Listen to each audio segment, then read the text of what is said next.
Yo, salute. This live is about the possible fight between Boo Andrade and also David Benavidez. The fight between Boo Andrade, David Benavidez. Also, you guys see the title is Tank. Tank said he's gonna KO Crawford. Tank says he's gonna KO Crawford. Do you guys believe that? The pound for pound list 1 through 5. Canelo will go through all of them. Actually, I only have a top 3. Something else. Virgil being ducked by Crawford. We said it here first the other day. Virgil being ducked by Crawford. This is what this live Scante hour live, guys. Let's get it on and cracking.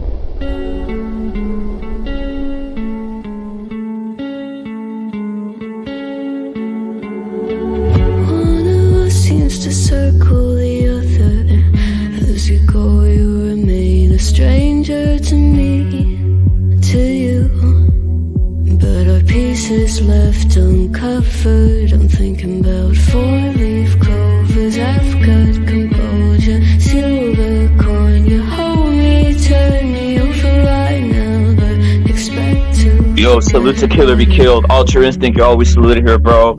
Of course, Mars is saluted times a billion out here. You know, we don't give a shit anytime, anywhere. We crack it off. We don't give a damn. Salute to Killer Be Killed times a billion. Again, guys, these subjects that we're going to be touching, you guys hear it. Hey, and salute to Pitbull Crew. Salute to Giovanni Cabrera. Salute to Sergeant. Salute to, obviously, you see on the screen right there, and Louis, you're saluted, right? RM, of course, saluted. RM, of course, saluted. Always supporting. RM, you're always saluted here.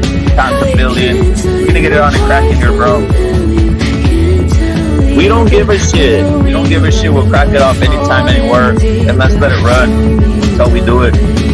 Salute to Killer Be Killed again. Salute to everybody coming through. Salute to those of you, if you guys are up late night, you're working. Hawker, you're saluted, homie, for real. If you're out there working right now, guess what? We're gonna entertain you motherfuckers a bit. But how? We're gonna talk about boxing the way it should be talked about. Other things too. Other things too. I'm on fire, waiting your arrival. I never expect to be saved. All you could ask for never made its way into your eyes. Cold in the water, cold unless you're keeping a disguise. I was swimming with the sharks.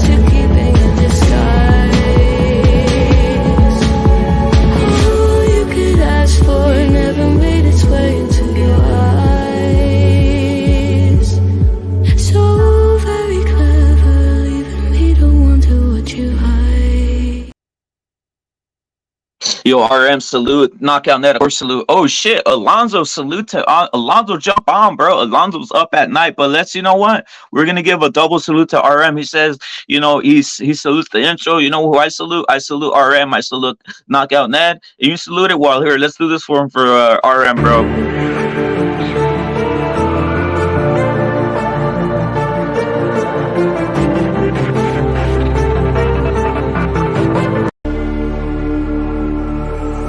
Stranded in the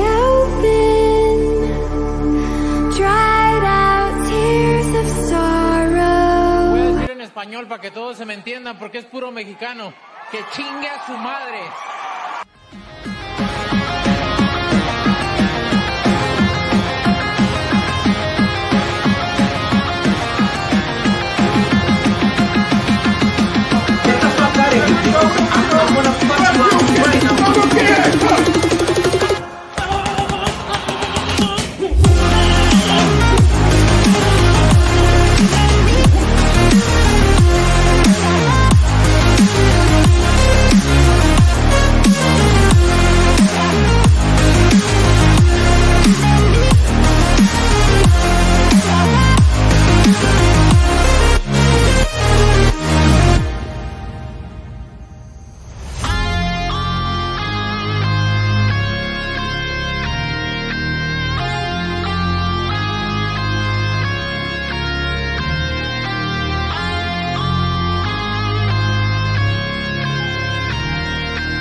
It's 18th Street, course saluted out here, bro. What are we talking about? Richie, you're saluted, homie.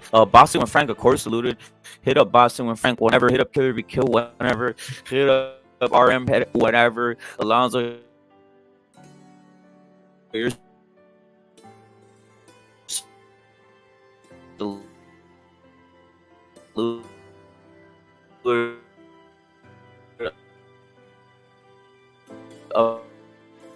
The late night, right? But I'm up right here in the AM West Coast.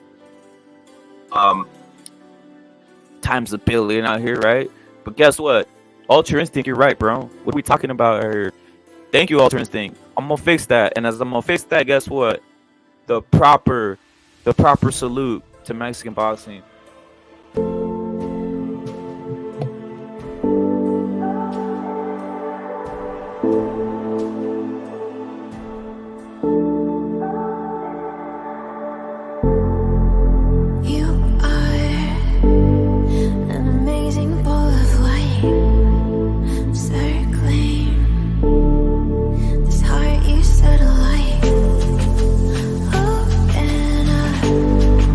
Don't you know who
gonna go crazy now. You're gonna watch.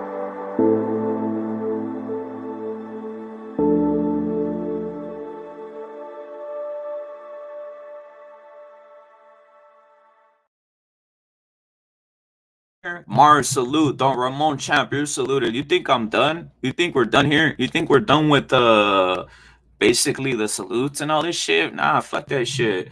Fuck that shit. We're not done with the salutes here, bro. We gotta salute the fucking current fighters. And you see that? That's a 510 number.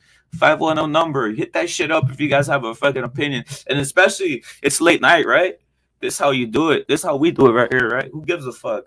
Late night, let it crack off. Let's let it run. We want the gutter. We want everything out here. McSmith salute. Alternative salute. But are we done with these salutes? I'm not. I tell you what, I still got one more salute. And who's the salute for? It's to these tremendous fighters. You know what? Beyond these tremendous fighters, I already have my top pound for pound saluted. Who's that? Canelo. You know what? I'm gonna put another guy saluted. Another guy saluted who needs his respect. Because you know what? Live right here, one of the best fucking fights I ever seen recently this year because he lynched the motherfucker. Not salute. Nah, hold up. I still got to give one more salute, bro, to the fucking monster.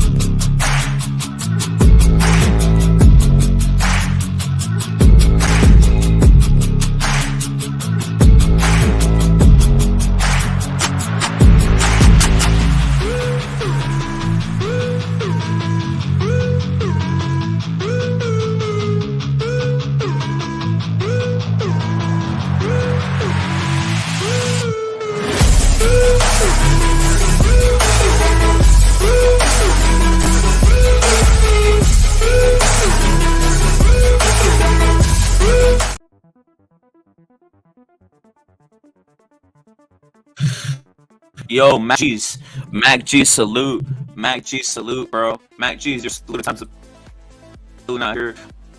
We got it on and cracking. Not, are you there, bro? I'm gonna say something. The title speaks for itself. The title speaks for itself. Hey, not the title speaks for itself. I know you've been hearing. I know you've been out there. You're a hard worker, bro. Salute to not for being a hard worker. You've been hearing, listening in. I know you wanted your opinion. No, I'm being serious. I know you wanted your opinion stated. I know you wanted your opinion stated on this whole thing we were talking about on panels recently. Right now. But what's your thoughts on, first of all, the Tank Davis saying he's going to KO the living lights out of Crawford, and also what we've seen here is Benavidez versus Andrade, a fucking fight that I guess a year ago it's huge. I'm excited for that, dude. I'm kind of excited for that. I didn't want to. I don't know, because I posted it in the Discord and I was just trying to fish it, just trying to build a room and shit. But I'm kind of excited. That's a good fight, bro. That's a fight that could that's a good fight for Benavidez to improve, bro, and to become a better champion. You know what I mean?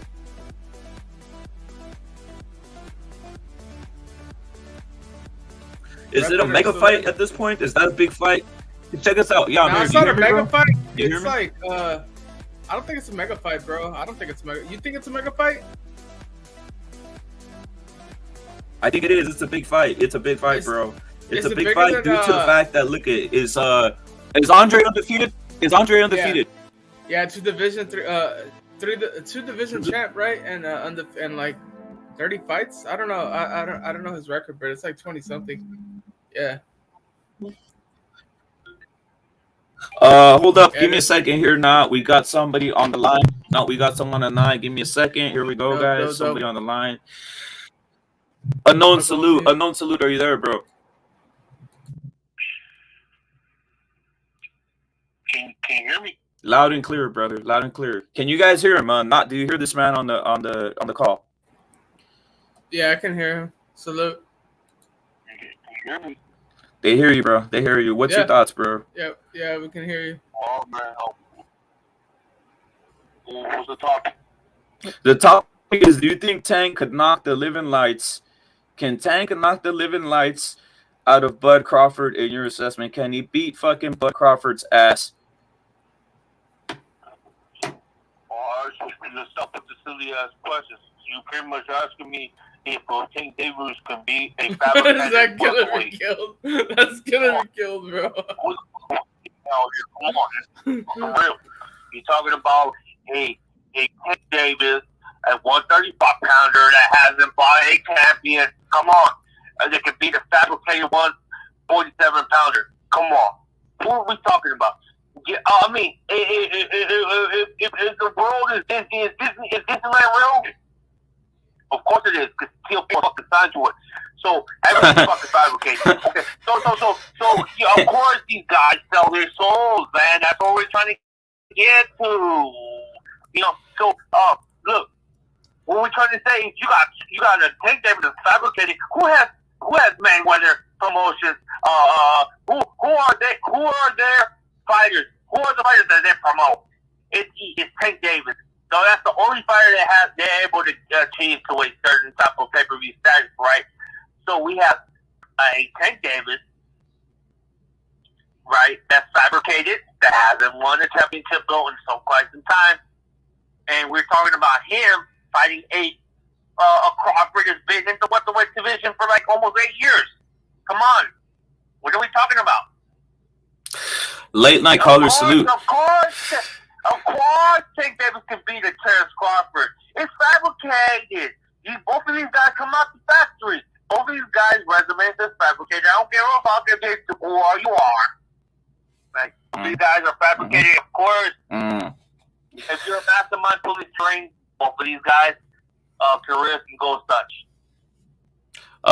such. Caller, where are you from, by the way, sir?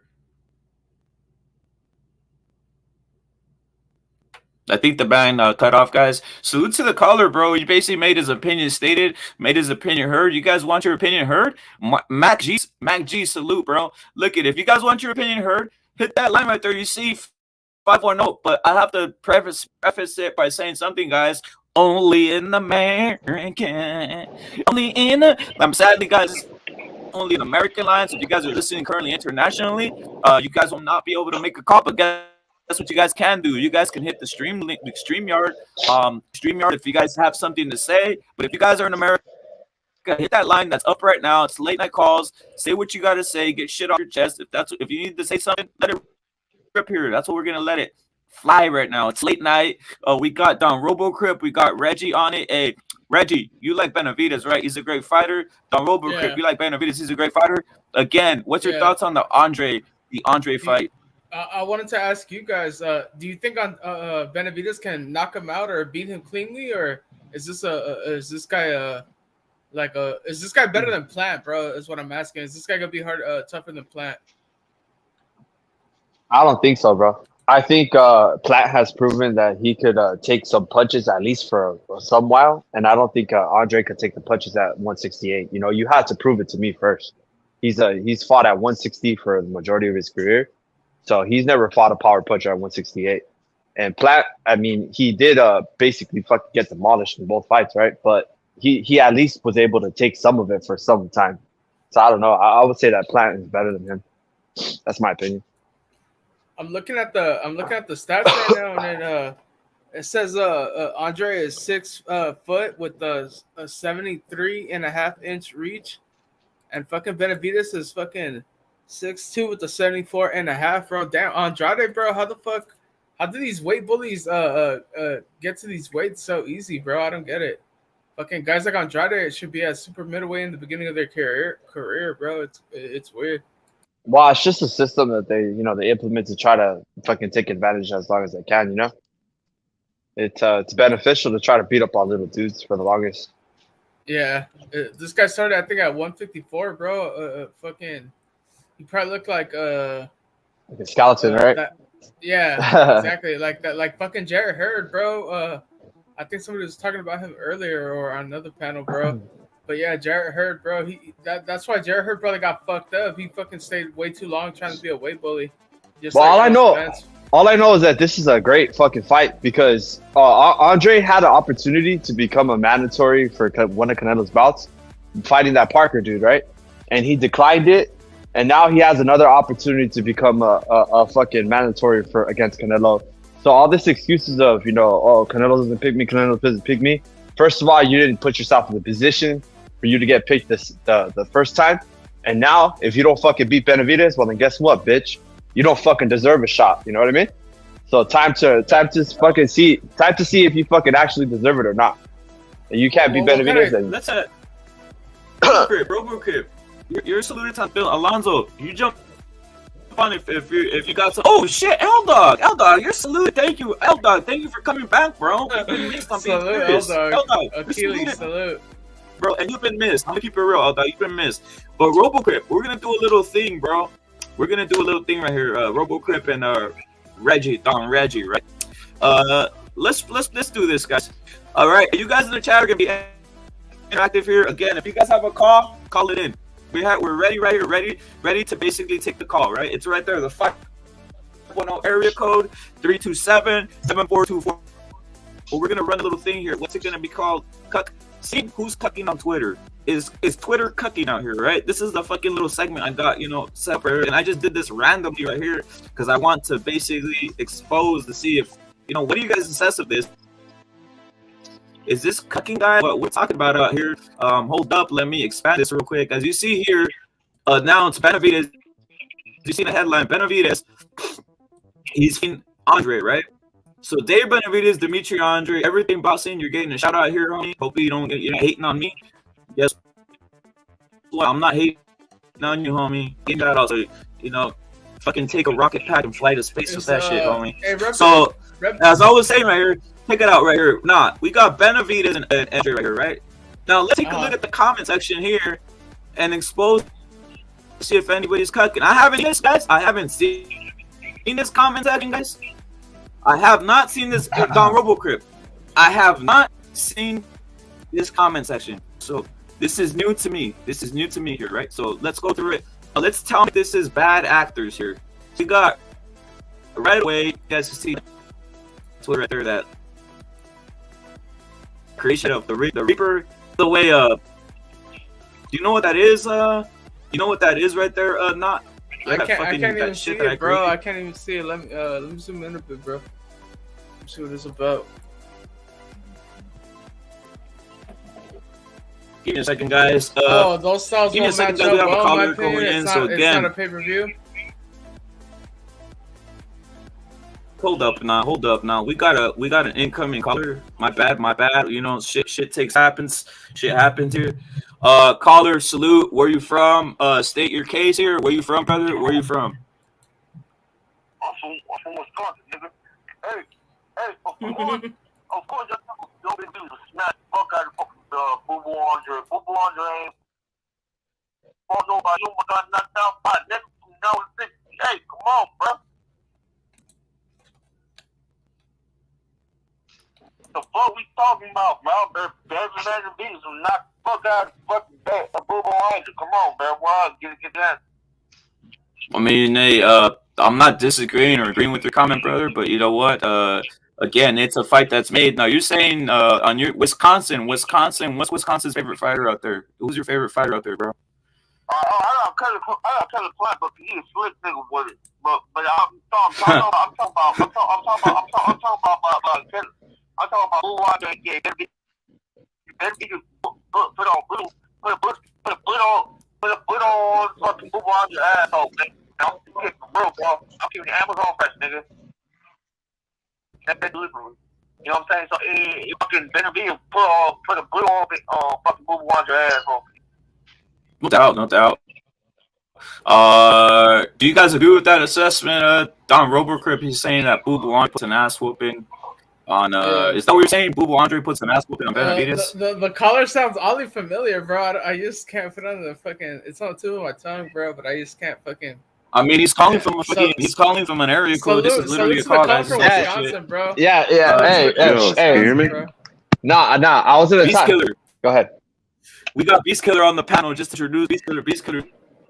Salute to you for jumping on. Don Robo-Crip, go in, bro. Beast Killer, thank you for coming on, bro. What's up, bro? Hey, man, I'm Mac G's. That's why I'm in the chat. Where you can write those comments. Mac G's, bro. Hey, Mac G's, have you been around? Have you seen this channel? How did you find us? I've been on I found you guys. I think I subbed to you guys about a couple weeks ago. But I found you guys because of Punch Drunk Boxing. He was like talking about some shows. Nah, he just mentioned some shows, and like I was on his shit, and then you guys came up, so I was like, let me check these motherfuckers out. And I like some of the shit you guys were saying, so I subbed. So I was like, I wasn't doing shit. I just got off work, so I was like, let me hop on. Let's see what these motherfuckers talking about. So yeah. Salute, Beast Killer, man. Salute Mac G's, homie. Reals Mac G's. Well, we talk about her now, Mac G's too. Well, Mac G's, get your shit off because you probably heard. What's your thoughts on some of this shit that you want to? All right, keep it 100, bro. I'm gonna keep it 100, bro. Cause like I go through these like boxing channels and Twitter and all that shit, bro. And like the crazy shit that I'm hearing, bro, I'm pretty sure you guys are too. That shit drives me crazy, bro. Is that like anytime one of these, like, I'm not even trying to be racist, bro, but you guys know what it is, the LDBC and all that shit.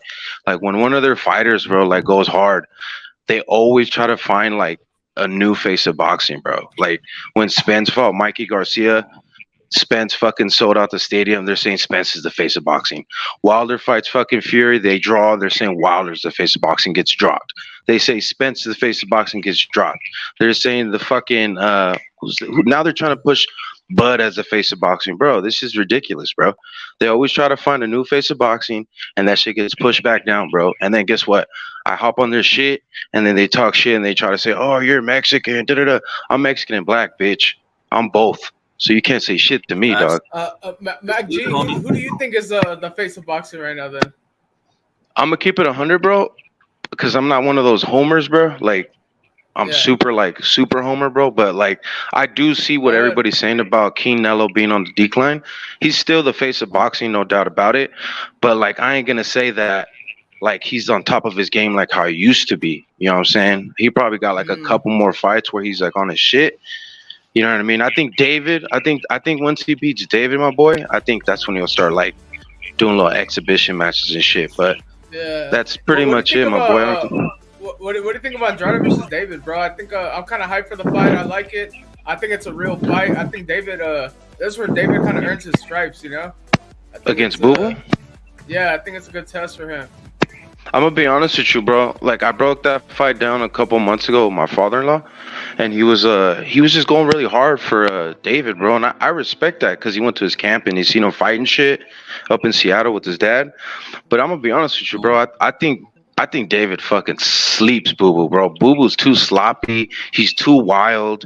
Everybody's saying he's like a slick southpaw fighter, bro. He just fought that one fucking dude at 168. Dude got dropped, but they called it a fucking slip, my boy. Like, come on, dog. Like, I'm gonna be 100 with you, my boy. Like, Boo Boo is not good, bro. And like, it's crazy because when you go back and forth with some of these dudes and they all say the same shit, what are the three names they say Canelo's ducking? Charlo, Boo Boo, and David. But David just came in the picture, my boy. So they're saying that he's ducking Charlo and Boo Boo. But now that he wants to fight these motherfuckers, they're almost the same age. He's ducking. He's fighting them on when they're off their prime. They're fucking, they don't fight no more. Like, it's just so many excuses, my boy. That's why I'm just like, bruh, these motherfuckers are going to get put in the dirt. All of them, every single one of them's gonna get put in the fucking dirt, and all those hype trains from the fucking PVC, my boy, all getting put in the dirt. All of them, Fulton, Spence, fucking Charlo's next. Wilder's gonna get his ass beat by Ruiz. I mean, that's gonna be a good fight, but I know that's gonna happen in October. I'm telling you, bro, PVC this year, they're putting out their fights, but their best fighters are all getting put in the dirt. Look at Spence. I mean, look at Bud and Canelo, bro. They're cleaning the PVC. They're cleaning the PVC. I promise you, bro. But yeah, that's what I got on. That's what I got on the argument. Damn, that's wait, hold up. Beast Killer, I agree with your assessment. Times a billion right here, you know. And I was gonna ask you something about your dad. Your dad from he went to is he in Seattle or is he from? Nah, we're in Cali, bro. But my dad is he's like he used to be like an amateur boxer, and David's dad met my dad, and he's like told him to come out and shit a few times. So he's went out there a couple of times. He's got a couple of videos with them and shit. And he's just like a fly on the wall. He's not like no major like podcast where he has like 1 million subs and shit. They have people just come to their gyms just like Robert Garcia, bro. And they just have niggas just be fly on the wall and just fucking like interview people or just, you know, stupid shit like Ellie Setback. Hey, who do you think's gonna win the fight? And blah, blah, blah. And you know what I mean? Just by being around those people, bro, you pick up shit. And he said he chopped it up with David Benavidez' dad, and yeah, they basically said the same shit that I'm saying. He's just too sloppy, my boy. He's too wild. Like people, he's slick, bro. But look, watch his fucking fight, Yeah, bro. He's Beast Killer. You're being unbiased. You're being unbiased. I mean, yeah, I am being unbiased, my boy. But then when you jump on those other channels, they block you, they cut what you have to say, they mute you, and then they say what they say, or they'll be like, shut the fuck up, and mute you, and then you're just like, bruh, like you're muting me, boy. Like I can't go back and forth with you on this. But I definitely understand. I'll definitely fuck with your guys' channel more, though. I'm gonna put you guys' shit out there. You guys' shit. We got KKK. We got Killer Be Killed. It's my first. Hold on.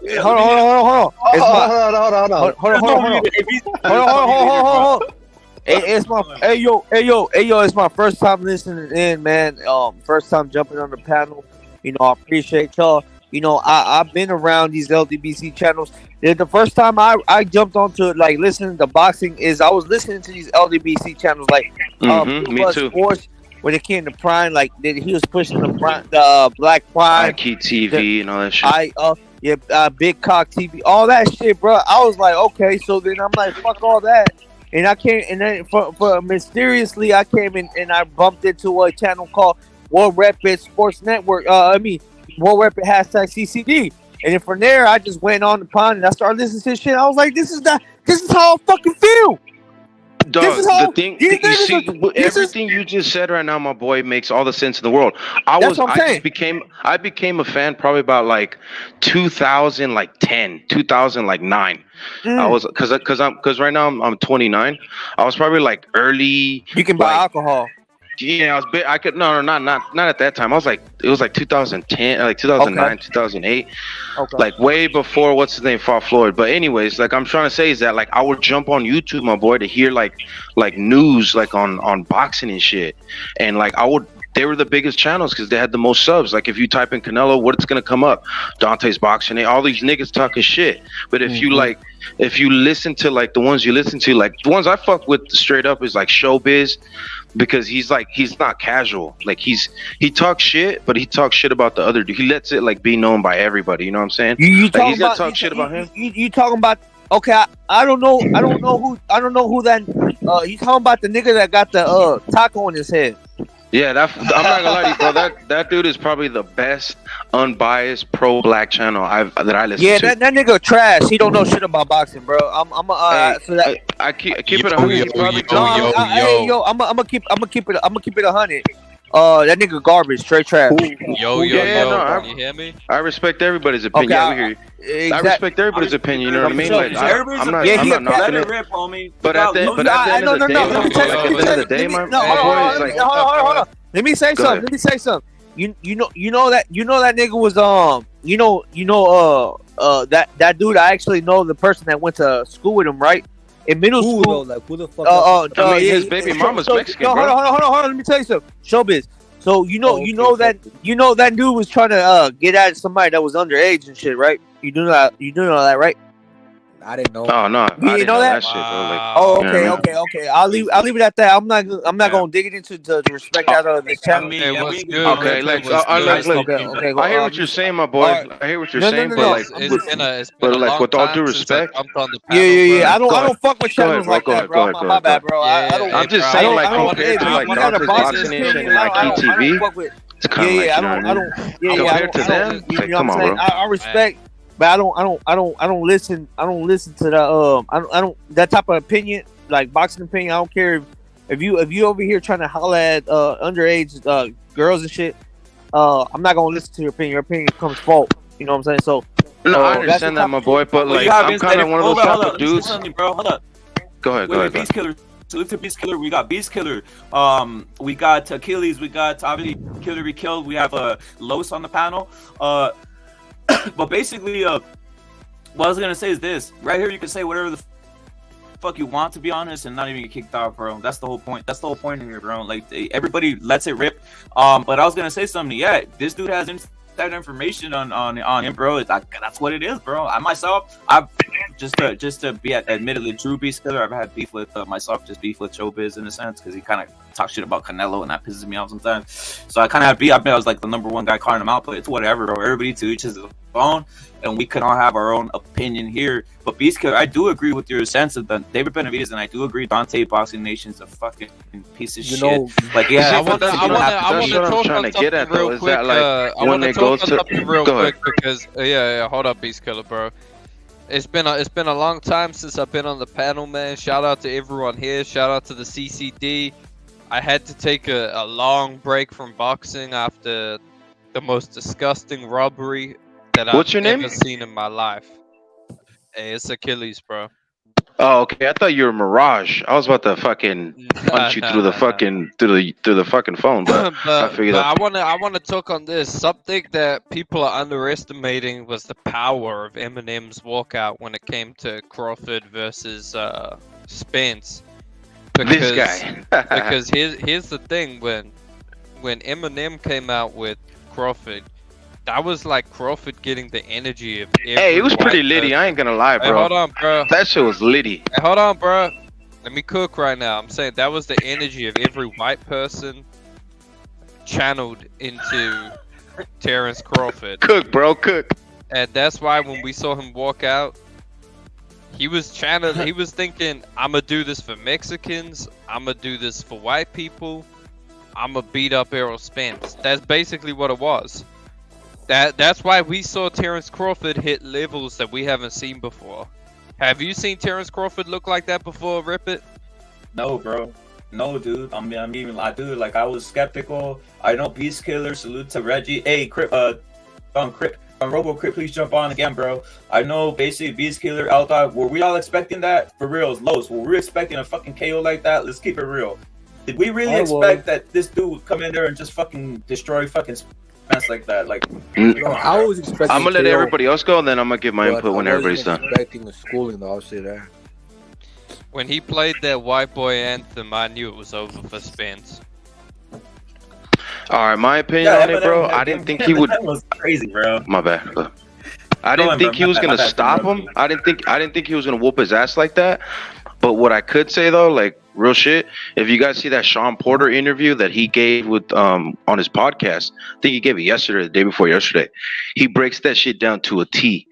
He said the reason why he did a lot better than Spence is because the way his game plan was. The way his father did the game plan for him was to fight like defensively, move around. Sean Porter wasn't rushing in there with jabs and head down. Spence was rushing in there with two stiff jabs, missing them, and then when he would miss, he would drop his head down. And when he would drop his head down, he would leave his right arm up as he's jabbing. That's when he would get hit with the hooks or would get hit with the uppercuts as he's going in. If you see that fight, bro, Terrence Crawford didn't really look like he fucking like was like sitting on his punches like, yeah. He was like basically giving you like, I don't know if you guys know who Nate Diaz is, but Nate Diaz, when he fights you, bro, he overwhelms you with shots, but he doesn't he peps you with shots. He doesn't knock you out, like kind of like a David Benavidez. He'll throw a power shot in there, but like most of them are 50 patty shots, and then there comes that haymaker to the body. But anyways, not to get off topic. When Spence was doing that, you could see in the fight, fuck the second round, go to the fifth round. He kept throwing that jab, and he kept coming up short in that distance. And when he would come up short in that distance, that middle range distance, he would get caught every fucking time. And if you see what Sean Porter said, he said the reason why he was more successful is because his father and him came with the game plan to not rush in like that. The reason why Spence got beat up is because he was rushing in like that. If he didn't rush in and they boxed, I still think Terrence Crawford probably would have been a little too crafty for him and beat him. But you guys got to understand something. Spence's style is kind of like Mexican style, like a Jalen Hurd, like a Hurd, that guy from 154. Dude will go in there. I don't want to say that, bro. I don't want to say that. No, hold on. Wait, let me finish. I didn't cut you off, my boy. I didn't cut you off. No, I didn't cut you off, my boy. Let me finish. When I did, I stopped. So, like, what I'm trying to say, my boy, is that, like, there's some certain black fighters that do have that Mexican style. Like I said, I just gave you Hurd. That is definitely a Mexican style. Maybe not as good as you say it is, like Mexican, like hit the liver and shit. But that motherfucker's in your face, bro, all day. I'll take one to give two or whatever. But like I said, the reason why Spence lost that fight, if you guys see that Sean Porter interview, is because he was rushing in how Sean Porter usually fights. That's the reason why Sean Porter went so far, so long in the fight, because he didn't rush in. If you see that last round before he went out to the to go into the ring, to go into that last round before he got knocked. See what his dad said to him, my boy, and it coincides with the interview. The dad tells him, "You need to pick it up. You need to knock this motherfucker out." So he switched his game plan. Instead of boxing him, moving around, he rushed him. That's when he got caught. He got caught twice in that round. Look at that shit, bro. I'm telling you, when we leave this live, check it out. But that's why I think he lost. Go ahead. When it comes to Errol Spence, this is honestly what I saw, man. What I saw, and I've always said this about Spence. Go back on any boxing show I've ever been on. People used to ridicule me because I would say Spence is not a top 10 pound for pound fighter. I would say Spence is not a special fighter. Nah, bro, it's a little too much. It's not too much, bro. I'm saying this still. Nah, I put him in my top 10 before he lost. Spence is a good fighter. That's all he is, a good fighter. There is nothing about him that is special. Basically, his success came because he was able to grind down and wear down smaller fighters. That's still skill. Or fighters who are the same size. That's still skill, but that's not pound for pound skill. To me, there's not even really 10 pound for pound fighters in the sport. And Spence sure as hell is not a top 10 boxer in the sport. Now, here's the thing. Here's the thing with Spence, right? He keeps his head on the line, and he does the same thing basically every time when he attacks. He'll try jab his way in, and when he gets in, he'll try throw a low blow or some body shots or something. You can look at the Ocampo fight. He low blowed him, and that's what got him a knockout. So Spence has always been a very, he's a good fighter. To me, I would say like a 6 out of 10, a 7 out of 10 on a skills rating. But he's just gotten by a lot because of physical attributes. That's it. And when he finally fought someone who was the same size as him, he got fucking schooled. All right, keep it 100. I'm gonna ask everybody in the panel: is Spence the second best welterweight in the world right now after he lost? Yes or no? Go. Yes. Let me say. Do you think so? You still see that, dog? No, I mean, I still think Spence. Exactly, Virgil's going to 154. I still think Spence is better than pretty much everybody there at 147. That's why, like I said, bro, like I'm not one of these type of dudes, my boy. Wait, I'll throw in. Check this out. I don't look at. Go say this, right? Look at. I'm team fucking Crawford knocking this motherfucker out, bro. And I want to get into the Nui shit too, because I want to outdogs and obviously Biz Killer's thoughts on the Nui, because that was fucking great shit too. For us, like fucking cheering out of my mind here, right? But the thing is this, bro. What can we trust out the PBC? Like, what type of level is that, bro? Like, look at. Is there a reason Stanionis wasn't getting basically that shot versus Spence? You don't think maybe they knew that fucking Stanionis would fucking take him out of commission? But no, Aldog, you don't think they knew Stanionis might take him out of commission and shit? They said like, hey, this fool's gonna knock him the fuck out, take him out. Hey, I really don't know, bro. L-Dog, I've heard of that guy. I've heard of L-Dog at I think he was on BDA Boxing. I've heard of L-Dog before. Yeah, L-Dog's a YouTube. Yeah, facts, L-Dog. You are a fucking man who knows boxing, and thank you all the time. L-Dog for jumping on. And expressing yourself and showing off your boxing knowledge, and it's beyond boxing. Even though it's football, he knows everything, bro. To be honest. Look at this guy. Yeah, dude. Salute to Beast Killer too. But yeah, that's my only thing, bro. Go in, bro. L-Dog. Spence is a good. I've never disrespected Spence. I've always said he's a good fighter. What, man? I don't think about the welter division, bro. He's not pound for pound, bro. He's not. I mean, but that's what I'm trying to say, though, my boy. It's easy to say that shit after Monday quarterback, my boy. But before the fight, bro. Before the fight, look, hold on. Non-stop. Hold on. Wait. I'm not really trying to raise my voice. My son's asleep. What I'm basically trying to say, my boy, is that before the Crawford fight, my dog, he was up there, bro. Regardless of what you say that he's good, but he's not great, my boy, he still had to beat the fighters he had to beat in front of him, and those fighters were ranked 5-1, bro. So like This is what I don't like about boxing fans, my boy. They try to discredit the dude that just got his ass beat, but in reality, that dude's savage as fuck, bro. He just met somebody that whooped his ass. Are we gonna talk shit? Are we gonna talk shit about Canelo? Are we gonna talk shit about Canelo fighting Bivol? Fuck no. We know what he was trying to do. We know what he was trying to do, but guess what? Every time you bring that up, they always say, guess what? Bivol whooped his ass, blah blah blah, all this bullshit, my boy. It's the same shit. Hey, that's a false equivalence. First of all, no, it's not a false equivalence. Yes, it is, and let me break it down. No, it's not. Yes, it is. Canelo had to go up to his 4th or 5th weight class to fight Bivol, so he was fighting a bigger dude. So guess what? Canelo was fighting a bigger dude. He didn't get knocked down and knocked out. Spence was fighting a guy who came up 2 weight classes, was realistically about the same size as You can't use that weight class shit. Canelo fought Kovalev and knocked him out. You can't use that 175 shit, bro. That shit don't work over here with me. He fought Kovalev and slept him. Don't tell me about that.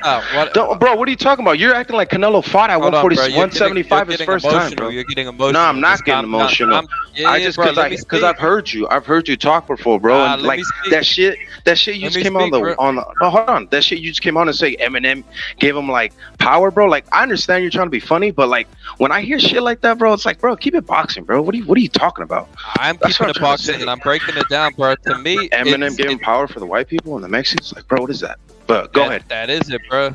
Hey, but anyway, when it comes to Canelo's loss, losing to a bigger man is not the same thing as losing to a smaller guy. And here's the thing: when you lose to a bigger guy and you get outboxed, and you don't get dropped, you don't get badly hurt. Spence got smashed and beat the fuck up and knocked out by someone his own size. You're making it wrong. You're saying like the fight of the outcome. I'm talking about the fans that talk shit. I'm not talking about the outcome of the fight, my boy. I'm talking about the fans that talk shit. Every time you try to talk about Canelo, they always bring up who?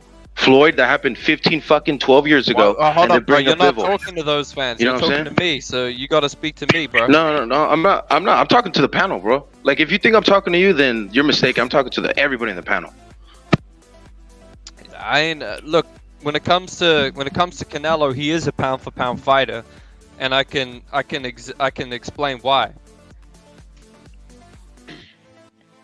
Spence is not a pound for pound fighter. He hasn't done anything to warrant calling him pound for pound. But to discredit the guy to say he's not a great fighter, that's kind of wrong. He's not bro. a great fighter, that's wrong. Bro. He's a good fighter. There's a difference.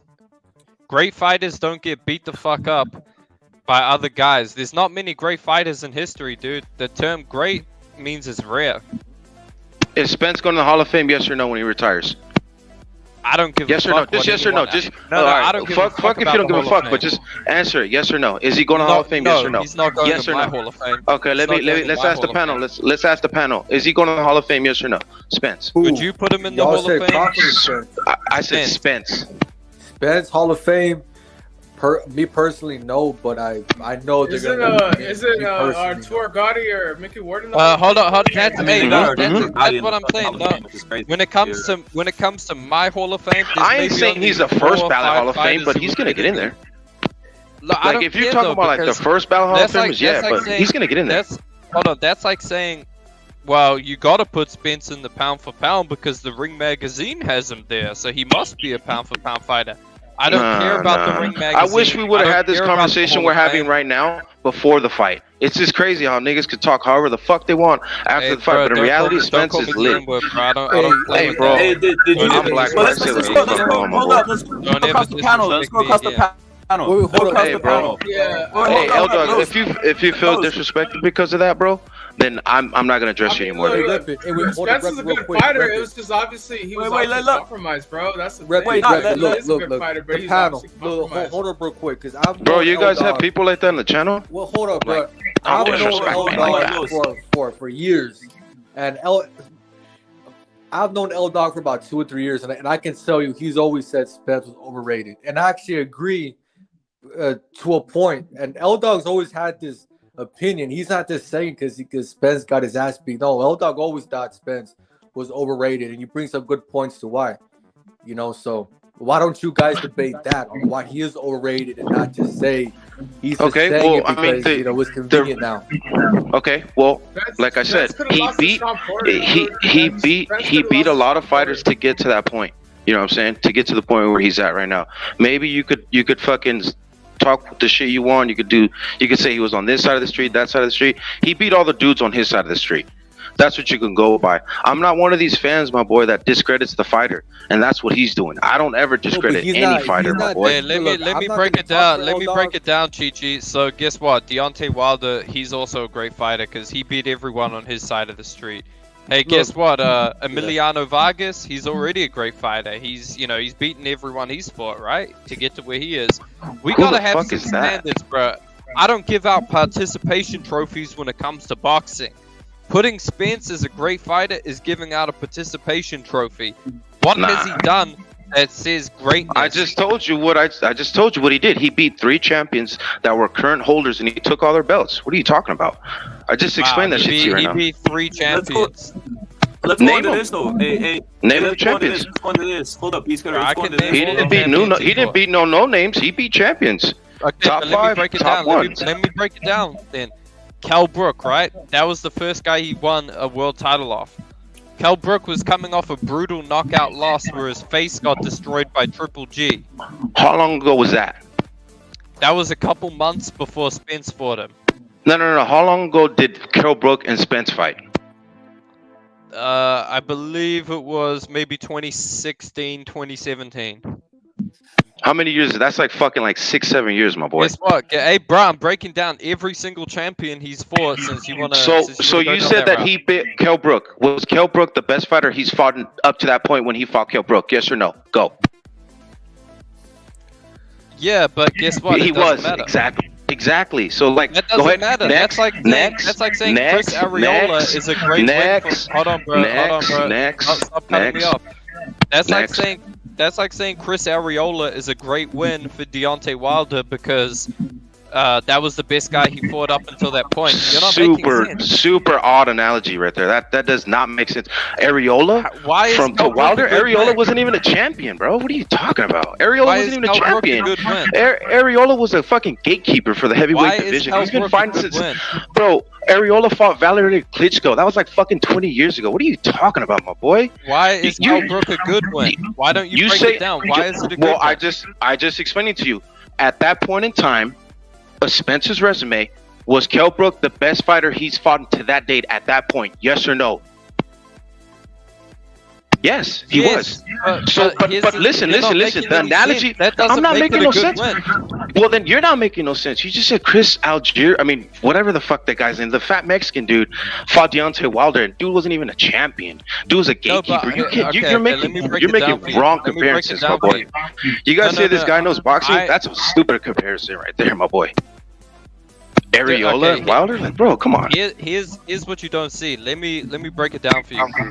You are saying Cal Brook is a good win because it was the best guy that Spence had fought up until that point.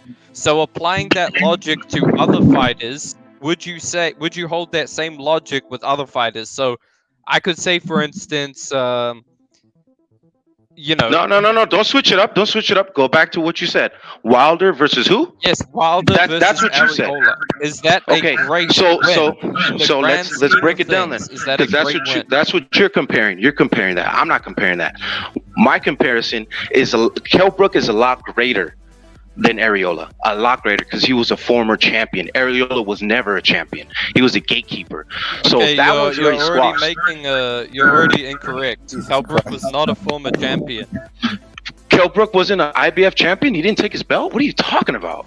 He was an active... Man, bro. Okay, yeah. All right, hey, guys, I'm about to hop off the panel, my boy, because this guy, L-Dog, this is the best you guys got? This guy's whack. Bro, oh my god. Come on, L-Dog. Come on, bro. Stupid? You know what former means? Former means you lost the belt. When Cal Brook won the IBF belt from Spence, you dumbass. But he wasn't a former champion. He was a current champion. You can't be a former champion holding a belt. What are you? I said he beat a champion. Kell Brook is a greater win because he was a champion. Bro, you're trying to twist my words. You said Wilder, Areola. Dude, bro, get that shit out of here with that comparison. What are you talking about? Give me a better comparison. Hey, bro, you said these words. I didn't say that. Hold on, bro. I guarantee I know more boxing than you, bro. And I mean, shit, the Areola Wilder, bro. You sure do know a lot more boxing than me. I can name basically every single. I can name every single champion that Spence fought. I can break down each and every one of those wins and why they're overrated. I already said with the Kell Brook, I don't like the Kell Brook win because Kell Brook was coming off of getting his face fucking smashed, and against Triple G, he was coming off a loss and he was coming off getting his face broken. When I rate a win, I rate the context around the win, not just the name. I'm looking at how dominant they were before the fight, how much of a winning streak they're on. Are they fresh? Are they burnt out, etc. So with Kell Brook, he was burnt out in my opinion, and we can look back and say that he was burnt out. I love that. Your opinion. I love how you said that. Okay, fine. What do you want me to say? Okay, facts. Kell Brook was burnt out. Facts. Kell Brook was a champion. Facts. Areola was never a champion. Facts. Areola was a gatekeeper. Facts. That's a wrong and dumb analogy. You ain't no boxing dude like you say you do. You just hop on channels and just talk. I've heard you before, bro. You and Mirage, you little Australian dudes or New Zealand dudes, you guys are wild. You hopped on the panel saying Eminem gave him power. What the, bro? Come on, bro. This is why I hop on Punch Drug's channel, bro. Nah, cause it's dumb. It's dumb. Like if you're critiquing what I'm saying, I'm gonna critique what you're saying. And you gave me a shitty analogy. Saying, bro. You don't know shit. You gave me a shitty analogy. Areola Wilder, bro, get out of here, dude. Gatekeeper. You don't know shit about boxing, bro. A gatekeeper to a champion. All right, go ahead. You don't know shit about boxing, bro. Hey, I just smashed this guy. Can we go on to the next topic? Because this guy. Yeah, let's go to hold up. Let's go to the next topic.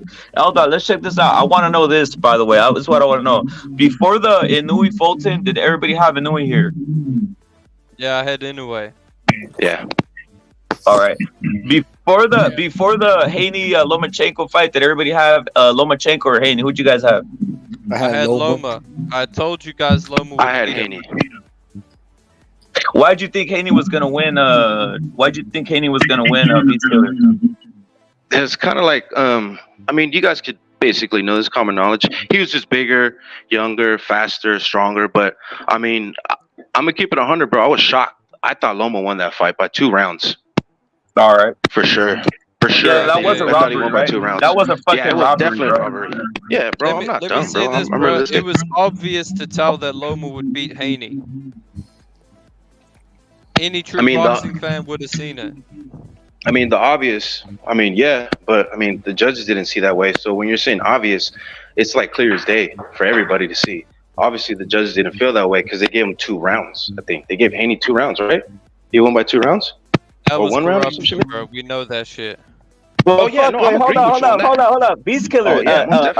Wait, Beast Killer, Outdog. We got obviously Los on the panel. Check this out. This could settle shit, bro, right? Obviously, first time we're up in on the panel. Salute to Beast Killer, salute to L-Dog, salute to Los. But let's settle this, bro. Let's check this out. Navarrete is fighting Valdez, bro. It's coming up, right? They say it's a 50-50. The odds are even half of Navarrete as an underdog. I myself, I'm picking Navarrete. What's your guys' picks? Just to see what time it is in a sense. Because we'll see. Because we'll see what the fuck. Like, all right, this guy. Since it's just we're keeping it like, all right, we're gonna know who knows more and all this shit. I'm taking Navarrete because the size, the length. When do they fight? August 12th. So it's 2 weeks from now. 2 weeks, like after this week, next week, right? So let's go into that, bro. So we talking shit right now. Then maybe we can figure out who knows more, at least for that fight. I'm taking Navarrete because of the size, the length. I think Valdez, I don't think his power is transferred to 130, just my opinion. I think Navarrete might end up, just even out boxing him, bro. And that sounds crazy because people say sucking boxing. I know the boxing or whatever, they say he's awkward and he doesn't have it, but I'm going with Navarrete, bro. I'm right there. That's first me, bro. I don't know. You guys can go off on that, bro. Los, I need Los. I'll go next. I'll go last. I'll go last. I got Oscar Valdez winning. This is better count. I think a counter puncher is going to beat Navarrete. This is my opinion, though. But yeah, what about y'all? Okay. You already know I got Valdez fucking him up. All right, I got Valdez fucking him up too, but the reasons why I got Valdez winning is because Navarrete stands straight up too much, and I think he was getting beat. He was getting popped with some shots. His last fight, I think he was fighting like a fucking nobody. I think he was fighting this like white dude or something like that. He was getting hit with some shots. He still won the fight, stopped him, but I think he was getting hit with some shots. I have a question for the panel. When Valdez beat Burchell, what division was that? 130, right? 130, bro. No. So it was 130. So then whoever said that he doesn't have power, you said he doesn't have power at 130. I don't know about that one, my boy. He knocked out Burchell. Let me tell you why. Let me tell you why. Navarrete revealed leading up to the fight and after the fight that his whole brachial system was affected by COVID, and there's even X-rays of his chest just looks like a fucking spider web, dude. You can go look it up right now. His chest looked like a fucking total fucking spider web, dude. Like you can't even eat nothing in there. And I'll say something else. His coach even said this, and even no one's gonna tell me now that is the same. Yeah, they left him in there, and he was taking punches like a mummy, and all this other shit. But I really don't think. Look at. Do you guys remember the fight with that was just recently happened with Oscar Valdez and Adam Lopez? Yeah. Did you guys see that or no? What'd you think of that? Like that's like Adam Lopez. You know, he's all right, but he's not like a fucking killer out here. And keeping it real, like at 130. If we're going based off both of their last appearances between Navarrete and Oscar Valdez, if we're going based off their last appearances in the ring, because you're only as good as your last fight. Keep it 100. Yeah, he did look like shit. But I still think Navarrete gets fucking put to sleep, bro. He stands up way too tall when he punches, and he just has, to me, he has that basic, like old school Mexican style, chin the fuck up, chin's way up high, and he always gets caught with those loopy shots or those overhand rights every time because he stands up high. But I mean, I just see Oscar Valdez stopping him. Mexican style. Have you seen what old school Mexican fighters have you watched? Kid Aztec. Okay, it's Kid Azteca, but whatever. You really Kid believe Aztec. that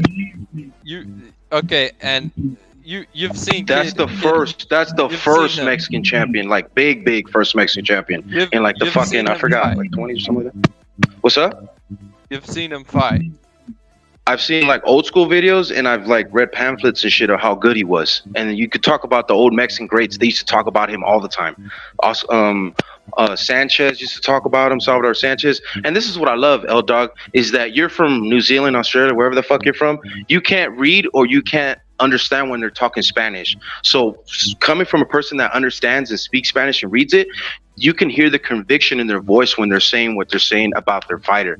And Salvador Sanchez, Chavez, fucking Olinares, I can name so many fucking savage ass Mexican fighters, and they all go back to that guy. And they said that he was the first Mexican fighter that put like the fucking Mexicans on top. You said Aztec, have you seen him fight? Yes, I told you. I seen his old school shit because it's black and white. You could barely see it. He only has like 2 fights you can see. And I just seen what the legend said and read it, and they all said the same thing. Full fights of good boxing on YouTube. Yes, there is. There's probably like 1 or 2. Check it out. No, go look at that shit. I googled Go look it up. Go look it up. Go look it up. I just did. There's no go look it up. Fights of boxing. It's on. I didn't say the full fight. I said there's some of his. There's like, 2 of his fights on his shit. It's like there's like 2 highlight clips and that's it. So you think? So then why did you say there's no tape on there then? Then why'd you say there's no tape, but there's tape? Come on, bro. There's no full fights. Bro, this is who you guys got the chance to be tonight, bro. Bring somebody better, man. This guy's whack. Bro, you're lying about watching Kid Azteca. Bro, you just said there's no footage, and now there's footage. Now there's no footage, but there's footage. Come on, bro. I said there's no full fights, and there are no full fights. They said Kid Aztec. All the Mexican legends, if you see their interviews and hear them, they talk in Spanish. They all said Kid Aztec was the main dude, the first Mexican fighter to come with that style. Mexicans used to say if you kill a baby around the sun, it will give you some special power or whatever. Who the fuck That's some Australian shit, bro. It's called myth. It's That's some New Zealand shit, bro. Well, let's go into another one. Let's go into another. I'm saying if you've seen a real Mexican fighter fight, you would know that they don't fight with their chins up in the fucking air, standing up, bro. I've studied Mexican legends, bro. I've studied. Bro, this guy's talking about Sun. He's talking about Sun and stuff. Like, bro, come on, let's talk boxing. I'm talking boxing. This I've studied Ruben some Olivares. Eminem walking and babies How in the about sun. that, Ruben Olivares? You ever seen him fight? Bro, I was gonna ask something else. Check this out. Check this out. Look at you guys. See, you guys. Hold up. No. Hey, Aldog, check this out, right? So I wanted to see if there was any difference in opinion with the Navarrete Valdez. I have Navarrete. Maybe I'll just be the only one on there with this shit. But I'm going Navarrete, and I just think I'm not sure of Valdez's chin. And to me, I've seen him in person. The man's like 5'2", dude. That's what makes he's small Canelo so great. Yeah, he's dude, fucking short as fuck, Did you see Valdez and Canelo running? Because that's what I said, dude. That's what I said, dude. I saw him side by side, and I was like, "What the fuck?" No, salute, I live in San Diego, and I live maybe about like 45 minutes to his gym, bro. Canelo's Beast gym. Killer, did you go? Beast Killer, did you go to the? I think it was the William Cepeda versus Jojo Diaz fight. Nah, the last fight I went to, regrettably, was the Canelo Bivol fight. That shit fucked me up that day. I mean, it's whatever. Like, it's whatever. But I was gonna say something. Oh yeah, so that's a year ago. But that's the last fight I've been to. Look what I was gonna say. I went to that fight, right? And I saw like first of all, I was thinking Valdez might do a better than Shakur. I think Aldog picked Shakur, right? So you got that one right, Aldog. But I was like thinking like, fuck, man, Valdez might be able to get Shakur, right? Because I wasn't convinced. But then when I saw Valdez live, right? We saw what happened. I saw that fight live, and then I saw him live and in person at the William Cepeda fight too, right? Because he was just walking around or whatever the fuck. I was like, fuck, dude. I didn't know he was this small, dude. He's like a fucking dog. He's smaller. That size that they say, he's not that size, bro. And the more impressive thing, exactly. That's what made it more impressive to me, because I'm like, fuck, Canelo's about the same size as this guy, and he's fighting light heavy. That's fucking insane, dude. Exactly. Yeah, shit's crazy to me too, bro. Trust me. I think Navarrete at featherweight versus Valdez, he would beat Valdez at that weight class. At 130, I don't know. He looks kind of fast. Yeah, 130. Yeah, that's what I'm saying. Like maybe 125, you probably got me there, but I think Valdez is gonna stop Navarrete. His counter punching and all that shit, bro. I'm going for Navarrete. Just I don't know. I could see why you would say that, because the counter punching, but it's because guys are stuck on their hold up, I gotta say something. Guys are stuck on their prototypical, like they just want to see the prototypical things that's happening. It's almost like default boxing. Default assembly line boxing, bro. Default assembly line boxing, where you just drop a guy at the fucking assembly line, and he has his fucking certain like attributes that are, that everybody sees, and they start like it starts becoming very like AI generated, like hold up. AI fucking generated nuances of it and details. No, but it starts turning into AI generated. It starts turning into AI generated. Like, all right, they all have come out in the AI generated fucking machine, and they all have the same stance, the same thing. Like everybody wants to see the same stance, the same footwork, and that's what's considered good defense or good offense or fucking great footwork. Like, dude, humans aren't built like that, dude. Like, what the fuck? Like, everybody's not jumping out the same machine. Everybody might have different types of physical. Like, obviously now that's freakishly long arms. Maybe he can't stand in a certain stance because his fucking arms are fucking different, dude. You know what I mean? Like, what the fuck? His legs are different. Do you guys Coast Sal beats Navarrete? Hell no. Navarrete will fucking knock out Sal, bro. In my opinion, do you think Sal beat Oscar Valdez? It was a close one, but I had Oscar. I had Sal winning that fight.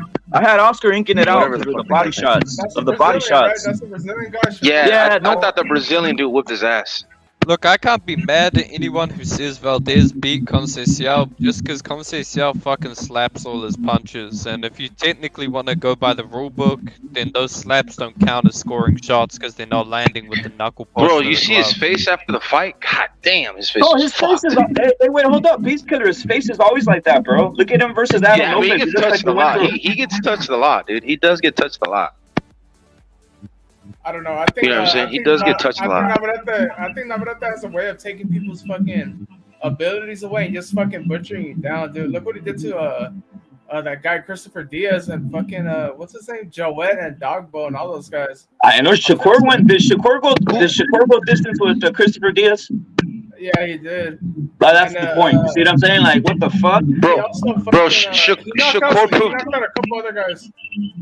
Bro, Shakur proved that he's top notch, bro. Once he beat the fuck out of Valdez, he schooled him, outclassed him, bro. Like he couldn't even touch fucking Shakur, bro.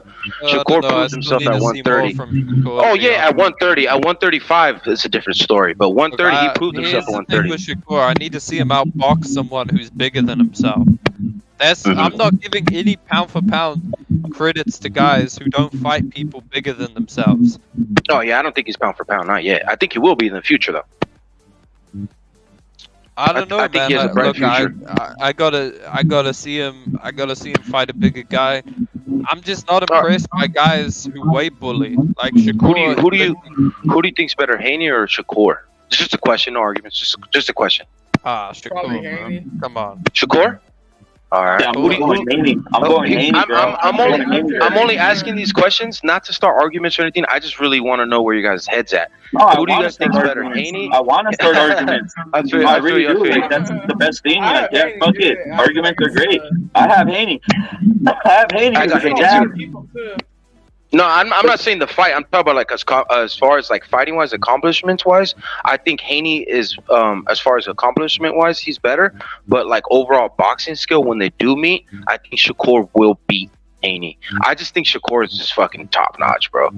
Like he's one of those. Like I don't know if you guys ever seen Pretty Boy fight, but Pretty Boy when he used to fight, he used to try to knock you the fuck out, and he'll stand right in front of you, dodge your shit, and crack your shit. That's what Shakur does right now. You know what I mean? Shakur really stands right in front of you. He don't have knockout power. You're right. He don't. That's the problem. That's the problem. He still has I enough don't know power about this whole to his Floyd sharp. thing, man. To be honest, when people bring up Pretty Boy Floyd, I'm gonna have to do an assessment of this because I'll be honest. You don't think he's good? I gotta do an assessment of this because I think it might just be over exaggerated. To be honest.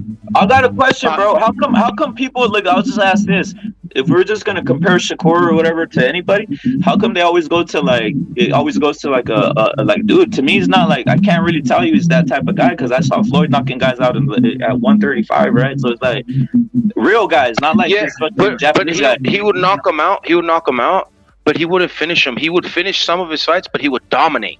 That's why Money Floyd was like. I mean, sorry, Pretty Boy Floyd was like so like prominent. Bro. Let me ask you a question. Yeah. Did he dominate Castillo? Alright, I mean, we could nitpick anybody's career, but no, he didn't dominate Castillo. He didn't. Okay, he didn't. And let me ask you another question, right? What are considered Floyd marquee wins as Pretty Boy Floyd? What are like the wins that people say, go watch this fight if you want to see Pretty Boy Floyd? Everybody talks about that one dude. Yeah, okay, go ahead.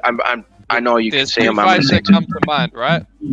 Diego Corrales, yeah. Because Corrales was undefeated at that point, and he was stopping everybody at that point. He was like undefeated, like top 10, maybe not top 10, but he was getting up there, and he was undefeated, and he was beating the fuck out of everybody. That's kind of like the win where it got him. Let's look at that Corrales win, bro. Corrales was drained. I mean, the second fight, literally, wait, hold on. I'm not gonna lie, Corrales did look like drained, but I'm gonna say the second fight with Castillo, literally, Castillo said he wasn't even trained, he was on some other shit. This is what he was saying, right? But again, at the fight happening, he lost to Castillo. Castillo lost the second fight, right? But I just want to bring it to the court. What I'm saying is this, like, dude, like everybody goes to the Mayweather, and when you hear Mayweather, you're trying to say the face of boxing. That's what I'm trying to say, right? It's not that's the level. No, but that's the level, right? That's the level. Let me break it down. Wait, hold on. Let me go on real quick. What I'm trying to say is this. They never go to like, all right, maybe he's kind of like a Zab Judah or whatever the fuck or some shit like this. Like, yeah, he's good, but you know, he might be just the guy who's right there. You know, just like has a moment. He has a moment, right? A moment, not necessarily the face of boxing. He's gonna have a moment here and there, but he's not gonna be. I don't think Shakur will ever be the face of boxing. Yeah, he has a good round, but I'm not saying he's the face of boxing, but he has potential. All I'm saying is he has potential. Is he gonna do it? Fuck no. Is he going to be a Roy Jones or Floyd or Canelo or whatever? We don't know that, but he has the potential. That's all I'm trying to say, my boys.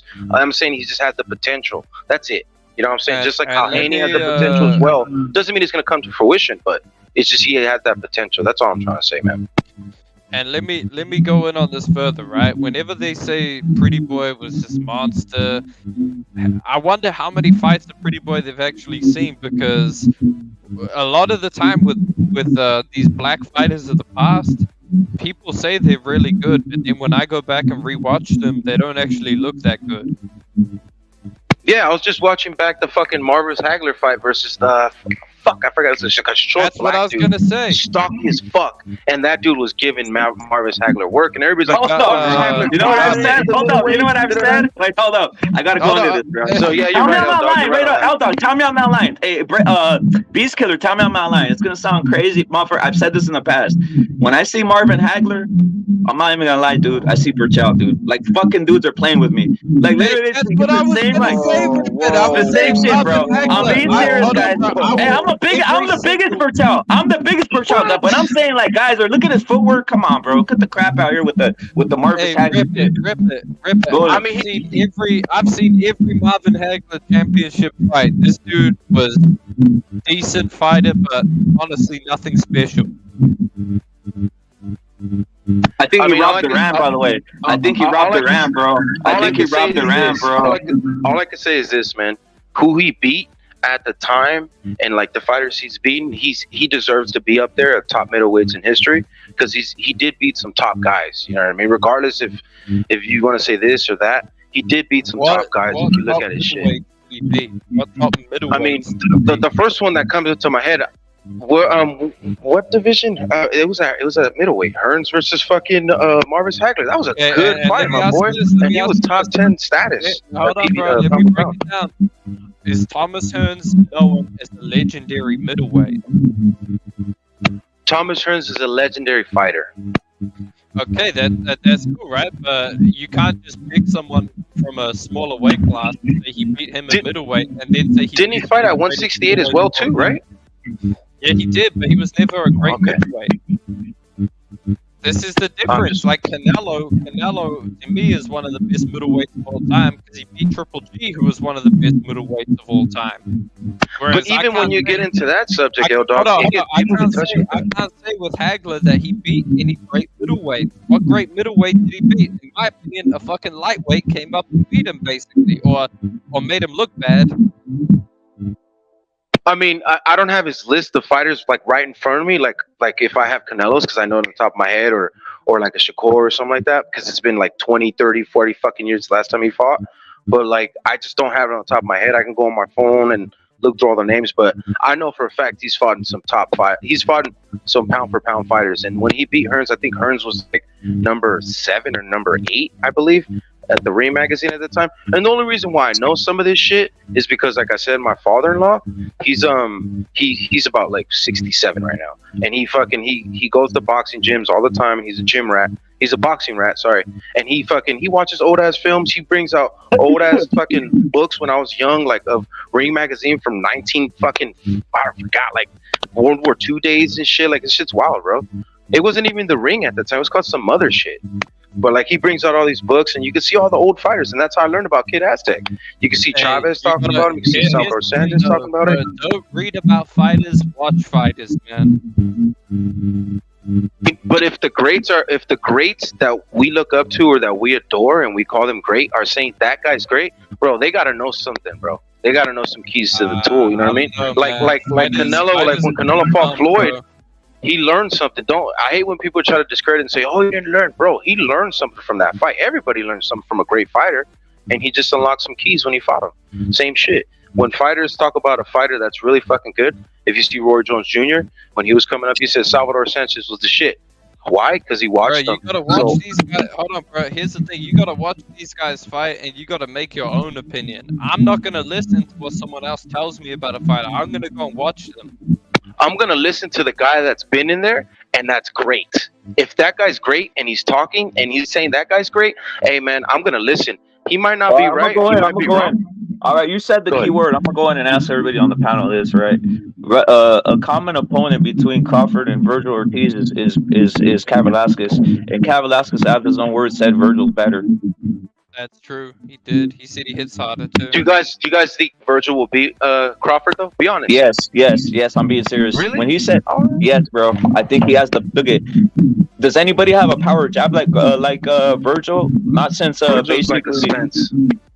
Dude, no, he punched. Dude, his jab. He literally knocks guys out with a fucking jab, bro. He knocks guys out with a fucking jab. It's insane. You know what his jab is like? It's like a Triple G or a Kovalev jab. It's exactly like that. There's no one out there jabbing like that with a fucking stiff jab, just fucking laying guys out. It's insane, dude. Does he go to the Now, body? the problem is the health shit. The health's an issue, but I really believe it. Like, why would Mean Machine be just fucking lying? You think Mean Machine's a scumbag? He's not a scumbag. No, I'm not saying that, but what I'm basically trying to say is that, like, what we know Virgil Ortiz for is what you just said, that power, jab, hammer, jab, and what else after that? Those liver shots, those killer body shots. That's what he's known for. Every time I see him fight, he does those kill fucking body shots. Like, you could, when he fought Maurice Hooker, you could fucking hear that shit. Like, he was hitting that motherfucker.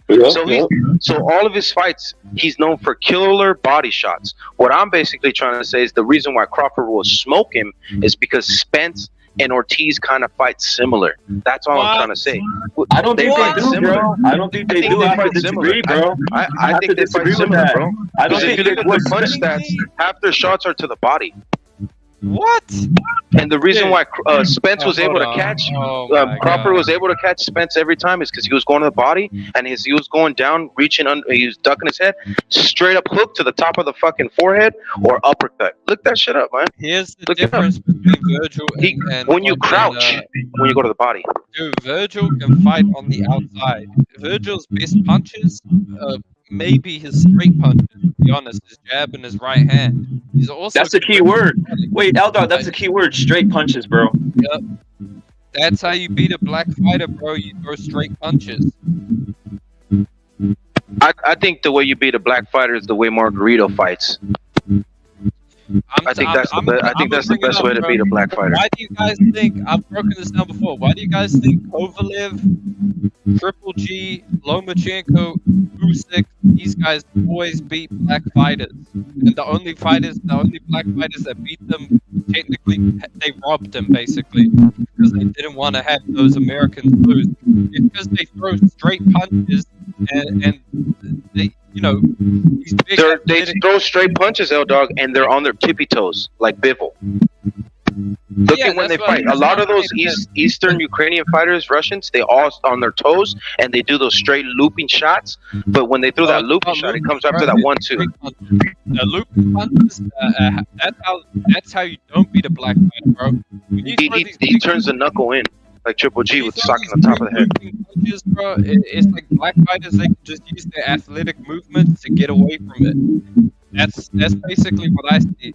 Well, let me ask you something. Wait, L-Dog, let me ask you about this, the Beast Killer salute, bro. You need to get in here and assess it, bro. But I want to say something. Dude, but guys are acting like Crawford's going to be on the back foot or something. Like, the problem with Spence is, first of all, his basically awareness looked fucking shit in the pocket. He didn't see the punches coming. Like, he just looked off, bro. Even, look at... Did you really telling me that? I know Crawford punches hard. But you're really telling me that should have lured that first drop, that first knockdown, that should have knocked him down, bro. To be honest, was it really that significant? Like, dude, come on, bro. Like, something was thoroughly off. Like, no one's gonna tell me Sean Porter did better work versus Spence. Like, this is like, it's just Sean Porter did better work versus Crawford than Spence did. What the fuck? Yeah. Hey, but here's something else important, Rabbit. Look at that combo that got the first knockdown. You know who throws that combo a fuck ton, or who used to throw that combo a fuck ton? Kovalev and Loma. The right hand or left hand followed by the power jab. I gotta say something else. Wait, before I lose my mind, before I lose my mental, check this out. What stance was Crawford standing in when he was fighting Spence, bro? Orthodox, right? Southpaw, bro. He was southpaw the whole way. Yeah, he was southpaw the whole way. Now let me tell you something. He didn't switch orthodox. Spence almost got KO'd by an African named Emmanuel something in the southpaw stance. So it's like, I don't even know if Kenny and by the way, he never fought a southpaw since then. So I don't even know if he can handle southpaws, to be honest. Maybe they were keeping him away from southpaws for a reason. Maybe that's why he fucking backed out of the Pacquiao fight. Like, I don't know. You guys seem like you guys are boxing heads. You know what I mean? Like, you guys see the interviews, you guys see like all the post fights comments and like hype TV and all that shit. But like, let's be real. Leading up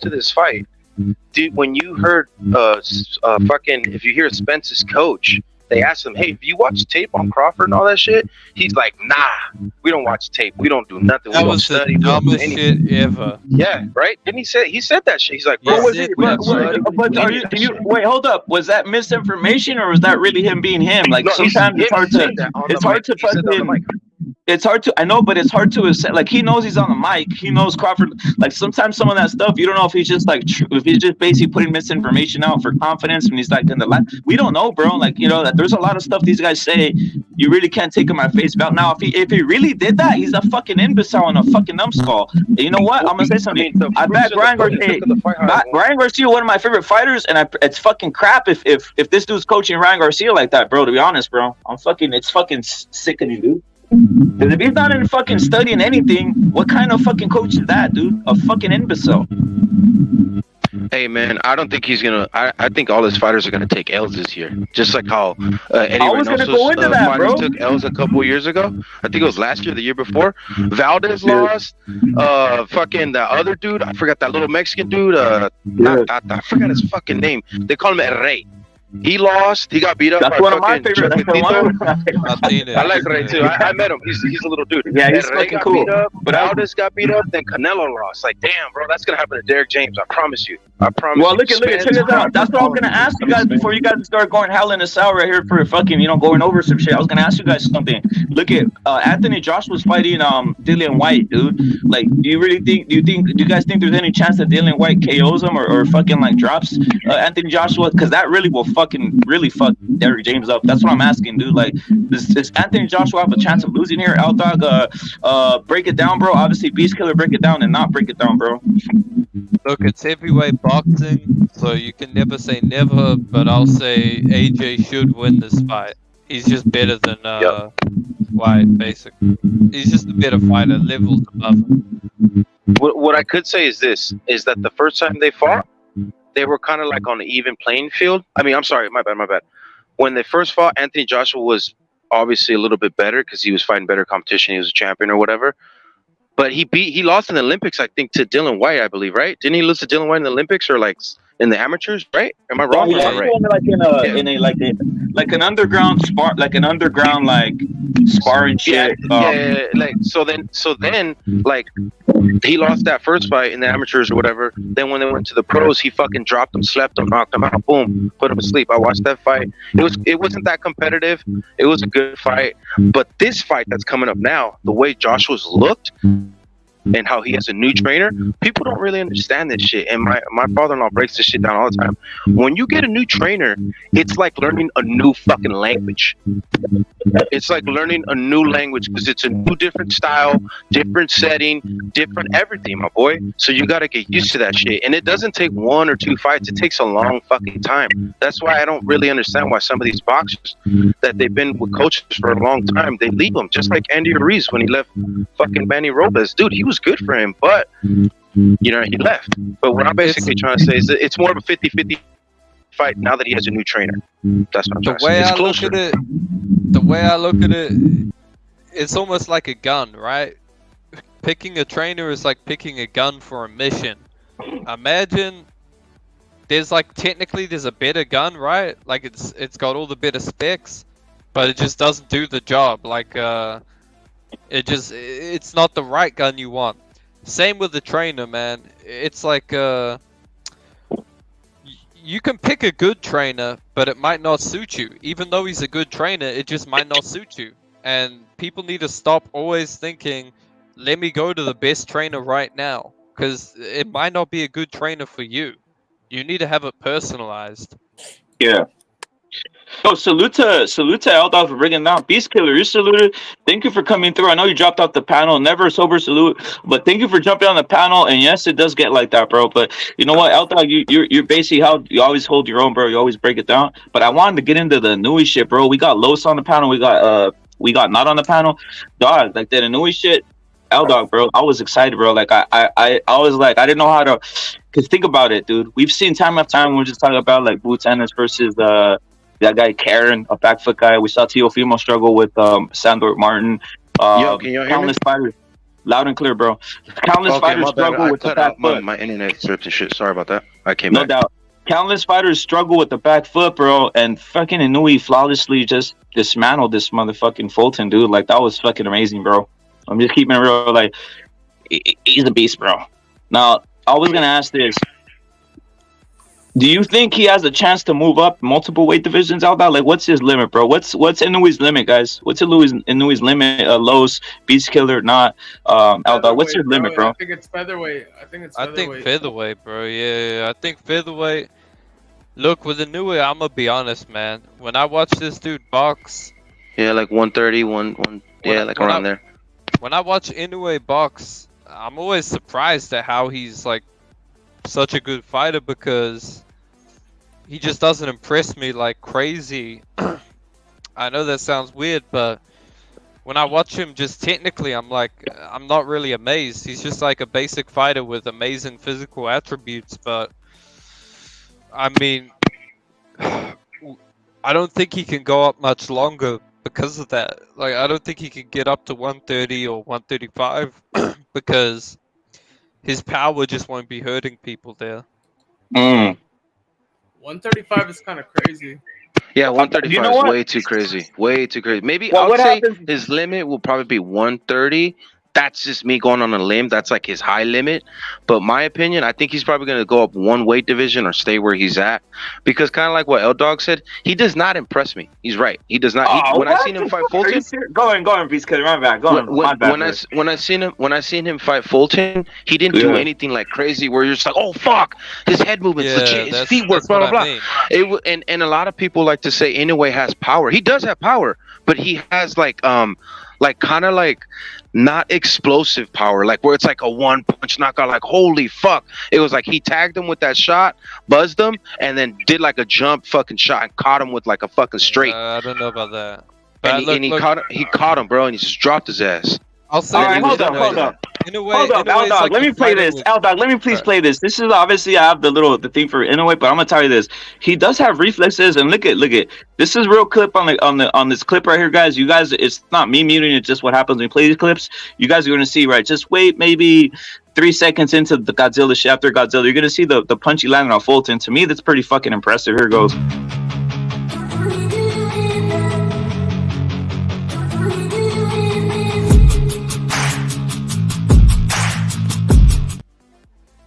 That was kind of like a jumping hook. This is what I want to explain, right? Here's if I had to describe Inoue to someone, I would say this. Technically, good fundamentals, right? Good fundamentals. He throws his punches with the right technique. He knows how to do all the fundamental things right. He can block a punch with good technique. He can slip a punch with great technique.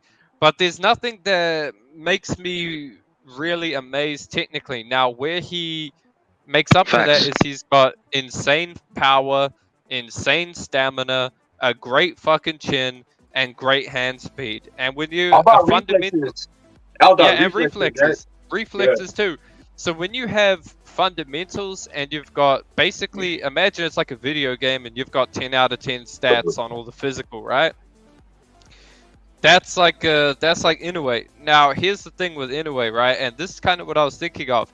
I was trying to think of 122-pound fighters who could beat Inoue. Could beat him.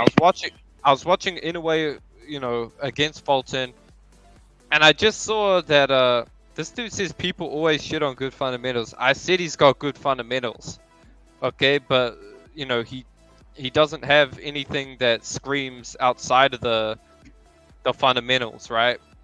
Like, he doesn't have the angles that a Lomachenko has. He doesn't have the, the combinations that a Canelo used to have. He doesn't have these things like that are really beyond like a wow factor. Fundamentals. Yeah. He has those wow factors, but they're physical. They're not technical. And that's why I'm saying I don't think he can move up in weight like crazy anymore, because eventually those physical factors are going to be neutralized by size. He looked pretty big in there with Fulton. I was actually kind of surprised. For a second, it kind of looked like he was the bigger fighter. I'm gonna say this shit right here, and the host is gonna love this shit. I know you guys are all gonna love this shit. Let's be real, all right? So let's be real, because L Dog touched on it a little bit earlier on the panel on the channel. He said about black fighters. What I could say about black fighters, that whole slick black fighter shit does not exist anymore. That shit is over with. There's no slick black fighters that people say that there is. They try to say Fulton was a slick defensive black fighter. Dude got put in the fucking dirt. There is no more slick black fighters. And then I hear them saying, "Oh, Charlo's gonna fight Canelo like how Bivol fought Canelo." When the fuck have you seen Charlo fight like that? Never. When the fuck have you seen Charlo on his tippy toes, moving in and out like that, backing up, hitting you with power jabs, straight shots, and then backing up, getting his distance, and then getting back in range, because he's in range every fucking time. You never seen Charlo fight like that. Charlo's emotional. You're right, bro. Hold up. You did make me excited, because you know what? I said that before. I've been saying this, bro. You're 100% right, bro. You're 100% right. I'm gonna go into this. You just fucking, that's music to my ears. Check this out. I've always said, to me, Shakur's not a slick fighter. He isn't. He stands in front of you, dude. He stands in front of you, just kind of waits. He's not the fastest fleet-of-foot motherfucker. Even Devin Haney, go look at him, guys. Look at who was faster in that fight. Who was what you call, quote-unquote, slick. Lomachenko was putting hands all over him, doing whatever the fuck he wanted. Damn near could have pulled his pants and then punched him in the face, right? Like, dude, there's not really... Those guys don't exist. That's why I said, like... yeah, they don't exist no more. Did you guys... They do. There's one guy that does exist in that weight division, right? And this is why I'm going to go into, right? You guys might disagree. You guys might start laughing, right? But I saw a fight on Saturday during the Spence Crawford fight. Aldo, did you see the entire card or no, bro? I just got to say that beforehand real quick. Yeah, I did watch some of them. Hey, are you going to say Giovanni Cabrera? Of course. I said it. Hold up. I said it. I've been saying this. Hold up. I've been saying this. He goes in with his hand. He goes in with his hands down. I said he's going to fucking run all over Pitbull Cruz. He's going to make it look like fucking... Oh, Shaky's another motherfucker. Or Shaky Foster. So this is the guys, right? It's Giovanni Cabrera. I really believe, bro. Dog, I really believe if he was black, he would have gotten that decision, bro. Just in my opinion. Because he was putting jabs. Bop, bop, 1-2-ing. He was 1-2-ing. He was 1-2-ing. Dude, he knocked him down one time in I think it was the 11th round. They didn't give him that, bro. And any case... They would give Cabrera the fight if he was on PBC. He was black. They had that one Bayless fucking ref, the Floyd Mayweather ref. Of course. And they had that fucking whole pro Vegas fucking thing. Then they probably would have gave it to him. But bro, Cabrera's a decent boxer, bro. I'll say another guy. He got exposed. Wait, let me say another guy. That guy Karen fucking schooled the living lights out of fucking Boots Ennis. He didn't get the decision because he's not fucking... That's no point. There's guys that... Sandor Martin's another guy. I'm naming guys that are what you call slick in a sense, right? Sandor Martin is awkward as fuck. He makes everybody look bad. That's what I'm saying, dude. Like, they're out there, but they're not black. And they're not getting rewarded. Wait, hey, hold up. They're out there and they're not black and they're not getting rewarded because you know what? Those guys were all into that. Wow, there's some slickness and they're all excited about that. They went and did it and they got their style like that, but they didn't realize, like, dude, you can do that. But if you're foreign and you come to the States, you're not gonna get the decision like that, bro. But do you want to know why? But do you know why it's like that though? But like I'm saying, do you want to know why it's like that? It's because like the cultures and like how boxing is now. Believe it or not, you guys know this is super fucking tribal, my boys. So when it's super tribal like that, you got like us Mexicans, and I just said it, Mexican style. What is Mexican style? Forehead to forehead, tú por tú, uno por uno, one for one. You take a shot, I take your shot. You give me one, I'll give you two, or whatever it is. That's Mexican style. You know what I'm saying? So what I'm basically trying to say is that whatever the fuck you come out with, it's kind of like a curse. You know what I mean? Like you're Mexican, you have a huge fan base. If you're good, you're gonna get a huge fan base because the Mexican Americans carry they carry the boxing in this country. You know what I'm saying? But what I'm saying is that, like, if you're Mexican or if you're white or if you're black or if whatever the fuck you are, you're already judged on your skin color because it's already been established because this fucking boxing shit's still tribal. That's why. Well, yeah, you're right. The judges are gonna be. Yeah, the judge is gonna be like, my bad, Aldo. Go in, bro. My bad, bro. Go in, bro. You get a stiff fighter like Errol Spence, and they say, "Oh, he a slick black fighter." You get a fighter with great upper body movement like Canelo, and what do they say? He's just Mexican style. What do they say? He's flat-footed, but he has good upper body movement, so he's not slick. Come the fuck on. But what they say about James Toney, same shit. Flat-footed, upper body movement. Oh, slick black fighter. I wanna break down what killed the slick fighters, bro. You know why the slick fight, bro? This is just my theory. You guys can laugh at it, whatever. It's the music that changed in Black American culture. Slick fighters, what music did they used to listen to? Rhythm and blues. You know, what music the black fighters today listen to? Hip hop. Look at fighters and look at the music they listen to, and the style will mimic it, right? If you look at Loma, for instance, this dude listens to techno music, and his style kind of follows that techno style of fighting. If you look at the black fighters today, they lost their slickness because they don't listen to that rhythmic music anymore. They don't train to that rhythmic music. That's all culture, my boy. Do it. Well, that's pretty funny. You know who has like a heavy metal style of fighting, bro? Kind of to your point, like fucking Virgil. He has like a heavy metal. Yeah, exactly. He fights a heavy metal style, bro. There's nothing wrong with that, right? But the whole point is like, yeah, I just really think there's not many they don't have that many athletes out there boxing as they used to, bro. They used to like, these guys don't get chin checked, dog. Like, have we really seen? Let me just real quick. We'll go back to Shakur. I don't want to change the subject, but has Shakur really been chin checked out here, dude? Like, realistically, has he been chin checked by anybody? By size? Anybody? He hasn't. But he's going into that division where he's gonna start to get tested. You know what I'm saying? His best win right now up to date is the Valdez fight. That's my opinion. I think his best win is the Valdez fight.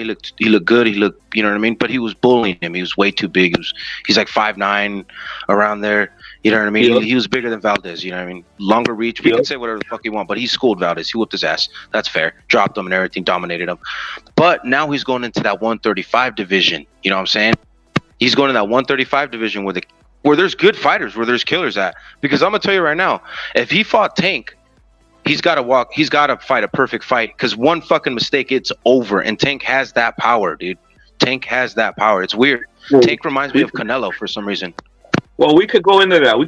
Because I know some people think, look, I'm not at that assessment. I kind of know. I just my opinion. I think Aldog, you could think differently. Tell me if you think differently. But I agree with right here, Beast Killer right here. I think basically Tank would probably doing Shakur, bro.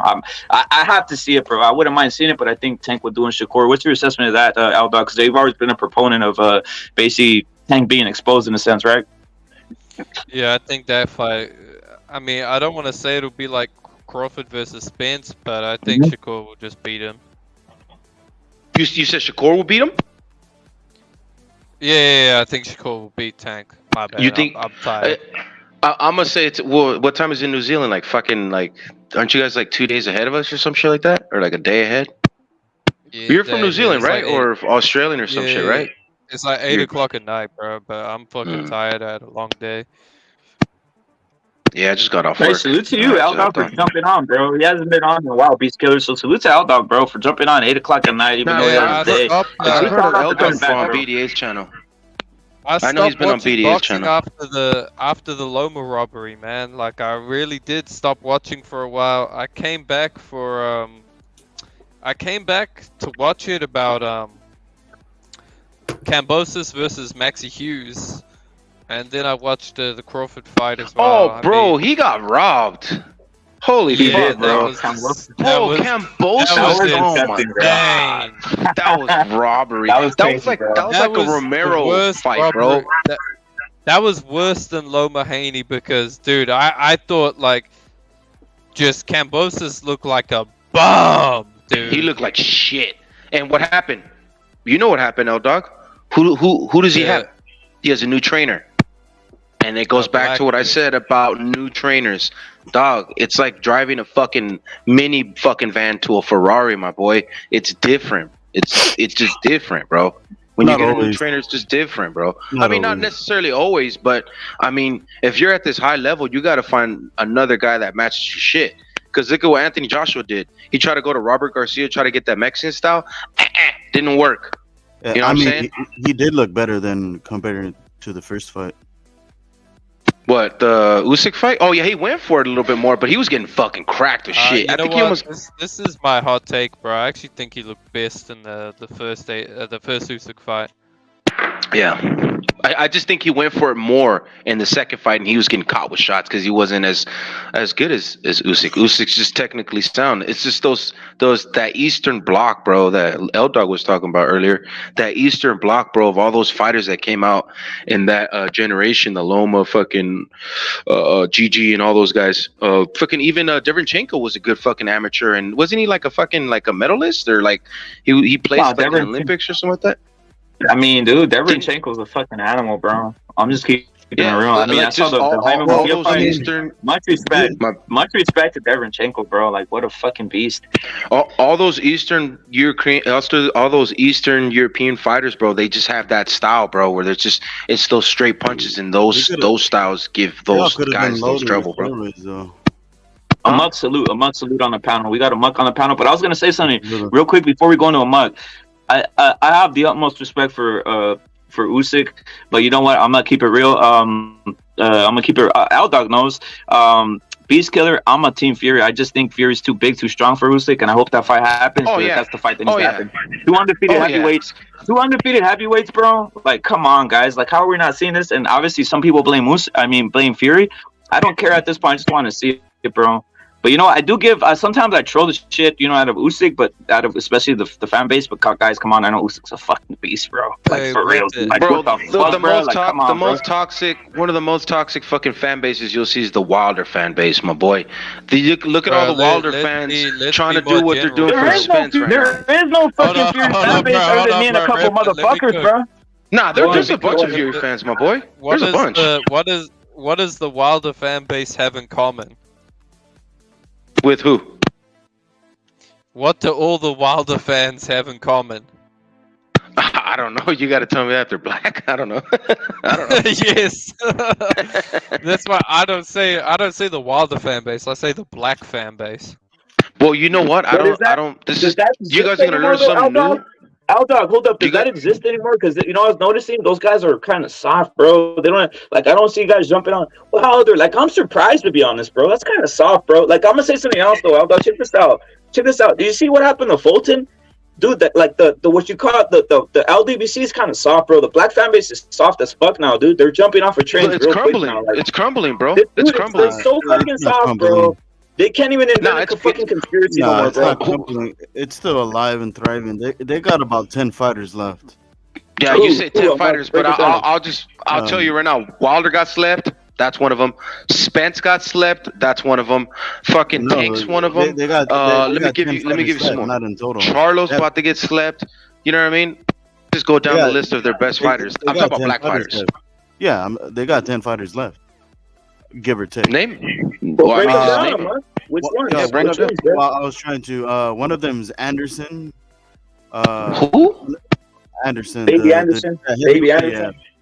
Yeah. The new up and coming guy. I don't think he's at the level where he's like a star where he could sell out pay-per-views and shit. But I'm kind of talking about the main superstar guys. But go ahead. Adames, that'd be another one. Damn, they're Team Adames now. That's fucking wild, right? I didn't know that. Yeah, but I heard one of them hinting at Matisse, but not really. Yeah, but, so, I won't really talk that dude. You're talking about up and comers, big dog. You're not really like talking about like they're big dudes. Yeah, they still got they're fighters though. That's the thing. Yeah, but their up and comers aren't like at the level that I'm talking about, like a Spence, Wilder, type shit. You know what I mean? They have Mel. Maul. Yeah, I think Tank's the number one guy. I think Tank's the number one guy, bro. Yeah, now he is, but that's what I'm trying to say though. It's like I just literally trying to break it down for you guys. Is that when when Spence fought Mikey's the face. I mean, Spence is the face of boxing because he sold out Texas or wherever the fuck he was at the gate. whatever, the third or fifth most best gate. All right, cool. He was the face of boxing, got knocked off. Wilder's the face of boxing, got knocked off. Now they're saying Tank's the face of boxing. He's gonna get knocked off. What I'm basically trying to say is that they keep trying to put dudes on the face of boxing, meaning the PBC's pushing their best guys forward, and they're all taking L's. That's what I'm trying to say, is that the PBC hype train's going down. It's not gonna go down like PBC's gonna go out of business. Of course not, my boy. They got too many fucking fighters. Of course not. What I'm basically trying to say is that they're superstars. They're big boys. They're getting fucking stopped, and they're getting put in the dirt. That's what, when I came on the panel, that's the first thing I said. PBC fighters, their hype fighters, are getting put in the dirt, all of them, this year. They're best fighters. That's all I'm trying to say. I'm not saying that PBC is going to fold, because it's not. Obviously, they did 700,000 pay-per-view buys with Spence and Crawford. How much you think Canelo's going to do? I'm easily going to say a milli, because once they do that post-hype fight and the fucking press conferences, dude, they're going to be... I know Charlo's going to be there with his brother, and they're going to be talking shit. And you know Canelo, he knows a little bit of English. He's going to say his main, his fuck you, get the fuck out of here, his shit that he says. But bro, I'm telling you, that is good TV. They're going to do some numbers, my boys. So PBC's not going to shit, but their fighters are. They're best fighters is what I'm trying to say. Hey Ripper, for the first time since the fight, I'm watching this Loma Haney fight. Bro, they fucking robbed this dude badly. I told you, wait till L Dog. I told you before the fight. I said, bro, don't be shit. Look at this. Go to the fight. Hold up. I said this before the fight, bro. Because a lot of guys were just what's that word called? They were disillusioned with boxing, bro. Beast Killer, salute to you, bro. But I'm gonna tell you this. I kind of knew what was gonna happen, especially Lomachenko, bro. Because check this out. Look at, bro. I just knew, dude. I was saying, like, I was telling people, I was like, dude, he's gonna school him now. If he gets the decision, I don't know, bro. Just judge it as with your eyes. You judge it with your eyes, because the judges are fucking wacky, dude. Especially when it comes to Haney. We never know, right? It's like, I was like, dude, it really disillusioned a lot of people, bro. But yeah, Lomachenko was robbed, dude. Robbed big heavily. time robbed. Big time robbed. Heavily, bro. Dude. Haney. No, I had him winning by 2 fights, and I'm being generous to Haney. I had him winning by 2 rounds. I mean, sorry, I had Loma winning by 2 rounds, and I'm being generous to Haney because I'm a huge Haney fan. I love that guy. I met him, got some autographs by him. I have a photo with him, but with all due respect, he lost that fight. He definitely lost that fight. Oh, I took a photo with him because I went to the. No, at least he's keeping it real. At least he's keeping it real, bro. I went to the boxing I voice. want to know why you're a fan of Haney, like. Oh, the reason I'm a fan of Haney, bro, is because, like, I mean, like I said, bro, like I met him at the Boxing Voice when I went to their event a couple years back, 2 years back. I met him there. His dad was hella chill. My father. And let me hold up. Let me say something breaking. Let me just tell you, Beast Killer, salute. This is no cap. This is no bullshit. Just real, so you know, ahead of time. That Bill Haney knows me, and he knows me $1,000. I literally bet him on the Canelo versus Plant.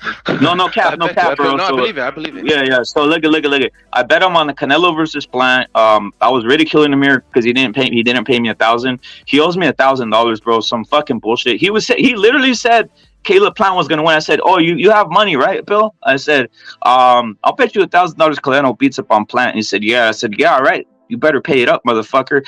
And guess what? He just fucking booked it, left. Fuck you. He said, "Fuck you, what, rep it? Fuck everybody." And I was like, "All right, fuck you then." So fuck him, dude. So I really have on some fuck you, Bill Haney, you scumbag. Do you think you're rich? No, hold up. Think of Beast Killer. He saw here his fucking son's all flexing all that shit, and he all this shit, but you don't want to pay me $1,000. That's so fuck Bill Haney for that shit. Seriously. Yeah. No, I definitely understand that, bro. A man that's not about his words. I mean, you know what I mean? He ain't shit. But what I could say is that I can only go what I've dealt with him, and the very few interaction that I did have with him, because I ain't nobody. I'm a nobody. I'm an average Joe, just like all of us here. But like, I just went up to him. Hey, man, I'm a huge fan. I'm not like a fan like these dudes that are trying to suck your dick and say, hey, I'm a huge fan and take a photo with me. I'm just saying, hey, man, it's nice to meet you. Good fight. Hopefully your son does big things. He's like, hey, man, much respect. It's a breath of fresh air. You mostly hear people saying, oh, my son's scared of Lomo or Lopez. This is what he told me when he was talking to everybody there. Not just me. He was talking to everybody there, and people were coming up to him. And that's one of the things he said, is that a lot of the fans come up to him and say, like, oh, his son's ducking this guy. But I just went up there with respect, and when I dealt with them those 10 seconds, 7 seconds I did, they were super respectful, nice, and they were chill as fuck. So, I mean, I could just go based off what my interaction with them. Your interaction with them is, yeah, it's pretty bad, bro. I'll be like, hey, nigga, where's my money? Killer, let me also say something else, right? Because I gotta get this out. Because you've been hearing this for how many times you've been listening to the channel? Obviously, I let everybody on and fucking talk shit, right? So it does get kind of grimy, real grimy, bro. Like you didn't get, super grimy. Those are the best channels. Yeah, but this is probably the worst. I'm telling you, it's grimy as fuck. It's gonna offend a lot of motherfuckers. Just keep it real, bro. It really is gonna offend a lot. But I'm gonna say something. Look at, dude. You know that whole Teofimo? I gotta say this Amok. I gotta say this Amok, right, bro? Because I gotta break this down, right? Do you know the entire Teofimo thing with the race and Top Rank thing? The dad being racist and shit, or what? Like, no. We said that basically Top Rank favors black fighters. Oh, Teofimo's dad said that, right? He said that a while back, right? Teofimo said that, right? He said that like maybe about like 2 months ago, right? I'm just asking. In the lead up to the fight, right? So look. I'm just gonna keep it real. There's a video. Go click. I obviously have a lot of videos out there. Some of them are funny. I've heard of it. All right, let me say this, bro. I literally fed them that, right? I literally do. You see me telling them that, and they didn't want to say nothing about nothing. But yeah, literally, they don't believe it. They just did it for publicity. But to Junior Lopez, if you're out there listening, hit the link, bro. You know what happened. I literally told these guys what to say. I literally told them Shakur was getting favored by black fighters. We told them this shit months ago, and they finally decided to run. ESPN ran with it too, by the way. And other channels, no, we did it. We told them what time is going on. There's a video right there, proof out there, like 8 months ago, where I literally told them the whole game. I said, hey, ESPN is favoring guys like Shakur, favoring black fighters over Latino and Mexicans, and now they're really fucking shitting on Mexican fighters, in my opinion. Just my opinion. So I told him that, and then he ran with it. But you know what? That's all I wanted you to know, bro, because I'm sick of these other motherfuckers, even Twitter and all this other shit. They're running with it. They didn't give credit to the fucking OG source. The OG source was us here at the CCD. We told this mother, we've been saying this shit for a while, and no credit was given out here. That's all I got to say right there for that shit. For this shit, Beast Killer. We've had Junior Lopez on here before, by the way. So Junior Lopez, you're out there listening, hit the link, man. The fucking link. Yeah, hit that shit. Get in the chat, Lopez. Where's he? Yeah, is he watching? I remember getting up. I remember getting up in the middle of my sleep just to piss, and then you were interviewing him, and I was like, "What the hell? What's going on here?" No, I was telling him about the race. That's where they took the whole there's racism towards us. Yes, I was telling him. I told him the whole game, the whole thing, bro. The game's right there. The whole thing's out there, and it's on the short. You guys can go see it. Where I'm literally telling you, there's more than that. Click on the live, guys. Evil Green salute. But right now we're talking boxing with Beast Killer and you gotta understand something, host champ. What you need to understand is that you gotta look at the history. You gotta look at the history and look at the best fighters in history at that time.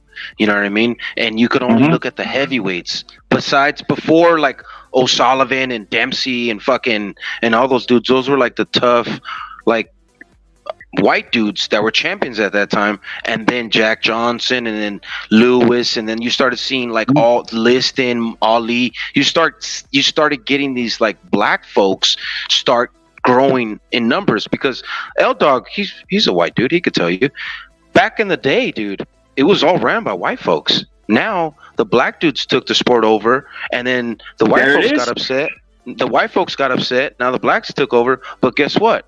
Now the Mexicans are starting to take over by them buying the fights, by them showing up to the fights, showing up and showing out. We're the number one fan base, bro. We're the number one fan base. That's what I've been saying. I've been saying here consistently. We're not respected, but we're the number one fan base. We pay for these tickets. We pay for the pay-per-views. And guess what they do? They're not fucking giving us what we want to see. We want to see fights. We don't want to see guys running away. We don't want to see guys. We want to see fights. Maybe that goes back. Maybe that goes back to the whole dead of black slick fighters. It's probably dead because we could all agree in the panel that style is fucking boring as fuck. I don't care what the fuck you guys could say. Oh, sweet science. Don't get hit. Don't swim without getting wet. Blah blah blah. It's fine and dandy. You know what I mean? And it's fine in a fight to defend yourself. But bro, if you're defending yourself the whole fucking time, bro, I ain't gonna watch that shit. I'm not. I can't think of any Floyd Mayweather fights that I thought it was a classic. Like, holy shit, I'm gonna go back and watch that. The only one I could probably think of is his two losses, Oscar De La Hoya and fucking Castillo. Those are like the two fights I go back and watch maybe every fucking 3 years, every 4 years. But I can't think of any fights of slick fighters where I'm like, oh yeah, that Pernell Whitaker fight versus fucking Chavez was a great fight. Fuck no, bro. Like, that style is not appealing. That's just the reality of it. Look at the UFC. You know what I mean? They try to knock your fucking head off because that's what buys. That's what the UFC is so dominant right now. I'm glad you brought up the UFC because they try to get rid of John Fitch because John Fitch was basically the grappling version of Haney. Look at Maya, bro. Yeah, look at Damian Maya. Yeah, towards the end. Oh, bro, I know basketball, football, anything you want, bro. I know it all. No, but like MMA. John Fitch was literally one of the most boring MMA fighters of all time. So was Jake Shields. Yep.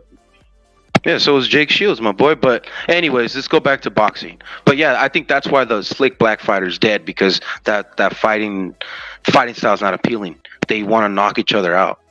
That's more appealing. That's straight up. Nobody wants to see that slick shit. I don't. I fucking don't want to. You guys want to watch that shit? Nah, I'm good. Nobody does, bro. And I was gonna ask something regarding a monk because you just jumped on a pound. I want your assessment on this. Obviously, we have right here Beast Killer, obviously breaking it down. But I want your assessment on this.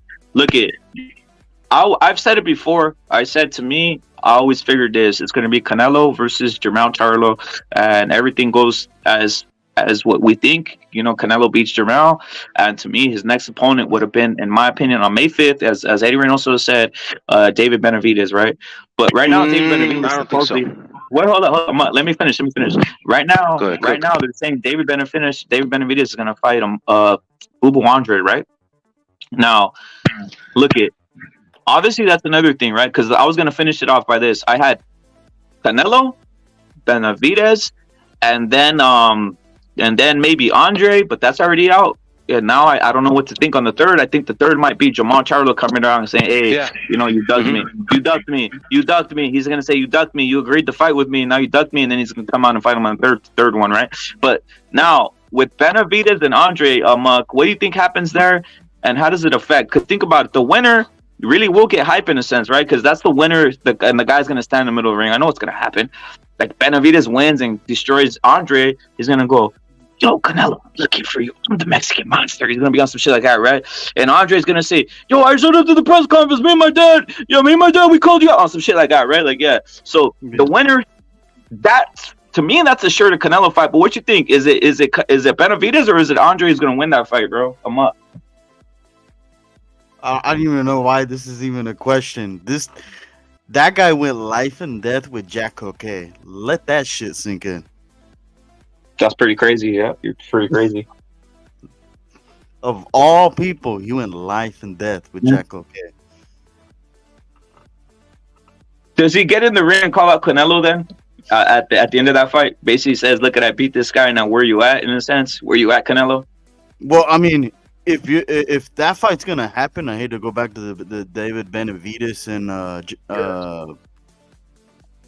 Andrade, which I like to call him. Yeah. I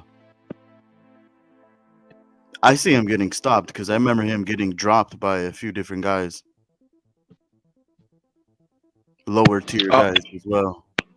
We're talking about the David Benavidez and Andre thing, right? Because I just had a phone call real quick. All right. Yeah. All right.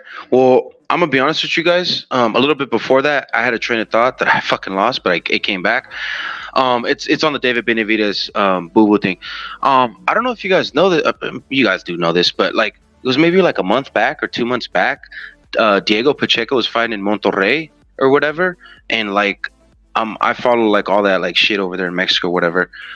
There was reports that, well, rumors that I guess David Benavidez's dad got checked by some Mexican dudes in Mexico. I'm not saying the cartel. I'm not saying that. I'm saying some Mexican dudes in Mexico checked David Benavidez's dad. And that's why David Benavidez is like on that, like, hey, my bad, Canelo. Everybody wants to say Al Heyman, blah, blah, blah, bullshit. But I heard it was some Mexican dudes in Mexico. Some top-notch dudes told him, like, hey, cut that shit out. And I heard David isn't even going by the Mexican monster anymore. I heard he's going by the Red Bandera. That's what I heard. I heard that he's not even called Mexican monster anymore. He's back to the Bandera Roja. He's back to the Bandera Roja. Yeah, I heard he's not the Mexican monster anymore. He switched his name. That's what I was told. We'll be able to see in the next time he fights. But as far as the Boo-Boo and David Benavidez fight, like I said, I think David stops him. He's too wild. But I think David earned his shot by beating Plant. That's my opinion. I think David earned his shot to fight Canelo. after he beat Plant. That's just my opinion. A lot of people will try to say that he doesn't deserve a shot. I think he deserves one now that he beat Plant. Plant was a nobody, but that's his best win. You know what I mean? And Canelo and him have a common opponent. Canelo stopped him, but he did give Canelo a good fight, and he did give David a good fight in the beginning of the 1-6 or 1-5. He gave him a good fight, but you know he did lose. But I just think that David's earned his shot at Canelo, and I think Canelo's gonna whoop Jamel Charlo's ass, maybe even a stoppage, to the point where the big Charlo is not gonna have any other choice but to like sit there and fucking cry for the fight, and he's gonna get it. And then I think he'll fight David. I think he'll fight David next year in September, not May. I think he'll fight him in September. I think he'll fight David in September. That's my opinion. I think he's gonna fight both the Charlos, and then David's get a rematch and then fight David. Oh, I don't know. Rematch? What do you mean rematch? Rematch would being like you lost. No, a rematch with one of the Charlos, just so the PBC can maximize their profit. Well, that's what I'm saying. I think he's gonna beat the small one, whoop his ass bad, where the big brother's just gonna feel like a fucking idiot. I'm saying he's gonna fight both of the brothers. Yeah. Possibly rematch one of the brothers and then fight Benavidez. That would be 4 fights, my boy. Yeah, that's what I'm getting at. I think he has a 3-fight deal though. Like I know, from my knowledge. Are you saying that he's gonna sign another like fight after that, after the 3-fight deal that he has completed? Yeah, it's possible. I think it is possible because he already cleaned out the DAZN. DAZN's cleaned out with like the only fight he has left is Bivol over there. He has nobody left. Maybe Edgar Berlanga if he builds up, but I mean the DAZN have nobody from. PBC have all the fighters from him, and I really do believe PBC is gonna juice the fuck out of their fighters. That's why they're throwing fucking the Charlos on the lamb chop block, saying you guys are next. And then I think David Benavidez probably has the best chance of beating Nella at 168, but I think he cleans them all. He cleans their whole division at 168 PBC. I think he's gonna clean their shit, and he's just gonna make the most money. And then he'll just start fighting like shitty fighters. But I think David's the last great fighter that he's gonna fight. That's my opinion.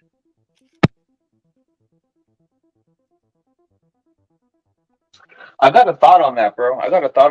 So I've never said David Benavidez doesn't deserve Canelo. I always said, he's pretty good. He's a guy that, to me, he's a devastating puncher. He's a devastating volume puncher, not a puncher, right? Just a devastating volume puncher. He really does volume. He has when we say he has like a top 3 fastest hands in boxing, I think he does. So it's like he has attributes, right? Yeah, but the only problem with him is obviously he's kind of vulnerable to body shots, and I'm not sure where his chin is. And in my opinion, I think he's a little weight drained for that division. Oh no, he hasn't been tested. He hasn't been tested. You're right on that. Yeah, and the weight draining that he deserves. The weight draining, bro. I do think he's a little weight drained for that division. I think Canelo will beat. Like if you tell me right now, hey, Canelo Benavidez announced tomorrow, I'm taking Canelo due to those factors, the experience. Obviously, Canelo literally dealing with every type of style, the fighting heavyweights and sparring, all this other shit, right? He's just a gifted human being at that sense. But yeah, I'd have to pick him. But I do think Benavidez at one point, if he doesn't get this fight, if he keeps on trying to get this fight at 168, I have to tell you, David, if you're out there listening, which I know you do, your dad listens, dude, it's gonna be pretty tough for you, bro, because you're weight drained, homie. Like you're really weight drained. He started at 175 too. That's what's crazy. He started at 175 too, and the WBC after he got stripped twice, they fucking said, "Hey, better beef, you're next. Come on, David." Nah, I'm good, bro. I'm gonna go drop down. I'm gonna go back down. Nah, I'm good. You don't want that smoke with those big guys over there. He's trying to prolong as much as he can before he fights those big guys, man. That's all he's trying to do. Because I think Bivol whoops his ass. I think Bivol boxes him, but I think David's style is made perfect for Canelo. Stand in front of him, no head movement, fucking high guard. You know what I mean? And body's wide open. It's going to be a good fight. That'll be a great fight if they do fight, though. I'll tell you that. Facts. Hey, but look at seeing guys. You guys see the title? Yes, Tank literally says you'll KO Tank, you'll KO Crawford, bro. That's what he's saying. Again, guys, you guys coming through, salute and hit the like button, please. And you guys can call in. There's that number, the 510-327-7424. And I'm gonna say something else. Sadly, right now, sadly, but not sadly, whatever, guys.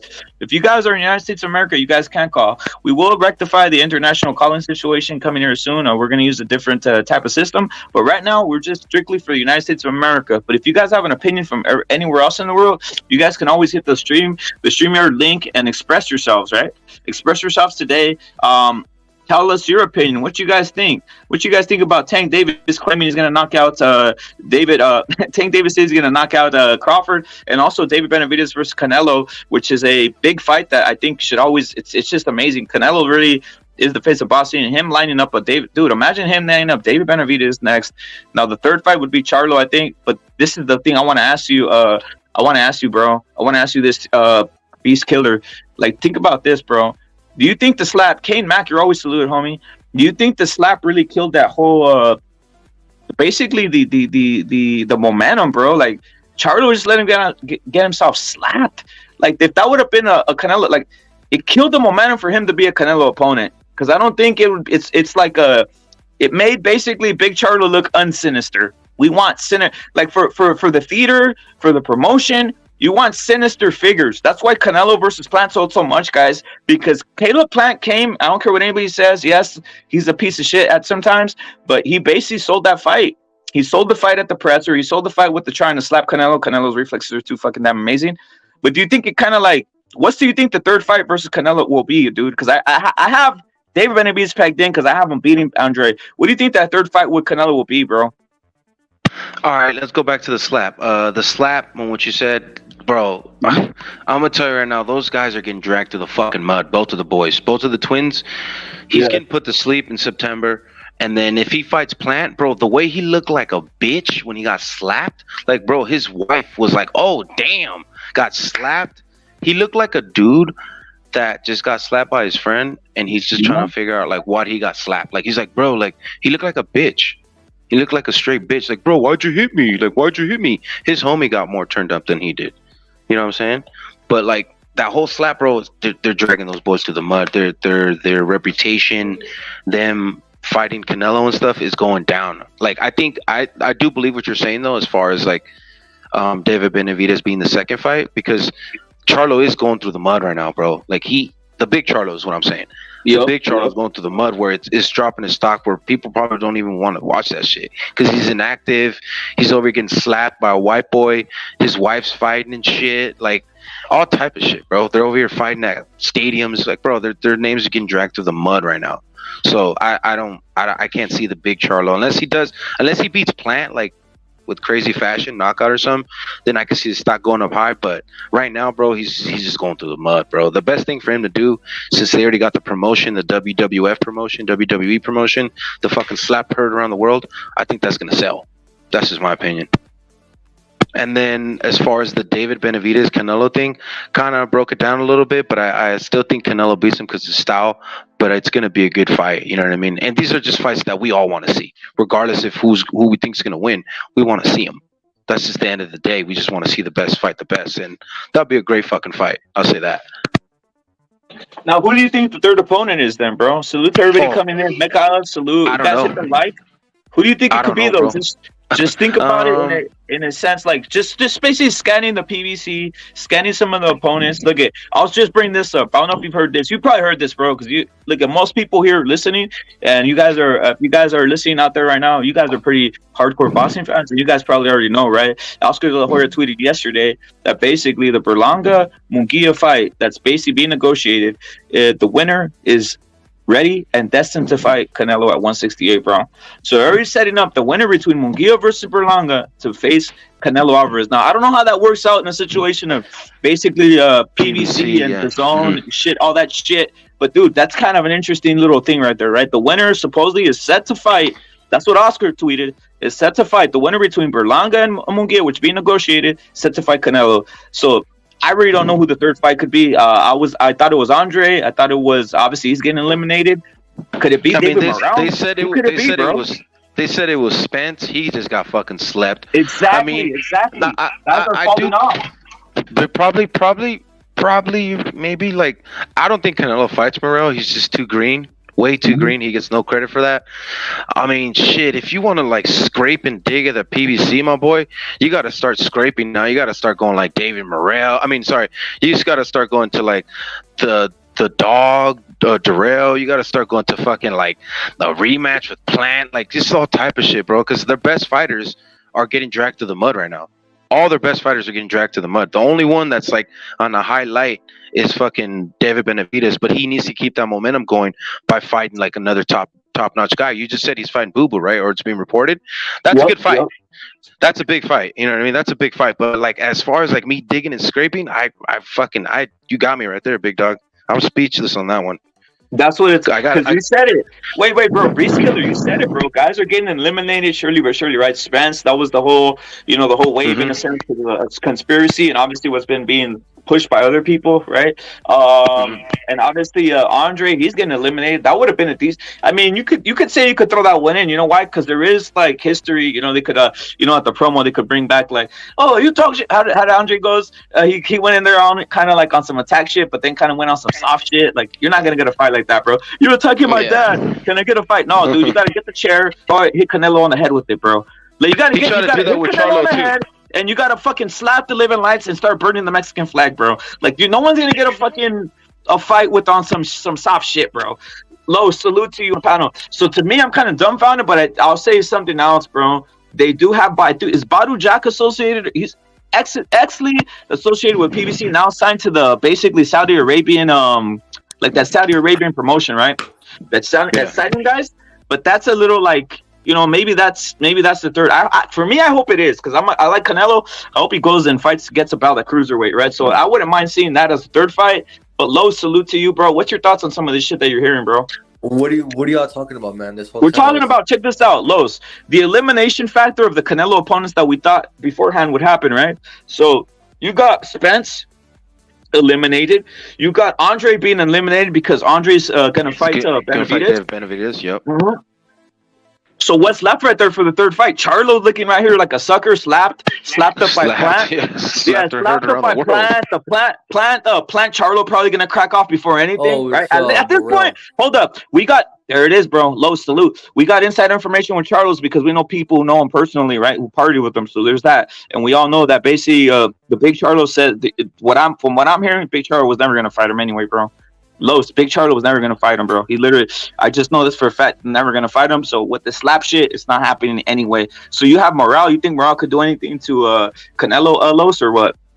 Nah, but I think that's the fight they're gonna make. Well, maybe Morale if he gets better. Like if Morale's the last fight Canelo has to fight, which will be in about 2 years. Maybe he might improve.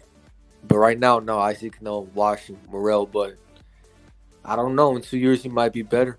But that's definitely on the ideal contract that they have right now. If it goes as planned, Morel's definitely the last guy to fight Canelo. I mean, there's no one else. Andrade, he's gonna fight. They're saying he's gonna fight Benavidez next. Yep. Well, he's probably gonna lose that fight. And then you got. He's gonna lose that fight for sure. Is a waste of time. Yeah.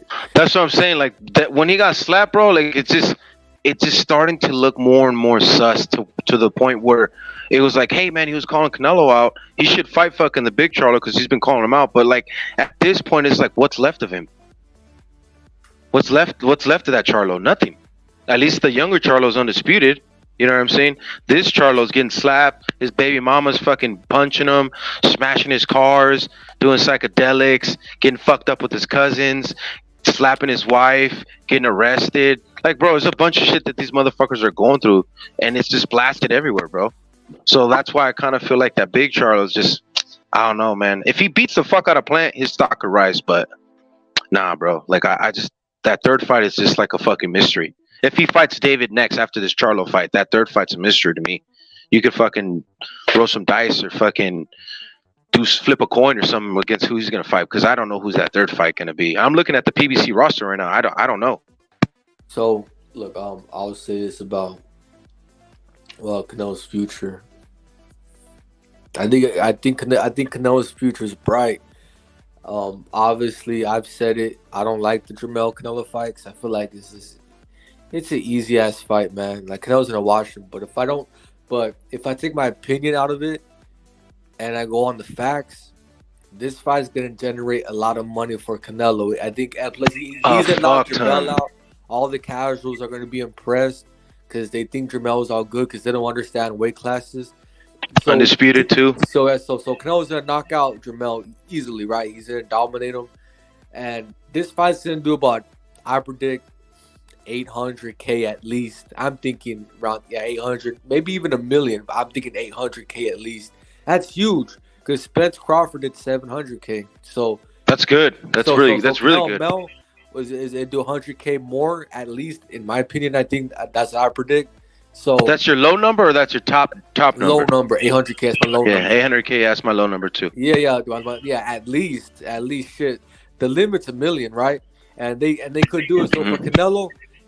Do people don't realize that Canelo's gonna make a comeback? Because he's been on the downstream a bit, where he fought Bevo, he lost. Obviously, the Triple G numbers didn't do that good. His rider numbers. Hold on, big dog. I don't mean to cut you off here because I want you to finish your thought, but I can't let you go any further than that. Hold on now. You said Canelo's last 3 performances have looked like shit. Okay, let's break it down. I didn't say that. Well, I mean, sorry, my bad. He didn't look as dominant as he usually does. Is that fair? No. So what I meant to say was he's on a downstream because he lost to Bevo, the Triple G and Canelo pay-per-view numbers they weren't as high as you would expect it to be for Canelo. I think it did 500K. Yeah, that's what 450, 500K. Yeah, that's for Canelo standards. That's underachieving, right? And then the Ryder fight, I don't think he sold that much either. So I didn't mean he fought like shit. I mean the numbers, right? The pay-per-view numbers haven't been. Thank you for saying that. Yeah. So, but I think we're gonna see a a renaissance of kind of like a Danny Jacobs Canelo fight and shit, like a fucking like a Canelo versus fucking Billy Joe and shit. No, I mean I can't find the word. I'm like half asleep, but like a restart, like a new regenerated. Yeah, like a regenerated Canelo where his fame is coming back. Like Canelo's gonna come back to the guy he was 2 or 3 years ago. People were like, yeah, he's the face of boxing, right? I still think he is, but now is people debating now, right? Like the whole argument LDBC makes is it's just got a little closer. Davis is like the whole argument they make is Gervonta is the face of boxing now because he did $1 million, even though Ryan sold most of it. But that's what they say, right? Like people start to debate it now. I feel like once Canelo goes through this PBC contract, dude, I see 3 potential fights on my bad, only 2 potential fights on that contract where he gets $1 million. So I got the Charlo Canelo fight doing around 800K to $1 million, and the Benavidez fight, if it happens, that's easily $1 million. Easily. So Canelo's stardom, his popularity, his pay-per-view numbers this year and next year, they're gonna go back up. People thought Canelo was on a downstream. Hell no, he has 2 fights on the come up that are potentially $1 million pay-per-view buys, man. So people need to chill the fuck out when they say kind of like Crawford having his moment right now and shit. Yeah, like people need to chill the fuck out when they say Canelo's on the downstream and they need to find a new face of boxing like Tank and shit or Crawford or Spence or Wilder. People need to chill the fuck out with that shit because you know what?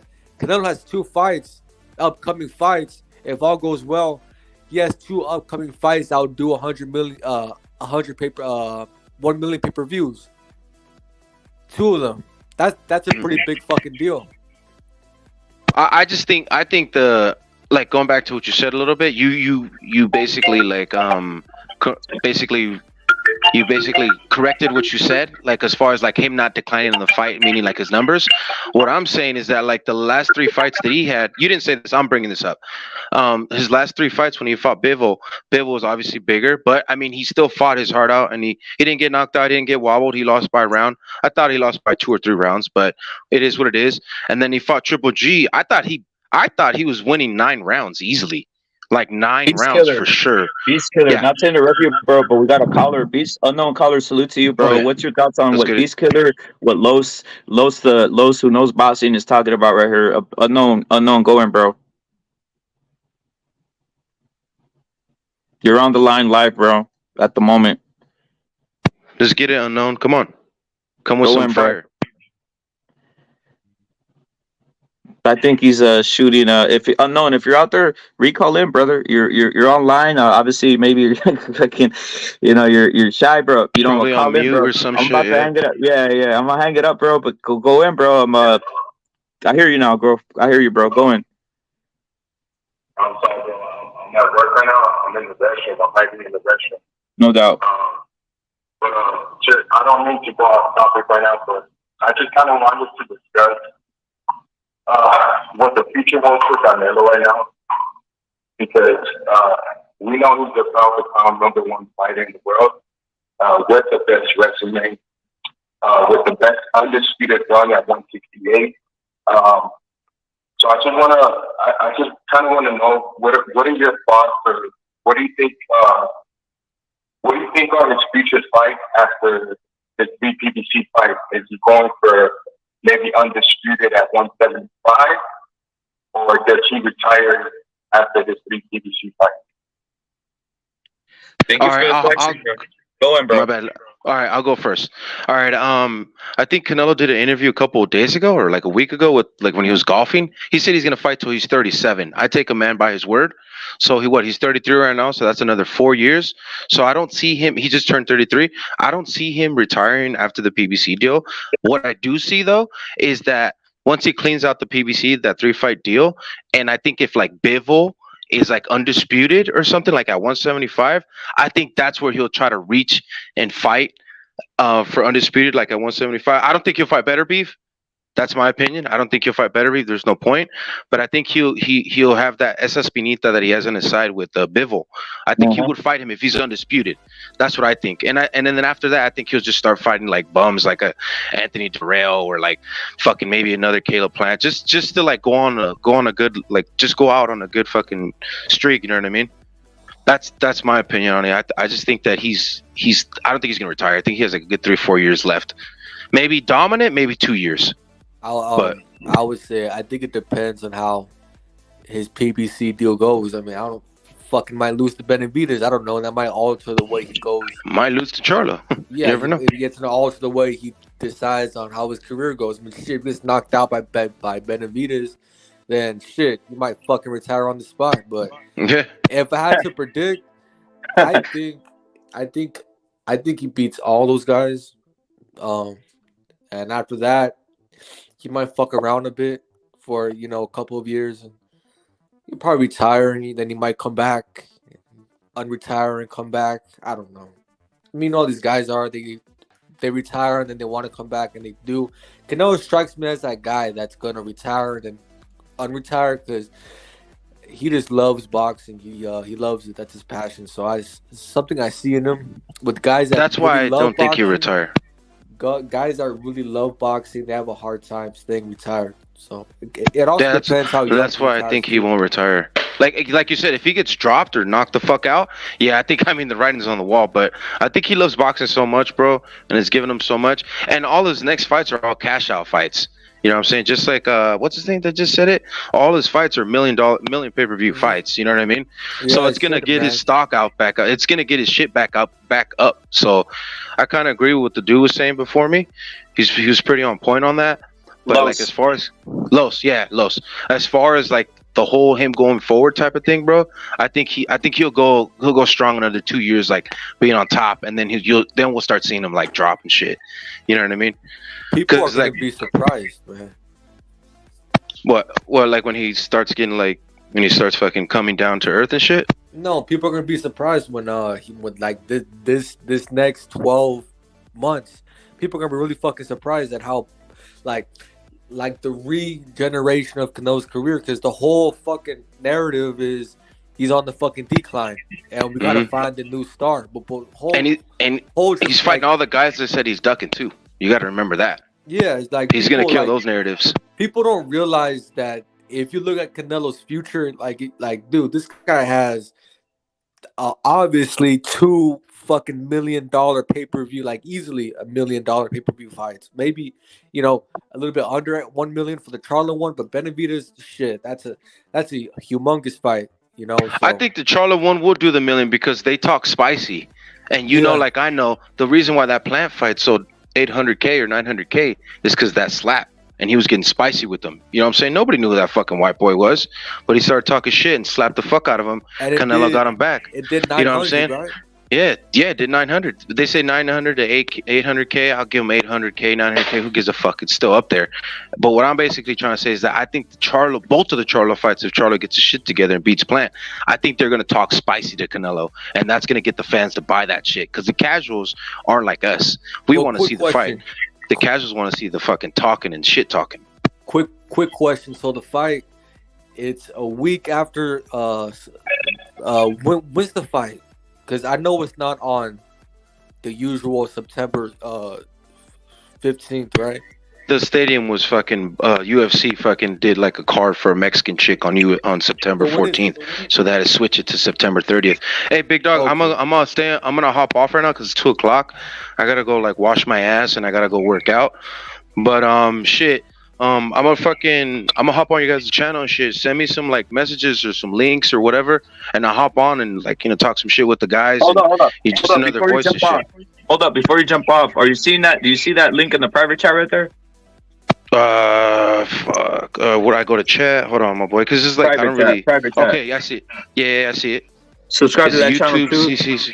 Okay, I got you. Hold on. And if you wanna basically get the direct links, follow Instagram @CCD if you have Instagram, bro. Yeah, Twitter. Anytime you hop online, I get those notifications on YouTube. So that's like another way where I could hop on your guys' shit.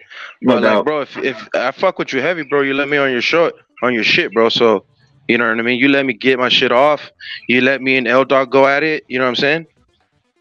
Yeah, it gets greater than that, bro. Los knows he's this fucking gritty motherfucker. We got Don Robocrypt. It gets greater than that, bro. I'm just warning you ahead of time, bro. Yeah. I was on the panel with the BDA, and they get pretty dirty over there. And I was on the panel with salute to BDA. Salute to nah, bro. Hold up. Salute to BDA. But dude, it gets into the Black and Brown channel and H Money's channel too. They go hard over there too. Nah, bro. Dude, literally, those guys are scared of this. Like literally, bro. Oh, I believe it. Dog, dude, it gets. I'm just warning you ahead of time, bro, because I don't want you to be like, oh, I'm fucking repping. I'm out of here. It's fucking leave. No, dude. This is where it's really at. This is where it gets gritty. This is where it's nasty as fuck. BDA salute. Other than that, I'm telling you right now, I've been everywhere. I'm kicked out of everywhere. Panelists, all this type of shit. No, I'm being serious. Look at it's gonna get nastier. It's gonna get nastier, bro. Liberal nasty. Like you might even get offended. Like hide your women and children. All this shit. I'm being serious. It sounds funny, but that's funny. What makes the show better, though. That's what makes the show better. Like how, like me and Eldar were going back and forth. If 4 other people were going back and forth, dude, the show goes like way better like that, bro. But I definitely understand where you're coming from. I'm gonna sub to your channel. Thanks for letting me on, big dog. When I see you online and you're doing your lives and shit, I'm gonna try to hop on when I can. Just look for Beast Killer Mac G's. That's my YouTube name, but my real name is Beast Killer. That's like my gamer tag for gaming and boxing and all that shit. But thanks for letting me on, big dog. I'll hit you up some other time. Peace, one love, guys. You guys be safe. Salute to you. Salute to you. Salute to Don Robocrypt. Salute to Los, who's on the panel, and Beast Killer. Go in, Los. Rip it. I was gonna say so he said the fight's gonna be September 30th. So when's the fucking it's already fucking August 1st. So when's the press conference, like all that bullshit for Mel and Canelo? They're gonna work on it. You know what? They're gonna probably next week is when it starts cracking off, bro. They're gonna give it a week to rest with the whole. This week is the whole aftermath that they say of Spence and Crawford. They're gonna let it marinate. They always let a fight marinate for a week. Next week it starts getting on and cracking, and then the press conference starts a week after that, bro. If Jamel was any fucking smart, he'll fucking push Canelo. He'll be fucking ratchet because that's what's gonna fucking sell, man. And all of these fucking casuals, they're gonna buy it because they can't. Like they think, like if you talk to casuals, dude, they don't they don't even know that there's twins. Like they think Jamal and Jamel's the same fucking person. Like they don't even know. So people are gonna buy it. You know, a lot of people are gonna buy it. Shit, yeah, man. I it's gonna be a big fight, dude. 100. I think it's gonna do 1 million. Hopefully, yeah, 1 million. It has all the elements, bro. And Charles, they're fucking coached, bro. They're gonna be going crazy. They're gonna have him. They're gonna have him on all the drugs, bro. Anything that they could do to fucking make him go psycho. I would not be surprised if fucking Charlo goes on the fucking stage starts eating fucking bananas like a fucking chimp and starts hopping around and goes like ballistic. That's what I believe is gonna happen, bro. Hey, Drinks and everything. Where's the fight at? Is it in Nevada or Texas? Vegas, bro. But I think they're doing multiple fucking press conferences for sure. Yeah, LA. They're gonna definitely run LA, New York, and LA and Texas too, for sure. Because they're both that shit. If it's, I'm like 5 hours or 4 from Houston, so I don't know if I'll go to that one. I'm definitely gonna go to a fight out there, homie. For real, I'm gonna go to like a Dallas one of these days, or like a Houston one, because this shit, like, I've never been to I've never been to Texas, but I want to go to one of these fights because they always have Virgil, Canelo, even Orion fights out there. So I wouldn't mind seeing any of these fools out there, bro. If you hit me up, bro, hit me up out there if I fly out there or if I get out there, bro. Hit me up when you're out here. And yeah, I will. I was bro. probably gonna go to the. I was thinking about going to the Virgil Stan fight, but yeah. That would have been a great fight, bro. Was that going to be in San Antonio or Dallas? San Antonio, bro. It cracked off in San Antonio. Okay. Yeah. Don Robo, let's go finish off, man. No. I was just saying that I was hoping Canelo Charlo was going to be in Texas, so I could probably go, but Las Vegas, shit. Nah, I'm good. You gotta hit Vegas up though, Los. You gotta hit Vegas up, bro. If you're gonna hit the West Coast, hit up Vegas. And to me, I don't know if you'll disagree or agree with this, Don RoboCrip. Like, I'm not shitting the homies. Salute to LA. Salute to all the homies in LA. Salute to the homies in Oakland. Salute to the homies in San Francisco. Salute to the entire California. But to me, the best, like the coolest city to visit if you're from another state is San Diego, bro. Yeah, I'm just even for real, bro. So San Diego is rated like some of the best places to be at, and plus has some of the best weather in the world. Yeah, bro. The world. So it's like pristine shit. I know. I talk to a lot of Texas motherfuckers are always complaining about weather. It's like, hey, what's up, dude? The weather fucking sucks. Hey, what's up, dude? The weather fucking sucks. I was like, God damn, bro. Man, you're at Texas. What do you expect? You know, that's how it goes. Oh, the heat. Yeah, the heat in Texas is different, I would say, because well, Texas is big, right? But I live about 30 minutes from the coast, like the Gulf, right?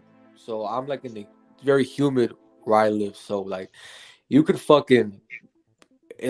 go under a pavilion and it's still fucking hot, and it's still hot as hell at night too. At night, super hot. I think because I've been to West Texas, more like a desert, so it's more like like Cali and like Nevada, and out there at night it's pretty cool. Like it's cool, but out here, at night it's still like you're still fucking sweating at night.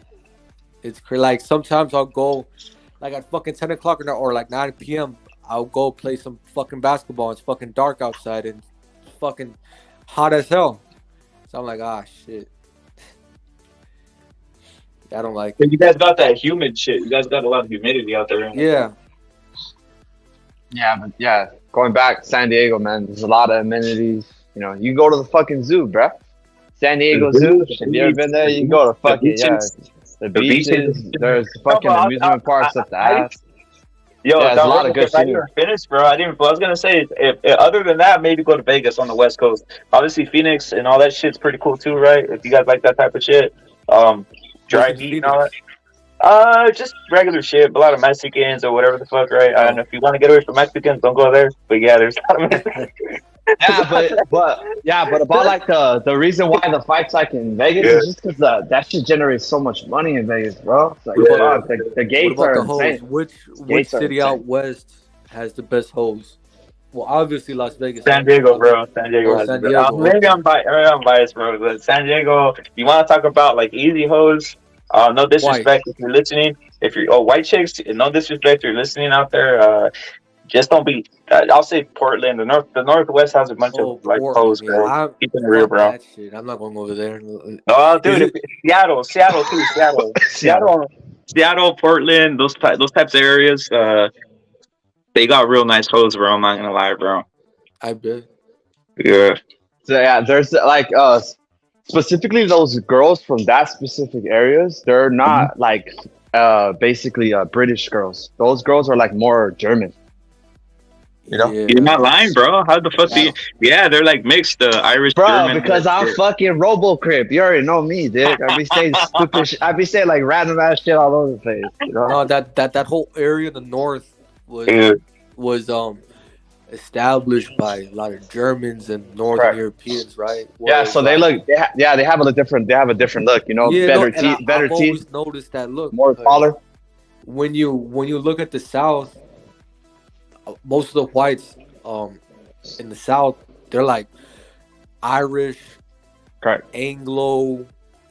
There's some Germans in Texas, but there's a lot of Irish people out in like the 1600s, right? A lot of Irish and Anglo people and Scot people, so they look differently. Yeah, and Irish got the reputation of being like the ugly ones, of fucking like the Anglos. That's why they look good, bro. I mean, I'm not saying shit. I'm not saying shit, but that's what they themselves say. No, but I'm repeating what they said. That's why they say a lot of the Southern people are like the hillbillies are fucking ugly. They look like inbreds. That's why. Yeah, because of the fucking the Irish. Yeah, and where Lois, I don't hate the Irish people. If you're Irish out there, I'm being serious. You guys have beautiful women. I'm not even capping. But most of them are mixed. At this point in the United States of America, everybody's like, there's no pure, like, everybody's mixed, bro. Like, talking about, like, whites in general. And even Mexicans are mixing a lot right now, right, Lois? Like, it's what's happening, bro. Hell yeah, man. In Texas, a lot of white, and I'm sure in California, it's the same thing. A lot of white Mexican mixes, you know? Mm-hmm. Yeah. I see it all. I see it all the time, man. Fucking a Mexican dude with a white bitch. I always see it. Hey, Don RoboClip, what your thoughts of the Benavidez? Because you jumped off, but I wanted to get your thoughts because you've always been a promoter of Benavidez. What's your thoughts on Benavidez getting his shot with Andre, bro? Los broke it down, but what's your thoughts on him getting his shot? Bro? You know, as the fucking lead director of the Benavidez fan club, you know, we gotta say that we're very excited about that fight. You know.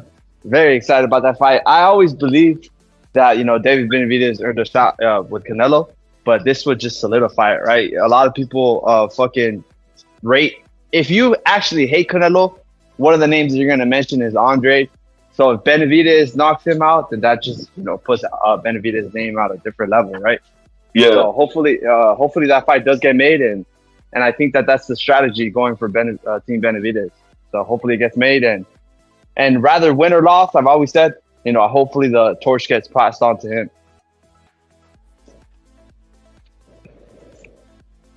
Hey, do you guys think torches are going to be passed over? You think that's really going to happen, bro, or do you think it's just going to end up being someone just basically take?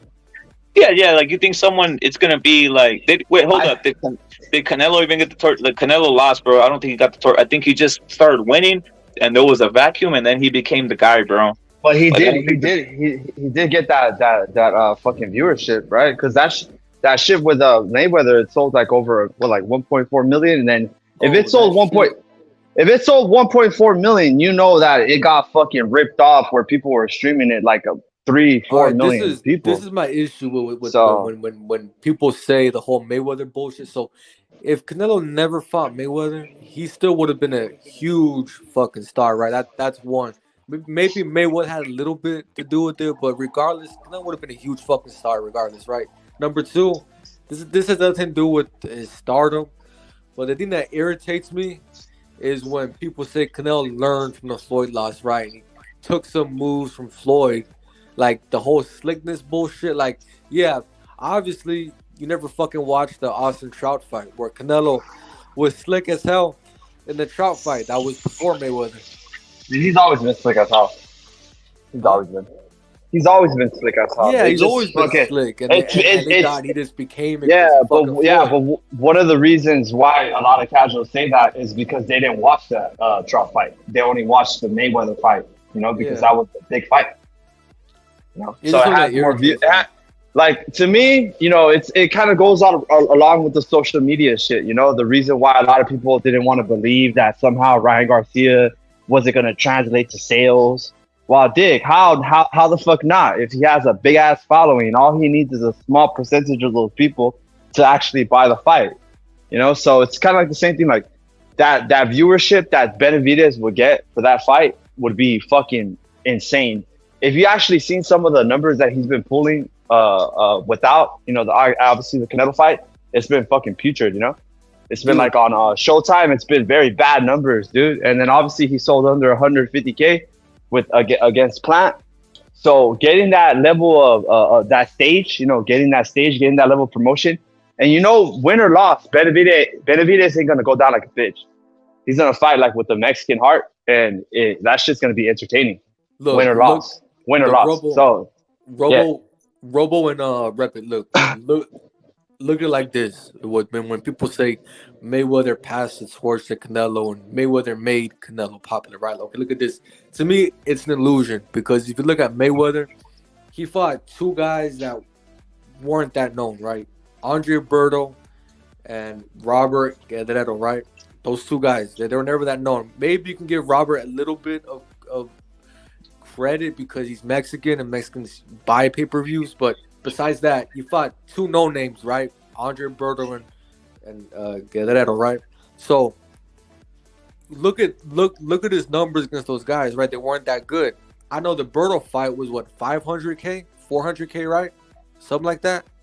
Meanwhile, you look at Canelo. When Canelo fights fucking nobodies, like Killer Plat's a fucking nobody. He does 900K with a fucking nobody. Mayweather's biggest fucking pay-per-views were with other superstars that were the majority of the reason why people fucking bought that pay-per-view, right? People bought the pay-per-view for fucking Pacquiao, for Canelo, for De La Hoya, for Cotto. They bought those pay-per-views because of them. They didn't buy them because of fucking Mayweather. So Mayweather's whole fucking pay-per-view stardom is a fucking illusion. He was just lucky that he was in an era where there was a lot of fucking famous, popular boxers that were foreign, that they're representing their country. They're representing Mexico, the Philippines, Puerto Rico, right? He was lucky. He had that shit. It was just it wasn't him. It was the matchups that they were fucking buying. It wasn't like, oh, I'm gonna fucking watch it for Mayweather. It was like they were watching it for the fucking matchups. They wanted these guys to beat Mayweather. That's what it was. Like they wanted him to beat him. But popular guys, right? Like guys representing their whole country. That's what Mayweather said. Mayweather's whole plan was, I'm gonna fight guys that like these foreign stars. That's why he fought so many Hispanics, because they knew Mexicans, Puerto Ricans, Argentinians, they all ride for their people. He's fighting countries, the people that have countries behind them, right? That's why he didn't fight that's why he didn't waste that time fighting Americans, because there's no money in that, right? Yeah. But I was gonna say this too. Look, the only two genuine stars we've seen in the past 20 years was Canelo and Anthony Joshua. They could fight fucking nobodies and pull in 800K plus people. No, Mayweather's not doing that shit. You already seen it with Andre Berto. He did 400 to 500K. That's nothing. All right, so that's sure. A genuine star is Canelo or Anthony Joshua. That's genuine stardom. So people to say Mayweather passed the torch to Canelo, Mayweather never had a torch. It was all an illusion. Well, obviously, De La Hoya had the torch. Could it be like different levels of torches?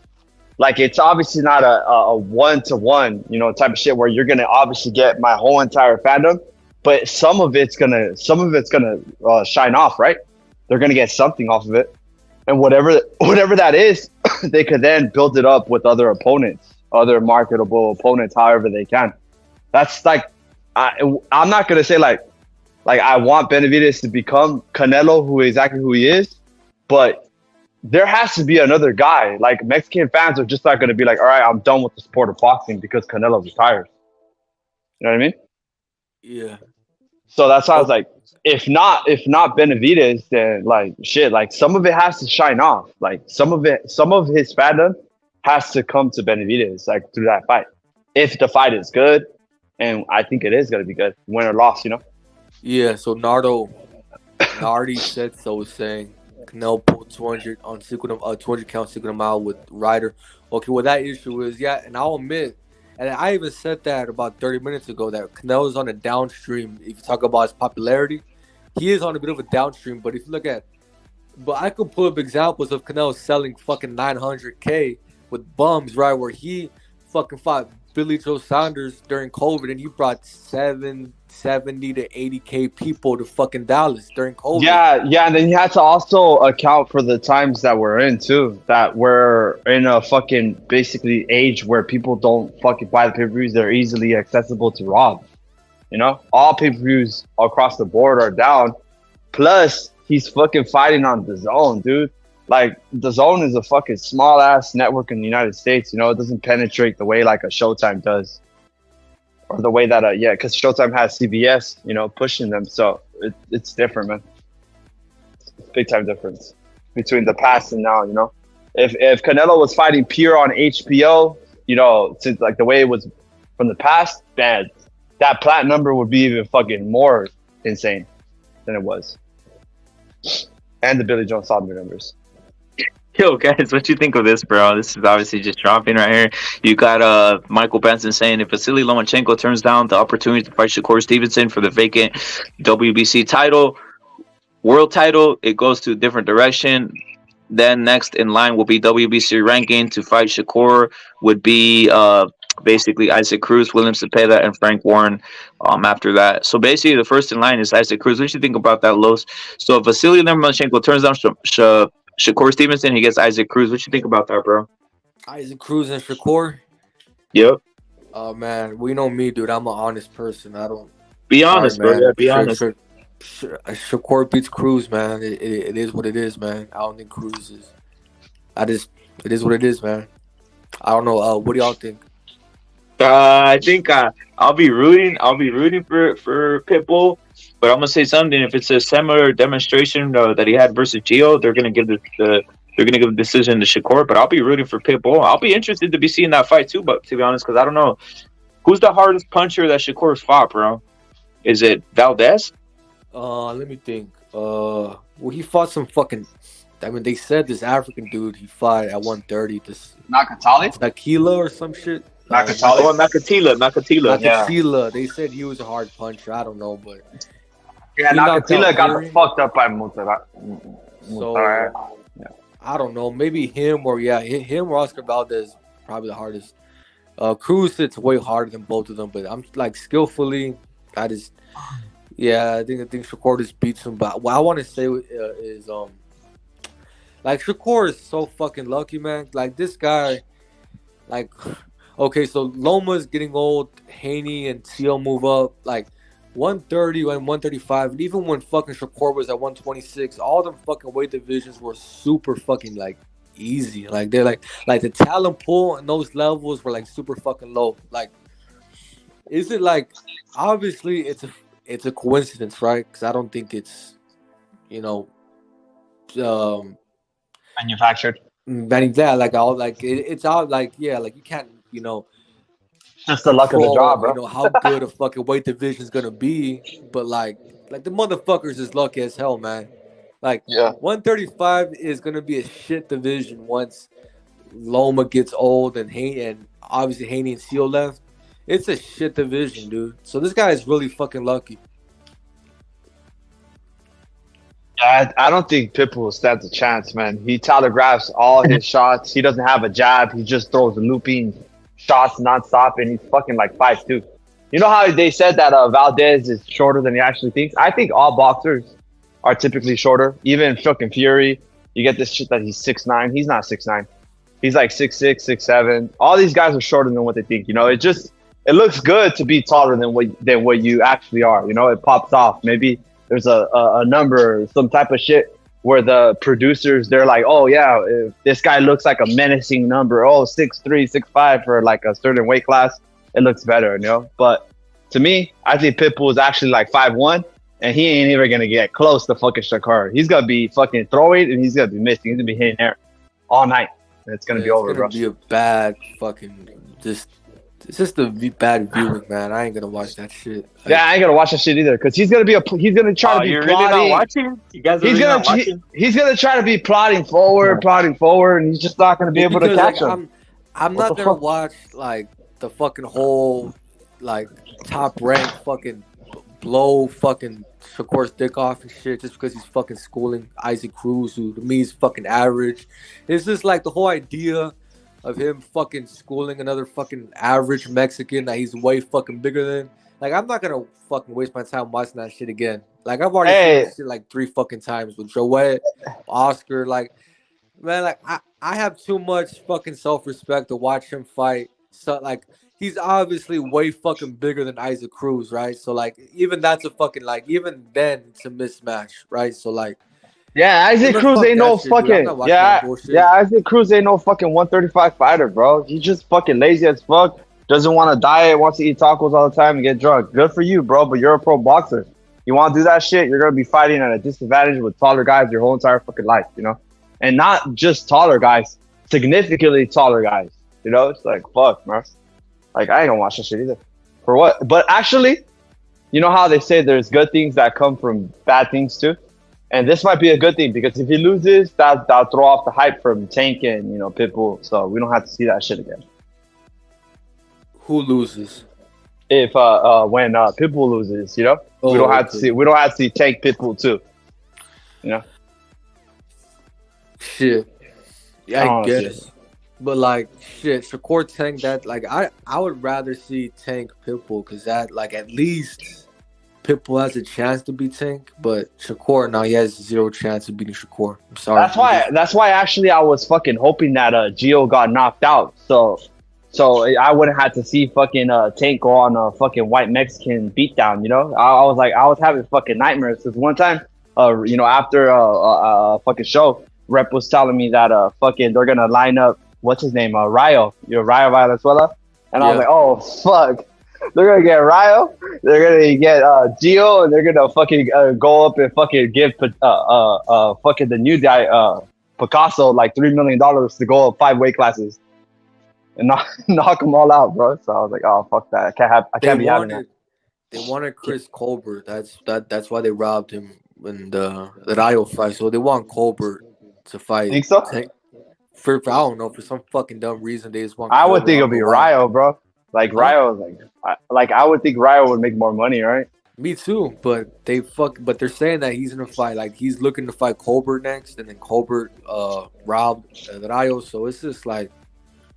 Tank, I don't pay too much attention to Tank's career. He's like to me, he's like Jake Paul, where like he's like there's like a lot of fucking bullshit fights. Like I don't take him seriously because he's never gonna fight anybody. So yeah, I just try to like ignore Tank when he's brought up.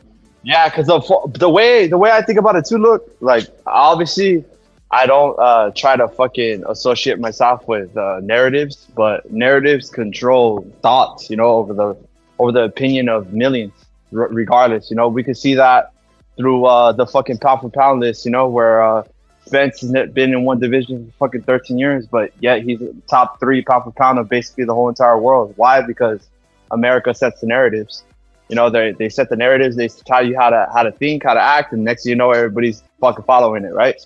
So I don't want that narrative to be set where, you know, Tank's basically fucking KOing a whole bunch of Mexicans and all that shit, you know, regardless if it's factual based on merit or anything.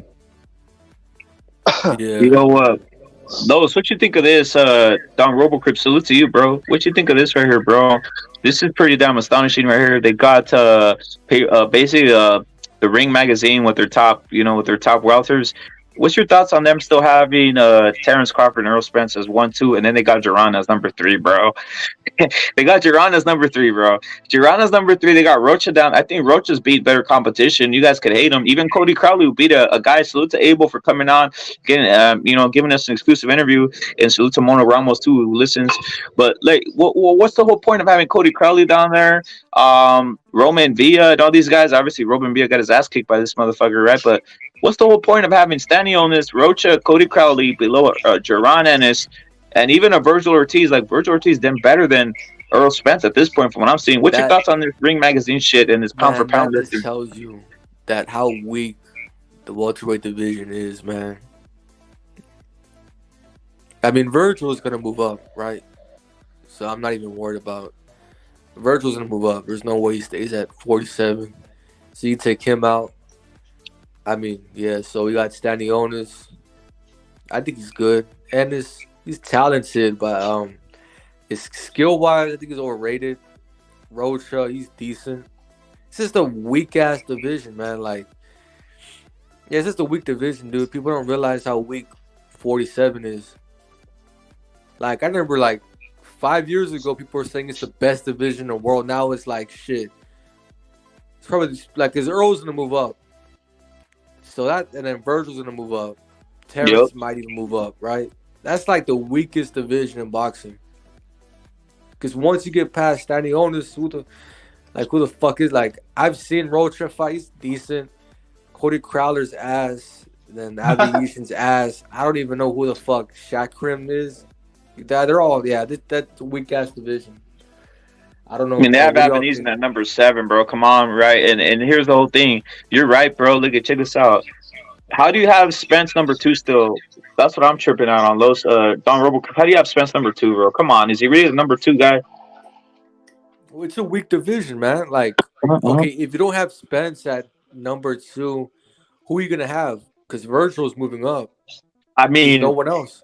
I'll say this, Rocha, for whatever you say, at least he hasn't gotten his ass kicked like fucking Spence. Like, dude, what top 10 pound for pound fighter? I agree. I agree. No, I agree with you, Rhett, because this is another example of the standards not keeping it at 100. Suddenly, you know, if a Mexican fighter loses, so like say for instance Canelo, suddenly he drops like fucking 5 slots, 6 slots on the rankings, but Spence loses and he's still fucking up there. You know, like what the fuck? Like, you know, like, hey, if we're gonna keep it 100, you lose, you're out of the fucking rankings. That's what it is. That's what everybody always clamors about. They don't clamor about fucking resumes. They clamor about the O, right? The O. Okay, you fucking lost. You fucking lost, and you got knocked the fuck out in a fucking horrific fashion, and it was recent, and you haven't had no wins since then, so you're fucking out. Get the fuck out. Let's keep the standards 100, or there is no standards then. If that's what you're going to go with, you know, because I kind of saw that, like, what the fuck? Hey, you don't rank Cody Crowley or any of these guys. Zeke, salute to you, bro. No, I don't agree with you, Zeke. Zeke, I don't agree with you. I think if you have that assessment, jump on the panel, brother. I don't agree with you, bro. I think Virgil is up there, and I'm going to say something. No one wants to mess with Virgil. A healthy Virgil is a threat to anybody, and guess what? It would have been, dude, maybe even a fucking wagering Virgil would have done better than Spence, bro. From what I saw Saturday, it was fucking a terrible performance, bro. Definitely, because you know why? Virgil has good Virgil actually has good fucking technique. Like people, okay, I wanted to say this earlier. Like I don't want to waste y'all's time because I'm going like on a rant. But like I wanted to say this earlier. But I know BDA's off. I wanted BDA to be on. But like, don't fucking like just believe like any random ass fucking dude that talks well and says he's a fucking doctor, a neuro doctor. He didn't even say he was a neuro doctor. He said he just worked with people with dementia, right? Well, they're making all these fucking dumbass excuses talking about he's in a fucking car wreck. That's why he has, you know, neural damage. You know, he has residual neurological damage. They were saying, man, dude, I've watched Spence my whole his whole fucking career basically, right? Because he's from Texas, so I knew about Spence, dude. He was always fucking sloppy. I was never that impressed with Spence. Yeah, he's fucking like he has crazy stamina. And he's very strong, but aside from that, he always had shit fucking balance, dude. He always had piss poor fucking balance. So people out here don't saying that that you know Spence, you know, like, you know, obviously Crawford's very fucking skilled, but people are gonna sit here and disagree, and they're gonna say, if I say, oh, Virgil would have done better than Spence, and they'll be, oh, you're bullshitting, right? I'm like, yeah, because he has better fucking technique. And then they're going to say, well, Spence has good technique too. But the issue is he wasn't the same after the fucking car wreck, right? I'm like, no, dude. He was always fucking flawed, man. He always had piss poor fucking footwork. He was always basic. You think something like Virgil Ortiz on the eye test? Virgil Ortiz is a way better fucking pure boxer than fucking Spence. He has a better jab, better footwork, better combos, better defense. The only thing is his resume isn't as good as Spence's, right? Which is understandable. Spence is older. But if you're going to sit here and say that Virgil couldn't do better than Spence just because Spence is, you know, Spence and he was a champion, and not just look at his fucking technique, then you don't know boxing. And then you have fucking fake ass doctors using the fucking whole car crash excuse as to why Spence footwork looked like shit. He was off balance. Man, anybody with the fucking brain knows that guy calling in the BDA, he wasn't he didn't know what the fuck he was talking about, dude. You can't make no fucking diagnosis from watching the fucking fight from your TV. Seeing Spence walk to the ring talking about he has glass eyes or some shit. He always had those fucking eyes. You can't make no dumbass diagnosis from the fucking couch. I never heard no fucking doctor make a diagnosis that a guy has dementia. Los, I think I seen this. Los, I think I seen this comment. You think that whole crash shit was a hoax, correct? Well, I was just fucking. I'm not gonna lie. I was just fucking trolling, dude. Like, okay. It sounded like facts, Los. What the fuck? You had me going with this is facts. No, because I seen it. I don't know where, but I was like, bro. Bros was like the mean guy, bro. You know how the mean guy go like, show me your fucking papers. Los was like, show me the fucking doctor evidence, bitch. Show me the evidence. I was like, shit. Look at the shit. Los is going down. So I was like, shit, it's a hoax. No, the one thing he I was like, he has a point in there, but I have look. I'll say this, Los. Have you heard me talk about the veneer shit? Like the veneers, like putting fake fucking teeth in your mouth, and to me it fucks up your basically your quijada or your fucking your basically jaw, your glass, makes your glass chin, bro. I think that's part of it, bro. To be honest with the Spence shit. I'm not trying to, dude. I don't give a fuck. People think, oh, you're making. No, I don't give a fuck about Spence, bro. I really don't. Look, I was happy. You guys can go look back at the play or whatever the fuck. I was happy that fucking Crawford knocked him out. But I'm just saying, like, guys, if people don't think Arkham, you're saluted. If people don't think that fucking taking your whole jaw, dude, crashing the car, smashing your teeth out, and having putting a fucking glass jaw full of veneers is not gonna change you, bro. It really does. I'll put the evidence out here. Andy fought. He'd never been like really shook, and he just got fucking dropped with the jaw by a simple jab versus Areola because he put those fucking glass shits in his mouth. I think all these guys become chinny once they put those fucking veneers, bro. But that's just another little angle, bro. I've been saying. I think like all things could be true, you know. It doesn't necessarily have to be like, because honestly, to me too. Earl Spence's resume has always been fucking flawed, you know? He fought a Cale Brook that got beat the fuck up and almost murdered by fucking Triple G. He fought Danny Garcia, which was a fucking tiny ass fucking welterweight, right? And didn't even belong to the division. And then he fought fucking Porter. You know, Porter is not a generational talent. So those three names, they're not great. And he was bigger than all of them, significantly bigger than all of them. So it's not like he fought a talented big guy to basically test him. You know, he was just fucking bullying little ass dudes. So finally, he fought a guy with better technical skills and a guy that was physically fit. And obviously, he looked like a crack addict because he's been trying to stay in the division for fucking 13 years. Well, that's what happens, bitch. You stay in the division for 13 years, you're gonna be fucking drained. You don't need a fucking scientist to tell you that that's gonna happen. You know what I mean? So, but also too, in saying that, there is no question that a car crash, like, you know, your head, right? Your head is your brain is on like a little swivel inside of your head. So even though you could have the best helmet in the fucking world, you could have the best fucking type of protection all around, your brain still scrambles inside of your head. So basically your skull with the movement will cause the damage. You don't necessarily have to fucking see blood or see a gash and shit. Just your head inside with that type of movement of a fucking over 100-mile car crash, that shit's gonna do damage. There's no question. Let me bring up an example. There's no question. I'll bring up an example. So Edwin Valero suffered a motorcycle crash. He had a cut in his fucking skull, right? Yeah, you know, he had a fractured skull, so he had a cut in his skull. So obviously, he had some big fucking shit go on in his fucking brain. Probably more than fucking Spence had. He had a big ass cut around his fucking skull, right? Okay. And he came out, maybe because he's younger. That's the only reason why. But he made his pro debut, and he never looked fucking chinny in any of his fights, Edwin Valero. So he had a similar situation where he had a motorcycle crash, and he did have some brain damage from it, supposedly. I mean, shit. If you're gonna say Spence had brain damage from it, then I'm pretty fucking sure Valero had brain damage too. And to me, he never looked like I can watch his fights. I don't even think he ever got dropped. Or I think he did once against Mosquera.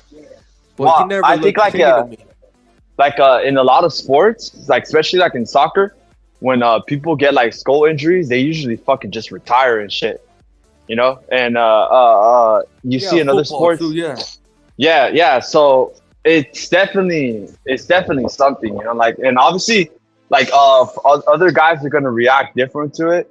But just the fucking fact that you actually think like there's nothing gonna happen when you fucking have that type of fucking high speed accident, like your brain is gonna scramble because it's fucking violent, bro. 100 miles an hour, like in a car. It's also gonna scramble when in a car, beat in a fight. Like every boxing fight, your brain gets all fucked up. Too. Yeah, that is true. It could.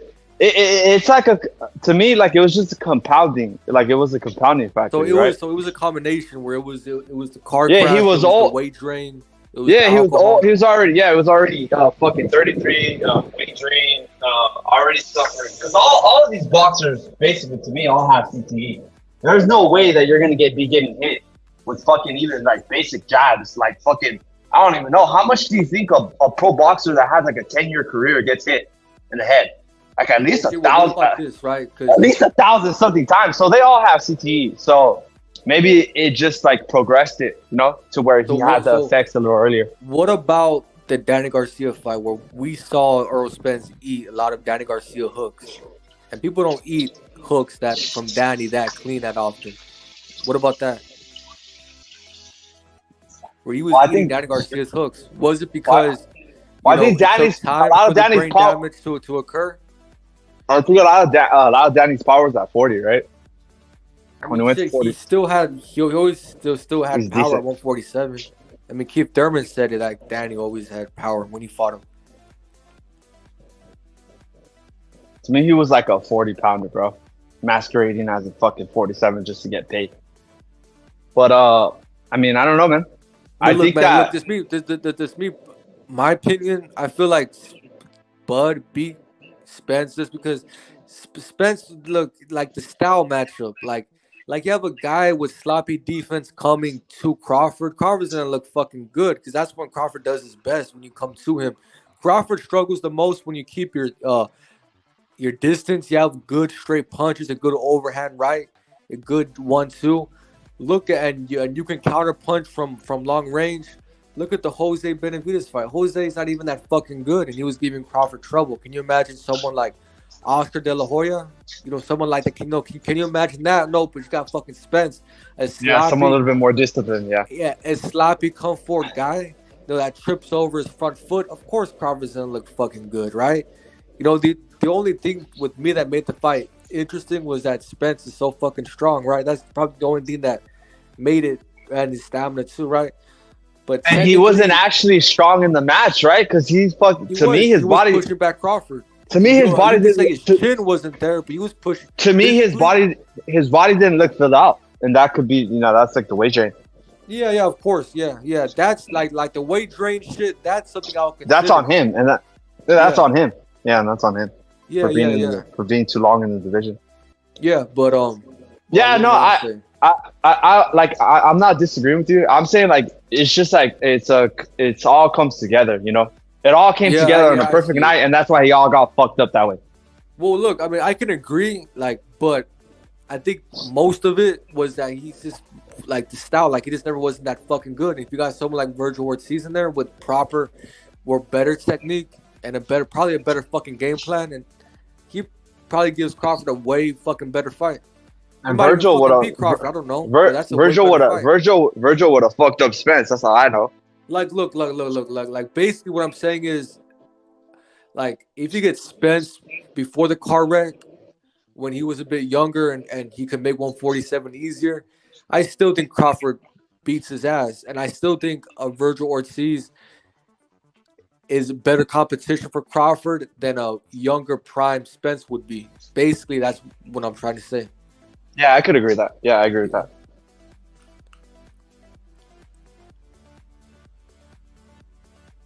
And do you think that is because Virgil has better footwork and he could establish his jabs? Better footwork, way better jab, and like the most important one is fucking defense, right? Like way better fucking defense. He keeps his hands up, keeps his guard up. Yeah, better balance. He can come in he can come to you on angles. He doesn't come in a fucking straight line. That's so easy to predict. He can switch up his combos way fucking faster, hands, and yeah, man, just better counterpuncher, better body work. Spence has always just been very strong. Then that was his thing. Like beating down on smaller guys, right? You look at it, Mikey Garcia, smaller. Danny Garcia, smaller. Kell Brook, like physically broken down from Triple G. Like Porter, smaller. It's like a whole bunch of smaller dudes. Yeah. They're just abusing smaller guys. Rep, are you there? Or Rep it gone? Yo, hold up. Can you hear me, bro? Yeah, Yo, Los, can you hear me? Well, I was gonna say, bro, look at the whole thing about Virgil and all this and the mix-up. Look at, dude, the whole thing that De La Hoya said is he wants to fight Crawford at 154, bro. Crawford said he'd go to 154, dude. Like, dude, Crawford claims to be Captain Killer at least now, bro. Why would he want to stay at 147 at this point? Didn't he already accomplish everything? Like, to me, who's the biggest fight at 154? We could say like Jermell Charlo's a big fight, right? But he's fighting Canelo. Does he really want leftovers? Does he really want leftovers after Canelo gets done with them, bro? Like, come on, bro. Like, nah, there's no way, guy, bro. Virgil's the guy, bro. There's no way Mal is gonna be able to fucking put on that weight and then come all the way back down when he was already fucking struggling to be at that weight, you know? Oh, he was already, man. Dude, he was already rumored to go to 60 anyways. Oh, dude, where were you? Jamel, you've seen the best of him. After he gets knocked out against Canelo, his whole career is basically like he's never gonna be the same again. He's like, you've seen the best of Jamel. He's he's gone. Him and his brother, they're both gone. Like, that's it. Yeah, so Virgil, you know, you got Mono over there and Tim Tszyu. Oh yeah. Fucking yeah. I forgot Ramos, right? Jesus Ramos. Correct. Yeah, what do you think about him? Bro. Oh, that guy, dude, that guy's a fucking beast, dude. That guy. Hey, Rep. If Los likes him, now I'm gonna like him even more. Oh, fuck. What? Oh, because I've been hyping up fucking Ramos, bro. So you know, I'm just saying, like, if you like him, bro, then that you know, that's some good ass shit. Oh yeah, when I first seen him, I'm like, this guy's good ass fucking footwork. Like, goddamn, he's big as hell. He's like, yeah, he's super fucking big. So strong for that weight. You want to know something about Mono? You want to know something about Mono, bro? Who do you think was his Mono's, I think, is 22, right? If I don't believe 21, 22 right now. Can you guys check it out? Yeah, 22 or 23. All right, he might be even younger, bro. He might even be 21. It might fuck around and be 21, right? You know who he was main sparring partner for, bro? He's a southpaw. Who do you think his main sparring partner was, Los? Southpaw. You're saying his sparring partner was a southpaw? Yeah, he was the sparring partner for up until last year for this guy. Fucking, Lara, I guess. I don't know. Bud Crawford, bro. Bud Crawford. Wow.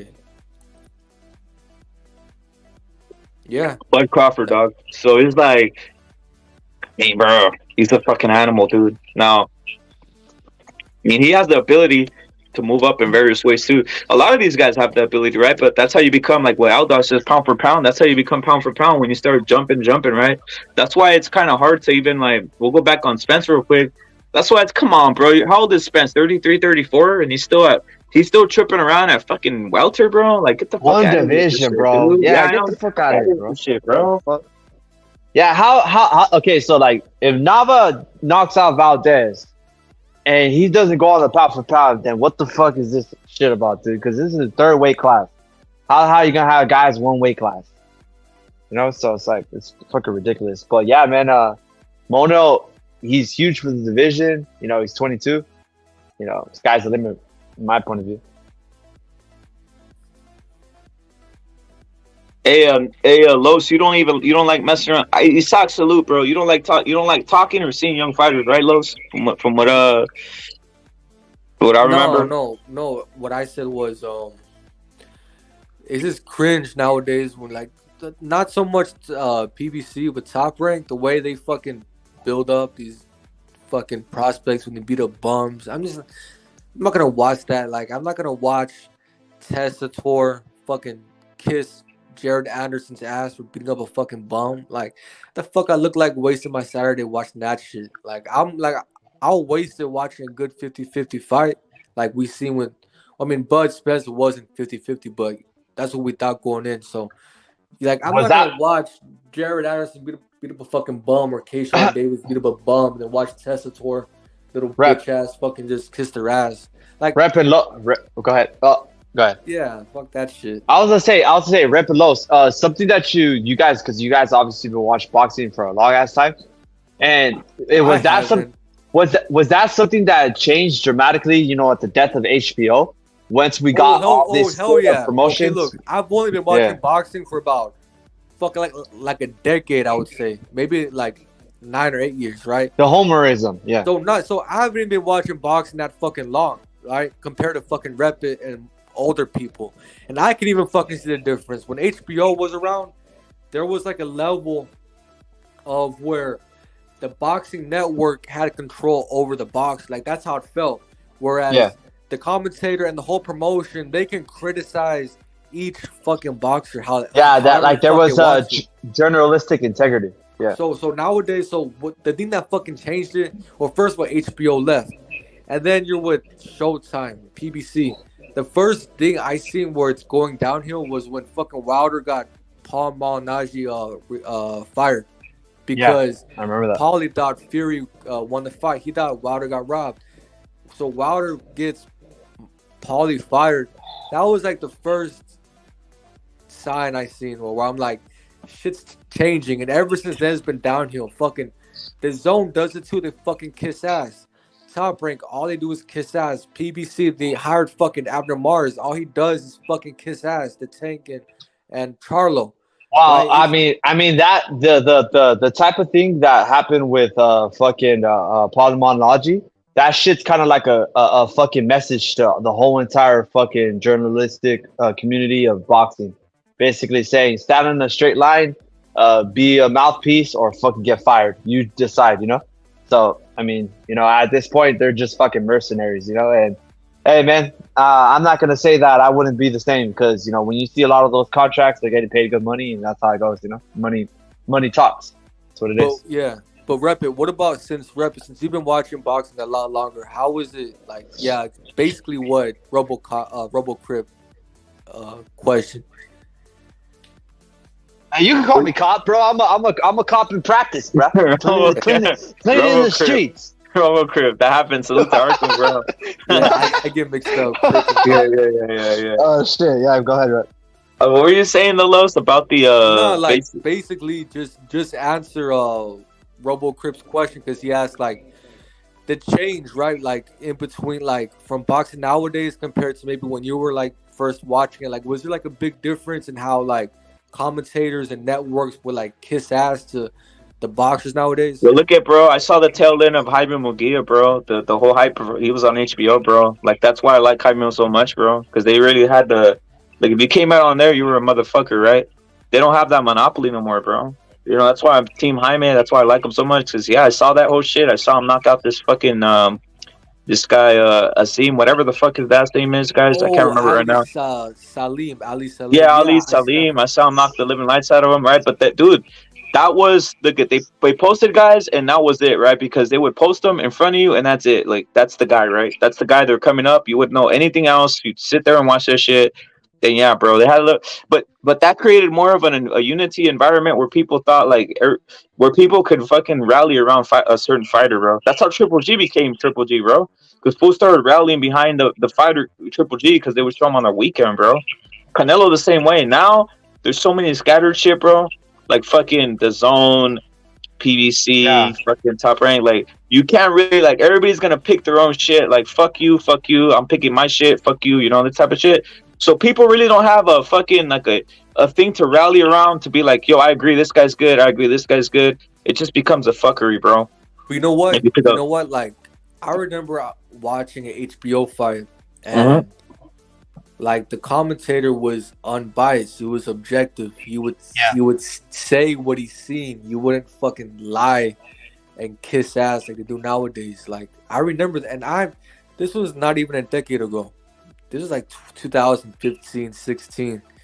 And it's just crazy how far boxing has become where, like, it's just pathetic. Like, Top Rank's probably, like, the worst, I would say. I don't know, PBC with Abner Mars is pretty bad, and that other guy. Yeah. Like, that Charlo Castano rematch, like, the commentating that fight was pathetic. That fight was, like, the commentating, holy shit. Yeah, Joel Tessitore and Tim Bradley, bro, they be washing balls, like, to making them shiny as fuck. They're like, hey, we're not even gonna wash them, bro. We're gonna make them shiny. Like, dude, bro. The worst one. So the shit that bugs me, I can't stand this shit. When you have a fucking prospect, right? Yeah, the prospect. Yeah. Okay, look, fucking Edgar Berlanga, right? In 2000, like 2 years ago, right, or like a year ago, they would do these fucking pre-fight stories, and they would talk about. I'm just using him as an example. Because like he's not that good, so they would use him. They'll tell his story, his fucking dad in jail, and all this bullshit, and then like he would come in wearing fucking like 5K shades, fucking 30K on his fucking neck, some money on his fucking wrist. And I'm just like, dude, who the fuck have you fought? You never even been close to a belt, and you wearing all this fucking jewelry. Like I'm not gonna like, dude. Like, fuck out of here, dude. That's like, I'm not going to sit here and watch a fucking bum, basically, dressed like he's a fucking millionaire. Like he's fucking Mayweather or some shit. Like, that's another thing I can't stand is when, like, these fucking prospects dress a certain way. Do you think that obviously to me is promotional, right? They're trying to build up. They're trying to build up stars. They're not trying to build up, build them up solely on the record. They're trying to build up like a personality, like a superstar. Also, I remember for the Tank Rolly fight, they were talking about like the fucking 30-minute bullshit, all access, right? And obviously you got to create some fucking bullshit stories. So they're talking about Rolly, and like he had Rolly's whole fucking story, his whole sob story, because every boxer needs a fucking sob story, right? Because that's what boxing is. Boxing is a sport where the poor kid with the bad life got out of it because of fucking boxing, right? That was the whole thing about boxing back in the day. So they got to carry that tradition, right? So nowadays, they still do it. But you had fucking Rolly. So his sob story was basically his fucking dad's story. Where like this fucking loser was showing his so this loser they were showing where he was from in Las Vegas, right? It was a nice ass neighborhood. He was saying, oh, it's a dangerous ghetto hood. He was talking the hood. It was like a fucking $900 apartment complex, right? So, but basically, the whole fucking like the majority of the sob story for Rolly was his dad coming from Cuba. That was the whole fucking sob story. Oh, I remember that. I was like, bro, that's not even fucking you, bro. Like, not even that's your dad. Not even like fucking dad, bro. Yeah, his dad's doing it all, but he's what's that word called when you take on, like that whole shit when you see a kid crying, you see a kid and he's with his you see like a kid and he's with his mom, and then the mom starts crying, and so the kid's like fucking takes on like, fuck it, I'm crying here too. So it's like, is Rolly really taking on that fuck it, I'm crying here too? Yeah, so generational trauma. Yeah. Yeah, like my dad grew up in a farm, but I ain't gonna fucking make a fucking memoir about my dad being on the farm. Like, what the fuck? But that's the issue, because they told Rolly to do that so they can make a fucking promotion, right? Like they did the same shit with Berlanga. Like before Berlanga, I think it was the Steve Rose fight. They made a whole sob story because his dad went to jail. Like, who gives a fuck? His dad was in jail for like fucking 7 years. Who gives a fuck? Like a real like the last genuine all access one I seen was the Canelo Golovkin one. Like that shit was fucking badass. Cause you like Triple G had like a genuine his story was pretty fucked up. Like he grew up, he lost his two brothers, poor ass town in fucking Kazakhstan. He used to fight, the kids. and Canelo, we poor ass farm. Like shit's genuine, right? Like I fuck with it, but like the hope, like the Berlanga and Rolly shit, like fuck out of here, dude. I'm like, it's some like kid shit. I Yeah, don't it's know. like yeah, I'm not gonna use my dad's hardships, you know, for some type of fucking victim complex. You know what I mean? But that it is part of the selling point. And I'll tell you another one where they had a big baby Anderson walking out in chains because his brother was in prison or something like that. And I was like, I or his remember that. cousin. Yeah. Yeah, I was like, what the fuck? Like this motherfucker's coming out in chains. So I was like, oh, I get it. You know, BLM's part of the fucking moment right now. So we gotta say that the black man's in chains, you know, all this type of shit. You know, feel sorry for him, you know, watch the fight. Oh, dude. One thing I can't fucking stand, dude. One thing I can't stand on all these fucking box, all these prospects wear those Cartier glasses, right? Those shades. You know what I'm talking about? Those Cartier shades. Yeah, those, the aviator ones. The aviator ones. Yeah. No, not the aviator ones. They're like squares. Are they squares? They're they're squares, and then like they have gold on the handle, right? And they're usually like dark, right? And they have like diamonds on them. You know, those shades, dude. I swear to God, if I see one of those fucking faggots wearing that shit, dude, I'll fucking take that shit off. You ever seen that scene in The Godfather Part 3 where he snatches the priest's glasses off his fucking eyes and he stabs him in the throat with the ends? That's what I would do if one of those fucking dumb fucking faggot bums wearing those fucking shades around me. I would take that shit off and fucking stab him in the neck with it. I can't stand those fucking shades, man. It's so fucking cringe, babe. And you're fucking beating up bums wearing that shit with fucking diamond necklaces and shit. Like, fuck out of here, dude. You're not no fucking celebrity. Hey, Los, you don't think you'd fall into that trap, bro? If they gave you like $5 million right now, would you go buy all that shit, bro? You go buy all kinds of crazy shit. Or you would just be a chick. Come on, bro. Keep it real. No, you could be real. I'll believe everything you say. But you think if you got $5 million, bro, you wouldn't be out there with Eddie Berlanga with the fucking Cuban links and all this shit, or what? Yeah, I would. But the thing is, does Berlanga get $5 million? Like, yeah, he doesn't get $5 million. Right? I think that shit. Go ahead. Yeah. I think that shit was all rented, bro.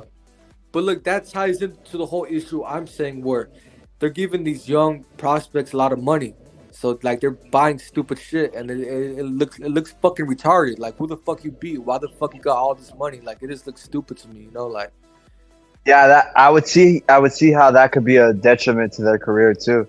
Cause one of my brothers, he got I've told this story a lot. He got over 100K because of like a fucking a community fucking mistake where they left like the bottom of the stop sign, you know, fucking there planted when they removed the top half, and he ran over it with the skateboard, and he ended up falling on his chin and got like a laceration, where then he had to get stitches, right? So my mom and, you know, I guess the lawyer, they sued the fucking county, and he got a bunch of money, bro, like over 130K, and that shit like it gave him a false sense of belief that money would just fall from the sky, you know, because he got that shit right at 18.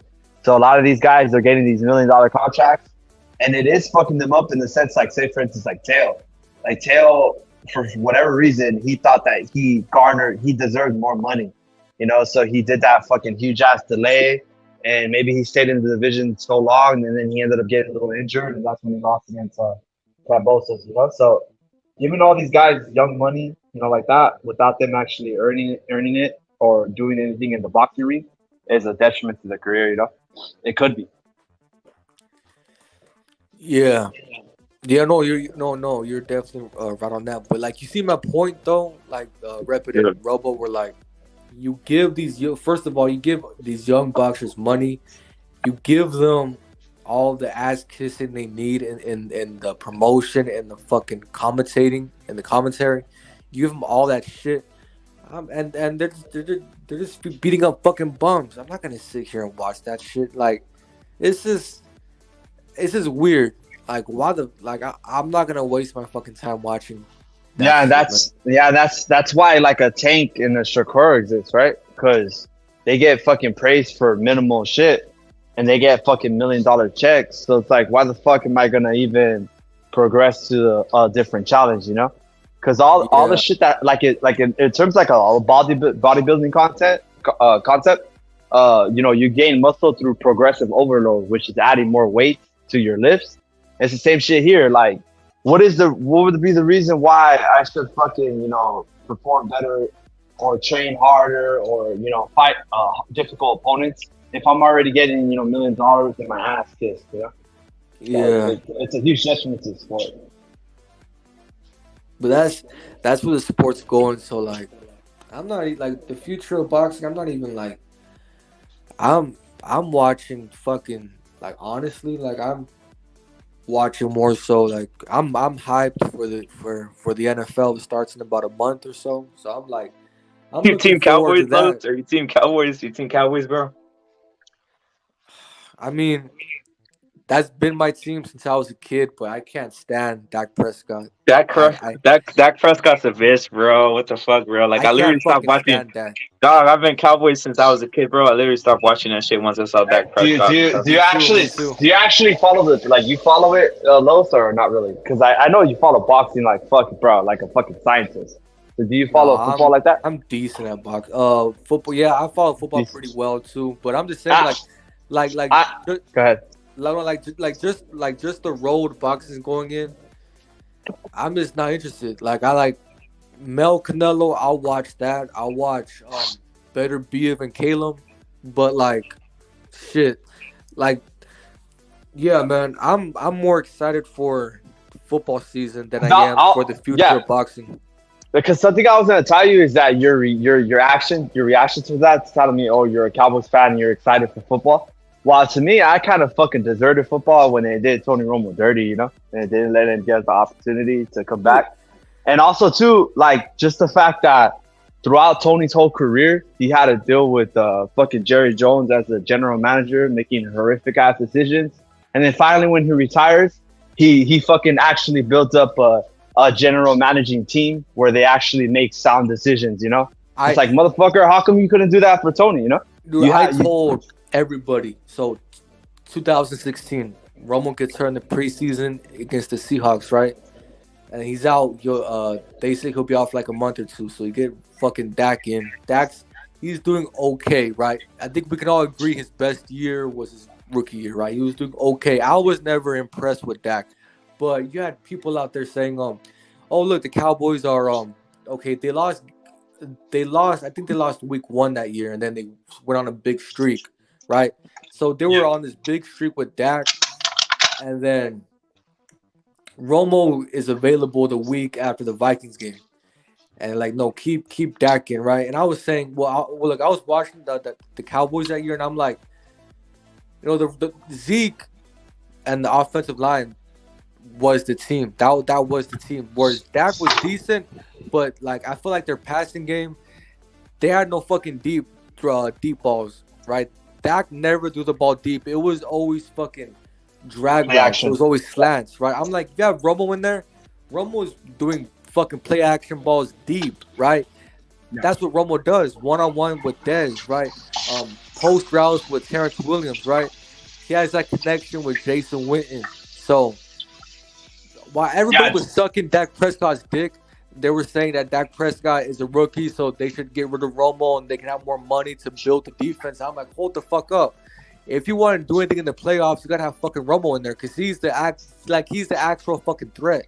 Not only is he a better deep, he throws better deep passes than Dak, but he's a way better offensive mind than Dak. Where he has he's cerebral, where he can read the defense better. Dude. In Tony Romo's last 4 seasons, he was arguably the best quarterback at reading defenses. You can probably say Peyton Manning was the only guy better. Romo was on the same tier as far as reading defenses as Manning, Brady, and Rodgers, and everybody would fucking agree. Yeah, and he's only gotten that massive respect because he's become like the network advisor, and he's basically telling everybody the future before it happens. Yeah, but everybody But when you're watching the Cowboys in 2013, like in his 2014, his last years, like people knew like this guy was like his audibles. They were great. dude, I shit you not. So after Dak's first rookie season, and then when Romo announced his retirement, I stopped watching football for like 4 years, and then I became a big.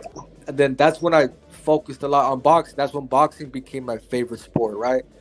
And then like with the bullshit nowadays, man, I'm fucking losing interest. What turned you off? What Los expressed it, bro. What turned you off? What was one of the things? Was it the Lomachenko fucked up fuckery? What's fucking turning you off, bro? The most. Break it down, bro.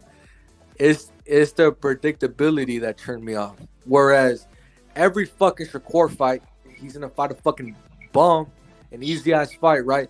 Every Tank fight, what is it? He's fucking has weight stipulations. He's fighting a guy that's not even that fucking good, right? He's either bringing them up or he's fucking draining them. He's fighting for some fucking bullshit regular belt or whatever, the interim belt. Fucking the whole Usyk Fury bullshit that they don't fight. Bivol Beterbiev, they don't fight. Like it's just too predictable now, you know. And then obviously, yeah, the robberies with fucking Loma Haney, you know. And I just feel like a lot of the young boxers, they're just not that talented. Like I don't see like much talent in them. Like, wow, I mean, not Shakur, but I mean like young, right? Like Kayshawn and Frank Martin. I don't like those like. The prospects, I don't see much talent in them. Like Kayshawn, like yeah, he's a Olympic silver medalist. He has technique, but I don't see fucking no power behind him. No doubt. Yo, Los, we have a caller right now. Salute to the caller right now. Hold up, give me a second. No, Los, stay on, bro. Don't want to hear your assessment on this. But unknown, salute to you, bro. Salute to you calling. What's your thoughts on some of this stuff you're hearing, brother? Basically, you've been hearing the show, hopefully, and what's your thoughts, bro? Go in, bro. Hey, good morning, fellas. It's the same guy that called in earlier asking about the Canelo future fight. Oh yeah, what's up? It's just a statement towards the guy that was talking about Tony Romo. Go in, bro. Go in. What's his name? Los, and I see RoboCrit was talking about it. Go in, bro. Los. With all due respect, bro, but Tony Romo was never elite, and Tony Romo was just average. If anything, he was in the same level as Eli Manning. Damn, what you think about that, Los? You say he's on the same level? And his play audibles, I give him the play audibles, but the thing is that he was just a good scrambler, bro. But he never threw the deep ball. I've never even seen him throw longer than 50 yards, bro, to be honest. I could bring up. I used to talk to the type of these guys. I could bring up like actual factual stats, but I mean, hey, if you're gonna go off, your own preconceived thoughts. I got a question. I was muted. Look, there's one example. There's just one example of Romo. He never won a national championship. Right? He never won a division championship. How can you even put him in the same level as Brady? I never put him in the same level as Brady. I said in the sense of reading a defense. I always thought Brady had a better arm than Romo, obviously, right? But I'm talking about in the sense of reading a defense. Romo's later years, he was highly respected as far as reading defenses go. But I wanted to say, yeah, Romo could throw over 50 yards. There was one play against Houston Texans when he probably can. Yeah, we had Houston Texans when he taked off J.J. Watt and he threw that rock.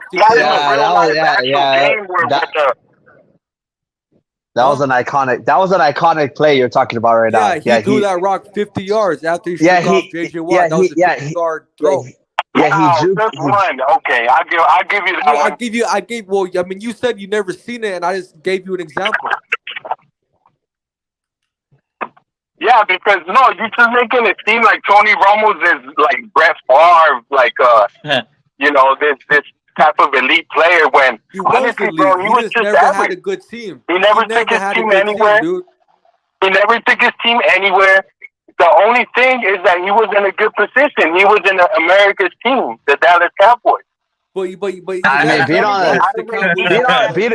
beat on. Eli got him kick out Tom Brady twice. Oh shit! Yeah, Eli Manning had a beast-ass defensive line, bro. Eli Manning had a beast-ass I defensive can't line, understand this guy. He's like screaming or some shit. Oh, go ahead, bro. Bro, out of all sports, bro. Hilarious. Let him go in and finish his statements because Los can't hear him. But go in and finish your statements. Go ahead, bro. My bad, No, you, bro. I'm telling you, bro. Salute to unknown caller, bro. You go on. I can't go hear in, bro. you. Go in. Hey, by the way, this is the handsome Dude 8, bro. Oh, Dude 8, salute to you, bro. Dude 8's going in, bro. But salute, bro. Your salute times a billion, bro. So you're saying to you, fuck Tony Romo is what you're saying. You're saying fuck Tony Romo, and you're okay. No, bro. I like Tony Romo. I think he was an exciting player to watch. A really good scrambler. But I just thought, sometimes there's guys, bro, that I don't know what it is, whether it be more better caliber wide receivers, tight ends, running backs, skilled players, or it's just that they just reach this level and they stay there, and they just can't overpass it, unfortunately, but. No disrespect, bro. I like Tony Romo. He was very exciting on the audible plays. I love the way when he used to scramble and make the defensive lineman look silly. It was really exciting. Yeah, bro. I was just talking shit, bro. And I'm curious, who's your team? Just out of curiosity. I'm sorry, what was that? She said, "Who's your team, Dude 8?" Yeah. The New York Giants. Oh, okay, yeah. We can see New York Giants, bro. You're from New York? That's why I'm going hard. Bro. We're divisional rivals. So you're from New York, or what? I'm sorry, what was that? He's asking if you're from New York. You're from New York. No, bro. I'm from the gritty streets of Compton. Oh shit, City of Compton. Salute to Compton, bro. Shout out. I'm gonna be over there. Unfortunately, it's full of Crips, but you try to navigate your way. Hey, bro, you know what's crazy? Hold up. Los, check this out. Los from Texas. Obviously, Dude 8, I'm from California. Crowbar Crip. But crazy is, bro, Cowboy got a lot of shit out here, bro. I'm team Cowboys, obviously, because they Oxnard. They were in Oxnard. They were in other places. They were like to me. That's what was my team. And obviously, Tony Romo capped it off, bro. I was like, damn, there's one Mexican fool out here doing it, and I was like, damn, this fool's a beast. I even like Troy Aikman, all these other fucking legends, whatever, right? But this fool Dak Prescott, I can't stand them, bro. Dude, there's like the Cowboys. Yeah, bro. That's one thing about Tony Romo, and that's one thing, bro, that was kind of swept under the rug a little bit was the fact that he was Mexican, right? Mm-hmm. Hispanic. But you really didn't hear much about that, and that's unfortunate, because that's a good thing, bro. I mean, a Mexican descent guy, running a football team like that, being the captain and all. But fucking Jerry Jones kind of like kept it under the rug, kind of, Yeah, Dave. Well, that's fucking Texas, bro. Fucking Texas, bro. What was that? He said that's Texas, bro. That's Texas, bro. Texas doing it. He's shit on Texas. Los defend Texas honor, bro. He's saying it's because of Texas is doing that, bro. Doing what? He's saying that basically they let Tony Romo get shit on because it's Texas. They let Romo get shit on because of Texas. Wait, I wasn't even hearing y'all said that because he's Mexican. He's not. He doesn't say he's Mexican. No, they're saying because of a Texas. I'm a defend Texas. I don't think it was that, but it is what it is. But Dude 8, go in. What are you gonna say, bro? I'm gonna let you go out talk, bro. Go in, bro. I can't hear you. Okay, now I can. Hey, can you guys hear me? Yeah. A little bit. Yeah, I have my AirPods on on both ears, so I don't know. I'm driving home, dog. Oh, no, nice. But just to go off topic again, bro. I'm just like, I'm very right now, bro. I'm concerned about Canelo's 3-fight deal with the PBC. Because obviously he's getting in bed with Al Heyman, and if if obviously if Spence lost to Crawford, obviously there's no hype behind that fight with Canelo anymore. Obviously, it would have been nice seeing undisputed versus undisputed. So where do you see his third fight going now? Whether it be Big Charlo, Andrade, what do you think will be that third fight? He's asking where do you think, if you guys can hear him, Melos, and RoboCrip, I'll tell you what it is right now on today, but he's asking who do you think the third fight's going to be, bro? Versus for Canelo. You're accepting, dude, you're accepting that's going to be Benavidez, right? He's going to have one of those fights, right? The thing about this record is that, look, for me, personally, if I was Al Heyman and looking at it as a business aspect, I think it's smarter to make the Benavidez fight for the third fight. Yeah, that's what I was going to say. You get me? Yeah. I mean, think about this. Raider Stadium, Las Vegas. It's a neutral ground because Benavidez fan base lives in Phoenix. It's close to Las Vegas, Yeah. And I just kind of look in that business aspect. It's like a way bigger.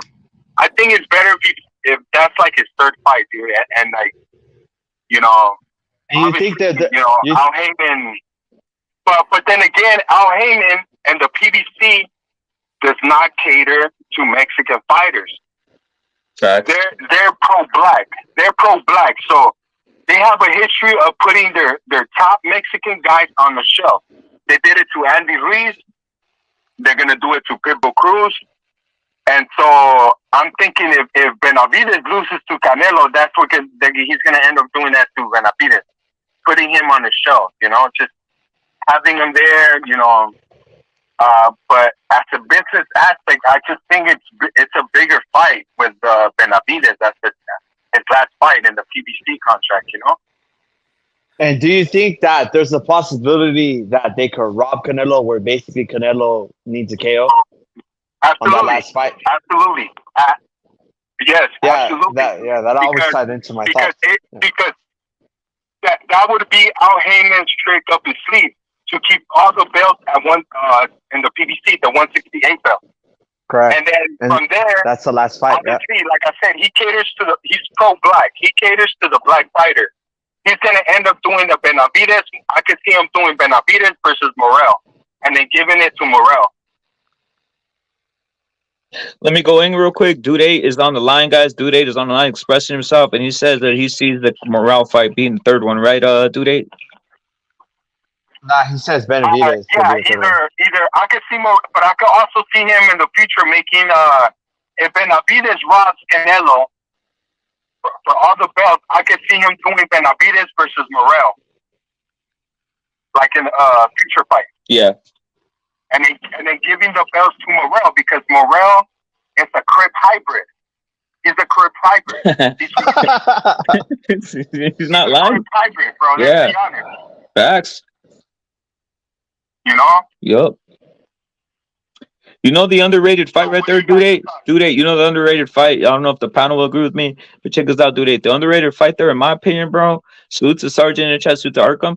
The underrated fight, possibly for me, is this full cruiser. What's his name? Badu Jack, bro, because he has been affiliated with the PBC in the past with Mayweather TMT Promotions. To me, that's the one I would like, the third one, to cruiser, because that adds something to Canelo's resume, bro. And I think he could really take that fool out, bro. Yup. Yeah. That's that. You're talking about Jack? I can see that too, bro. Yeah, Badu Jack. He's associated with BBC. Hey, rep it. Look, bro, honestly, think about this. Also, if you look at it in Canelo's shoes, in his business aspect, the way he's looking at it, so I think the only reason why he signed this free deal with PBC was to make money. Facts. Because he doesn't really gain anything out of it except money, So we don't know what him and Heyman were talking, because he went straight to Heyman. He wasn't talking to Benavidez' manager or the Charlo's manager. He went to go talk to Al Heyman himself. They were probably FaceTiming, and I don't see Canelo gaining anything in regards to his resume except money. It's all money for me because me personally, I would have, instead of seeing Crawford being undisputed 2 times, I would have loved seeing Canelo being undisputed at 175 as well. You know, that would have just been historic, bro. To me, that would have just been historic, and Canelo would have went down as one of the greatest Mexican fighters of all time, bro. Well, I mean, he could have. If he would have went that route. He couldn't make the fight, bro. You know, with people. I mean, yeah, there is no question that it's a combination of going for legacy and going for money. So with Jermell, like it or not, it's being touted as undisputed versus undisputed. And when they when they have the face-to-face matchups, Jermell's gonna be the taller guy. Jermell's gonna be a buff ass motherfucker. He ain't gonna go in there like a twig, bro. He's gonna be a big ass dude. So the visuals aspect, it's not gonna be like, say for instance, or Earl Spence bringing up a Mikey, where you already fucking know that a Mikey Garcia is a smaller ass dude. Nah, he's bringing up a guy that's fucking that's already fucking big, and all he's gonna do is just not fucking cut weight, which is basically what Canelo's doing, you know, at 168. Adding on muscle, just not cutting weight. So it is a legacy fight versus Jermell, and I believe he's undefeated, right? Or he's not, but he's definitely undisputed. So that fight, and then like our rep said, Bottle Jack, shit. If you're able to get that Benavidez and Bottle Jack, that's fucking legacy up the ass. That's legacy up the ass, bro. Like, cause there's no doubt to me that Benavidez is gonna be a champion in the future. You know, rather at 75 or at 68. So that name would fucking age well, and then fucking all the Bottle Jack, the fucking title at cruiserweight. What the fuck? And then Jermell undisputed. Like, what the fuck? Like, that's great for his resume. Oh, hey, J Money. I don't know. This is for J Money. I respect that analysis, bro. I agree, bro. Okay, look. Not if when Canelo knocks out Jermell, or when he fucking beats him up, you know, just screws him 10-2, whatever. You know what they're gonna say? They're gonna say, "Oh, Spence versus Mikey." The same shit, bro. The smaller man going up in weight and getting beat up. Yeah, but that's why I told. That's that legacy right that's there. Why. But that's why I told you the visuals is. That's why it's important, bro. Because fucking Jermell is bigger. Have you ever seen that picture of fucking Canelo in between the Charlo brothers, bro? Yeah, no, of course, bro. What the fuck? Canelo fucking look like a little kid. Yeah, Canelo look like a little kid. Yeah, so. Bro, but see, okay, yes, bro. But look, we're talking about physical attributes. Okay, we're not. I'm talking about like skills. You know, like when Canelo beats up on Jermell, that's what everybody's gonna say. Oh, it doesn't count. Like Spence, Mikey, all over again, right? Okay, I don't think it's fair, bro. Only ones that I see that are real, and honestly, bro, not even Big Charlo, because if he beats on Big Charlo, they're gonna say, "Oh, Big Charlo hasn't fought in 5 years. He's going through mental issues. You know, he got slapped by Plant, this and that." They're not gonna give him credit, bro. So the only ones that I see in legacy fight in that 3-fight deal, honestly, bro, it's the Benavidez one. That's it, bro. The Benavidez, and like you said, the Badu Jack. Okay, the Badu Jack, of course, that a new division champion. You know, bro, they'll say the same shit about Benavidez, bro. They'll say that he never really fought anybody, that he got dropped by Groville, that he's fucking weight drained. They'll say the same shit. It's gonna be the same. I understand, bro. But see, Benavidez, it's 168. He's been active. You know, I get it. They built him up as the Dragon Slayer. he has that Mexican clout. He has the Mexican fan base clout, you know? Yeah, they built him up as a Dragon Slayer. No, there's no question about it. Yeah, but I just think like similar. Honestly, bro, like I don't.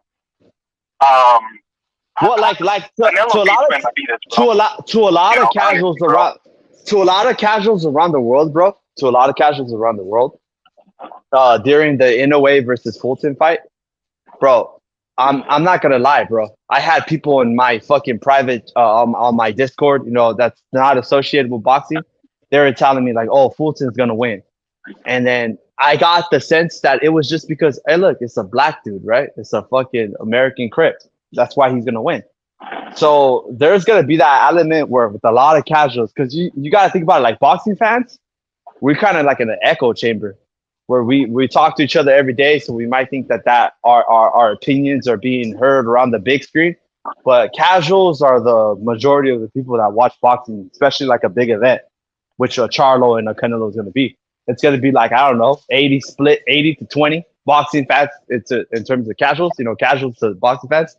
So the narrative is gonna be like, hey, Canelo's fighting an American Crip, and then when they see them next to each other on the face-off, the Crip's gonna be bigger. He's gonna be muscled out, taller, and I don't think that the casual's gonna give a fuck about the divisions, and they shouldn't, because once again, the Crip has been staying at one division his whole entire fucking life to beat up on smaller opponents, while Canelo has actually been the one to go up in weight and challenge bigger guys. So, you know, to me, it's just a whole bunch of bullshit. You know, I understand that certain fandoms are going to be trashing Canelo's win, but to me, it's an undisputed fight against a fucking pound fighter and a guy that's fucking massive, and he's a big-ass dude, and he's just hiding a division to beat up on little guys.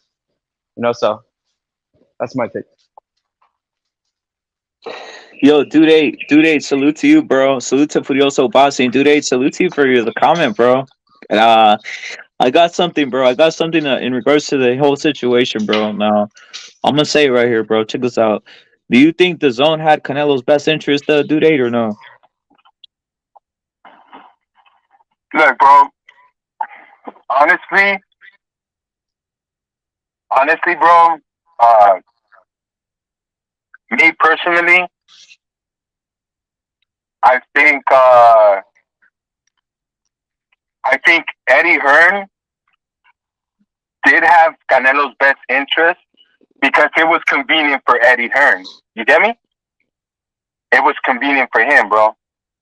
But at the end of the day, bro, Eddie Hearn caters to the European fan base, the UK fan base, you know? Yeah. So, of course, bro, it's obvious Eddie Hearn sooner or later is going to backstab Canelo, like rob him. I think he did it versus. I'm one of the few who thinks he did it versus Bivol, but that's just my assessment. Because how are we seeing Haney robbing Lomachenko, which was a robbery, but Canelo can't get one robbery or like a not even a robbery. I had it tied, guys. You guys can go back and see it tied. I give Bivol his props because he was doing things. He did on the scorecards, he beat him, but I was like, hey, this is a closer fight, right? Like theoretically, Canelo could have gotten the decision and no one would have said anything. They would have just said he A-sided Bivol. Like, where's the power there, bro? Where's the power on the A side there, bro? Yeah, I think Eddie Hearn is just fucking cheap as fuck, bro, because he didn't do it for Anthony Joshua either, bro. He's just fucking cheap. If Eddie Hearn has the golden goose in his hand, which is Canelo, why didn't he make the Bivol fight?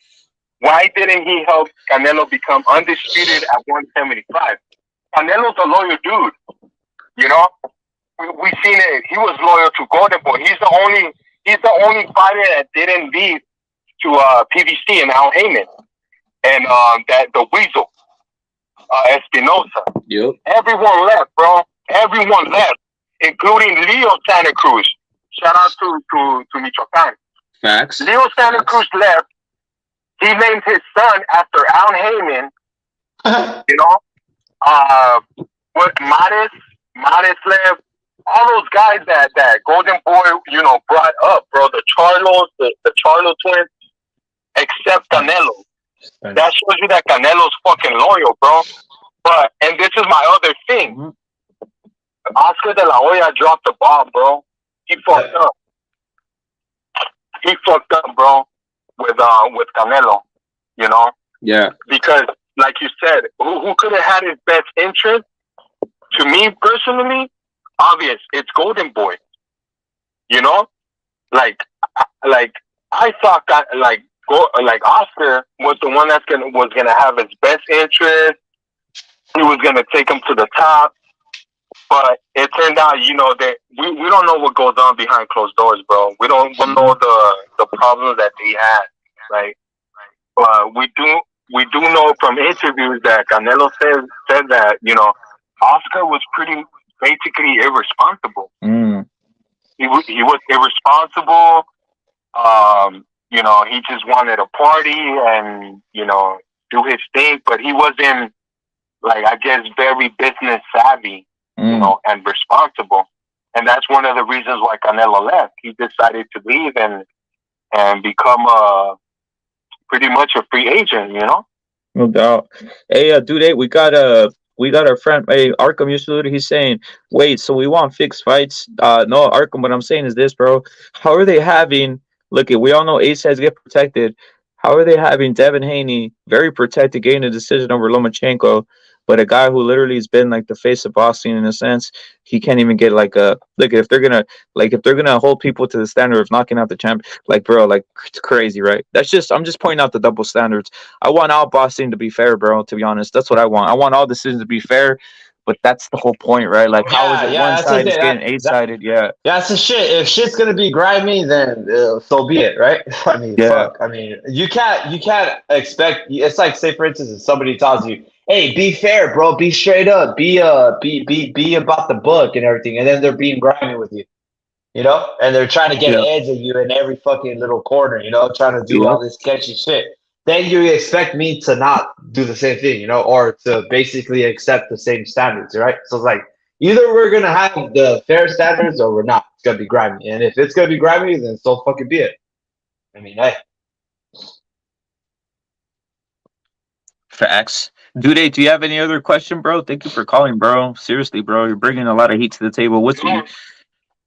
No, thank you, Rapid. I appreciate what you do, bro. Honestly, like, I've been watching you since I've been watching you in the shadows since 2021, the summertime, bro. When Canelo was negotiating with Plan and the PBC. You saw the steroid action shit, dude. You saw the steroid action, yes, bro, yeah.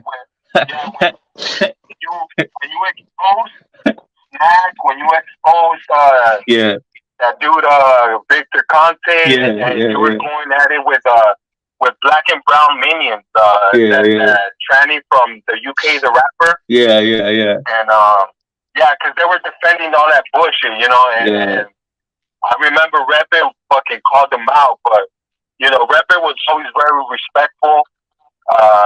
Very analytical, you know, he brought nothing but facts to the table, no emotion. And bro, I've been watching you ever since, and I appreciate you, bro. Your lives are very entertaining, honestly. And I was wondering, why did you unmonetize your channel? They got me. Look at guys, straight up salute to Arca for our support and everybody who supports CCD boxing and everybody affiliated to us in general. Well, they got me on the protecting Canelo shit, dude. They literally got me on some, like, fuck, there's a video out there that was called, dog, I'm not even being serious. They got me on some, hey, basic racist blacks attack Canelo. They got me on that. No cap, no bullshit. No bullshit, guys. They got me on that. So support to anybody. But I can't monetize these other channels. I can monetize this one, another one. I'm going to probably get to doing that. But, guys, I'm not down, not out. We're going to keep it running and keep it hard. So we have the lines on this thing. But CCD boxing will be monetized. It can monetize at any time. And I'm going to try to monetize it. But your support is always needed and always I always like it. It's basically what's it called, a blessing, because you know you guys keep the channel going, and obviously we brought it to live calls, and that's better because we get to talk to guys like Dude 8, bro. You know, we get to expose some of these guys. We get to expose some of the stuff in Boston, Arkham, and everybody who's brown Mexican, everybody, John Blaze, everybody who supports, bro. And Dude 8, salute, bro. I seen you, bro. Yeah, there's other grimy shit, right? A lot of the fools who barely jumping on, or not barely jumping on, maybe half a year, they haven't even seen some of the grimy shit that got cracked off. Like, I'm literally blocked from a lot of fools' channels, bro, to be honest, because I kind of like fucking cooked the living lights out of these motherfuckers, bro. They kind of see like the fucking censored rapper in a sense, right, Dude 8, in a sense? Yeah, bro, I've noticed that, and you know what's the sad thing, bro, is that all these fucking pro PVC, all these pro LDBC fucking channels, we don't need to name them. We know who they are. You know, these heathens. Fucking, I call them Canaanites, the biblical Canaanites, bro. The black biblical Canaanites. Like these guys. These guys say some of the grimiest shit ever, bro, in regards of Mexicans. You know, racial slurs, fucking defamation, talking about Canelo this, he eats steroid tacos, burritos, all this fucking shit, bro. But yeah, they keep them monetized, but as soon as one Mexican decides to stand up for himself and his community and his race, he gets fucking blackballed. You know, I've seen that shit, bro. Like, you're the only one that stepped it up. You know, you Killer Be Killed. Shout out to Killer Be Killed. Or like of course, the Don. You guys are like the ones that stepped it up, you know, and say, put your foot down and say, hey, you know, we're not gonna take this, and you know, and like the Mexican saying goes, you know, no aguantan la vara. Facts. Like they want to dish it out, but they can't take it, you know. Yep. And fucking yeah, bro, fucking YouTube is just they have an agenda, man. They have an agenda. I've always said this, bro. They have an agenda against the Hispanic community, bro. Yeah, we're about to take over. Don't worry about it, though, dude. Yeah, we're about to take over. Like, that's where this is the truth, bro. No, of course, bro. Statistics show that by 2050, the United States is going to be populated majority Hispanic, Mexican, bro. Over 75%. And that's what they fear, you know? No doubt. That's what they fear, bro. Dude 8, salute, bro. Thank you for calling. Always call in, bro. Dude 8, salute, bro. No doubt, bro. I hope I'm gonna go ahead and I'm heading out, bro. But I appreciate you, Rapid. Shout out to the channel, to Lowe's, to J Money, and to everyone in the panel. Facts. Thank you, guys. Salute to Dude 8, bro. Thank you, bro. For real. Curioso too. Salute to everybody. McSmith, everybody. Dude 8, salute, bro. Yeah. Salute to Dude 8 and to J Money, you know, wherever you go. Facts. Hey guys, again, we're you guys see the title, McSmith, salute to you. Arkham, salute to you times a billion. We got 18th Street in there, bro. But yeah, that was great points by Dude 8 who called in. And if you guys want your opinion known, if you guys want your opinion heard, I mean, there's the number for you guys, bro. We got you ready to on and cracking, right? But do you disagree with anything 18th Street, of course, Mars, salute, Brown Mexican, Arkham times a billion. Let's never forget Castano destroyed Charlo, right? And the fighting was robbed himself. We got OG Blaze in the chat. Salute to you, bro. Brown Mexican, Furioso, again, is listening. Do you disagree with anything? Obviously, the football conversation cracked off with the Tony Romo shit. Do you disagree with anything with what Dude 8 said, James, down cookies, down RoboCrep, Jesus, salute to you, bro. Yeah, well, man, bro, he went howling, bro. He came in howling the South for Tony Romo, bro. Tony Romo's fucking, bro. He put him in the grave, bro. He tried to assassinate him from the top of the stadium. He came with the parachute and the fucking shotgun. But in any case, man, I agreed with a lot he was saying about the boxing, you know. And I look forward to the big fights, and hopefully, you know, all the fights get made that we want. And rather any torch gets passed, any amount of popularity that anything could go to another Mexican fighter for the future is what's beneficial, you know, towards me or what's my desire. Yeah. You guys are coming through. It's not fucking fake news, guys. Literally, you guys can hit that line. But what's not fake news is Tank Davis says he KO Crawford. What's your thoughts on that, J Money? Tank Davis says he KO Crawford, bro. I know what he's gonna do. He's gonna have. You know, Crawford kind of has that like fucking, what is it called? Like that primal look. You know, he's probably like the first stage of evolution type shit, where he kind of looks like he could be on a member of the Planet of the Apes. So he's gonna have him starving Marvin at like 141 maybe with the catch weight rehydration, mowing the cap. He's gonna knock him out and punch to the ribs, bro, or like a left to the fucking jaw. Then Crawford's gonna go fly. Yeah, I could definitely see it. You know, if Crawford, so be it. Like we did see a fucking interview where Crawford said, you know, where someone mentioned, hey, you know, there's been talks about Spence, Canelo, super fight, and all that shit. Well, what about you, Crawford versus Canelo? He's like, oh, that never gonna happen.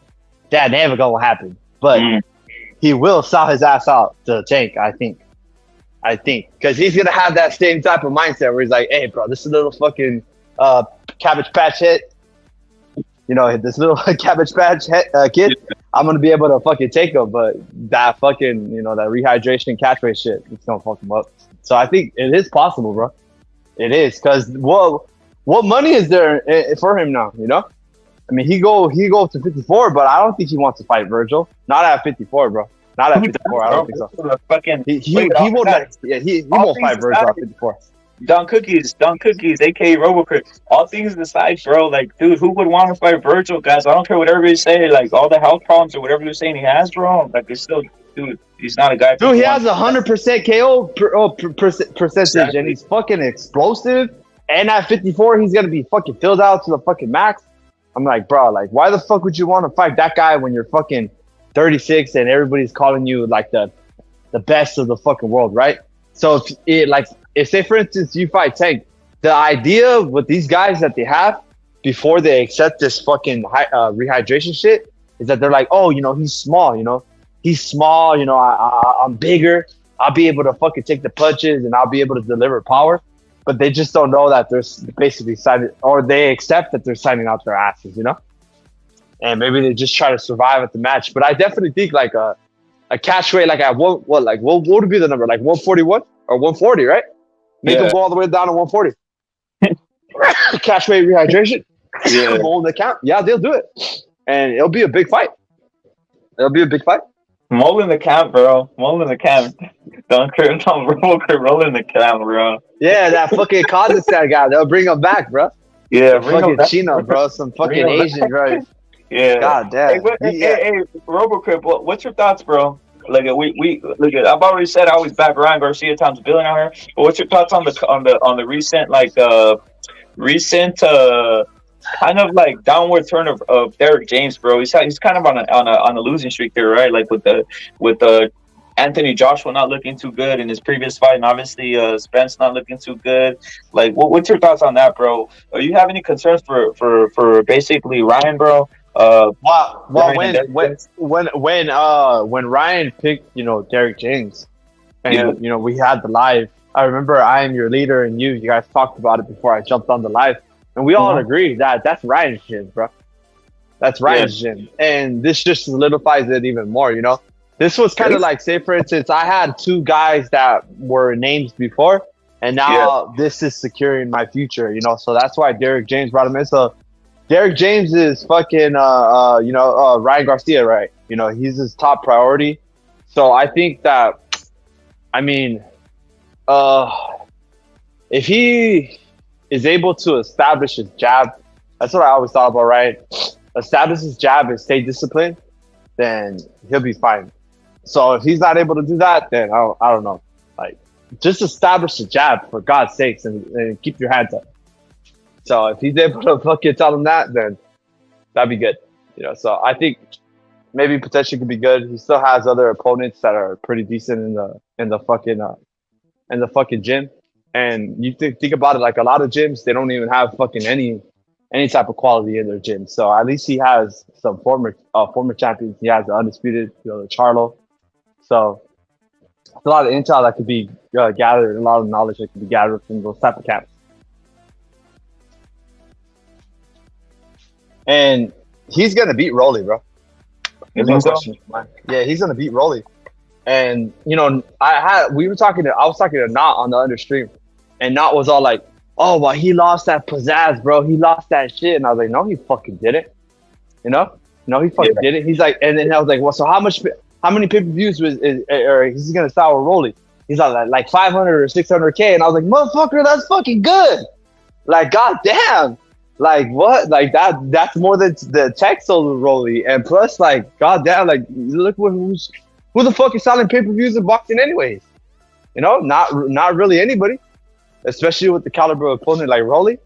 Like fucking nobody's selling pay-per-views that not really at all with those type of caliber of opponents. So, you know, Ryan Garcia is definitely going to be getting that bout from Rolly, and then I don't know, man, maybe he go on a bum tour. But it just sucks that, I mean, I have a lot of conflicting thoughts. When it comes to Ryan. Because obviously, like having like a figure like that with knocking out people and having like that fault. Because no matter what people like to think, you know, because Los was shitting on Tank Davis and shit, the Black African community, they ride with Tank, you know? Tank's their guy. Devin Haney might be undisputed. Shakur might be this other dude, but their guy is Tank Davis, you know?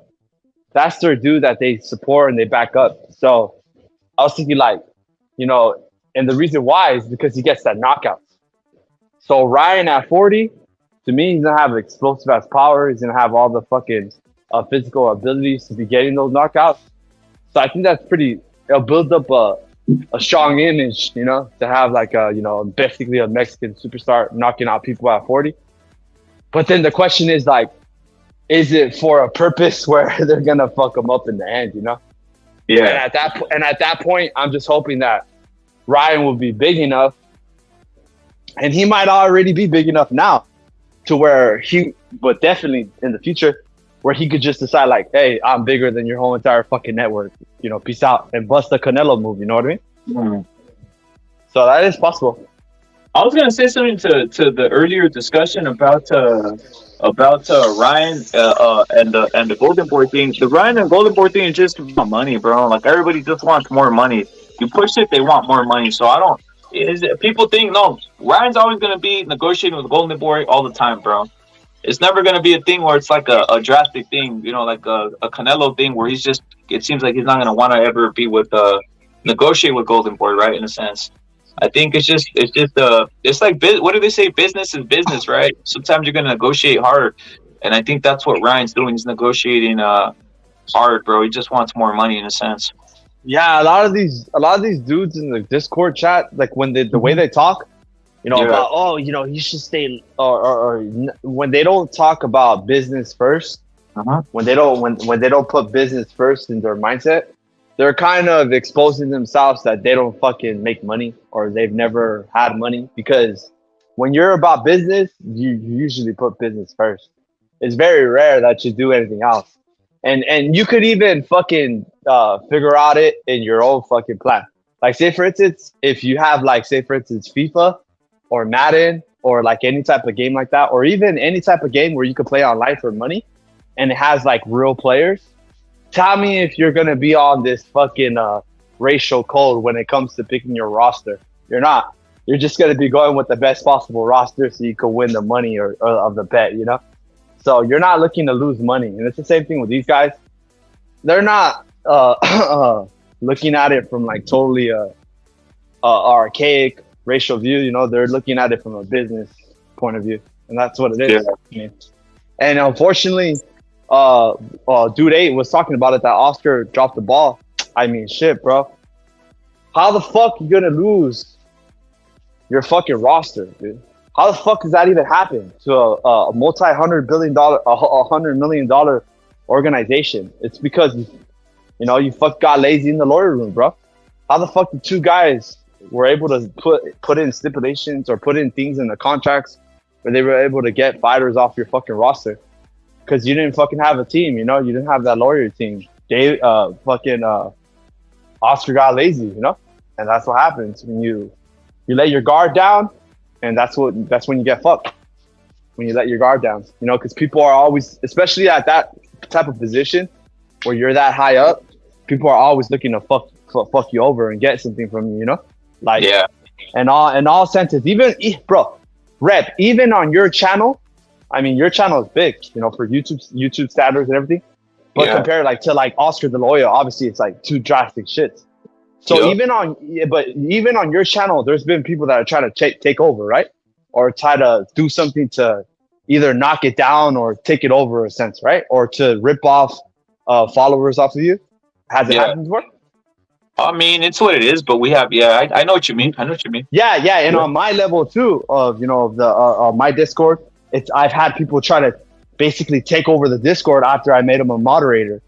So if it's happened on our level, what the fuck on Oscar De La Hoya, a dude that's made like $1 billion, where he has a fucking over like $100 million of worth of his company, where they generated fucking millions of dollars a year and have like a fucking excellent roster of boxers.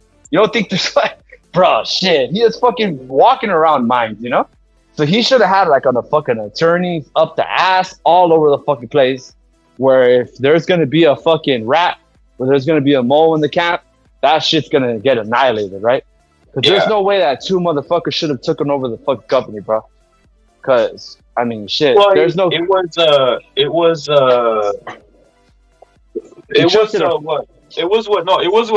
what Oscar said. He was obviously dealing with some issues.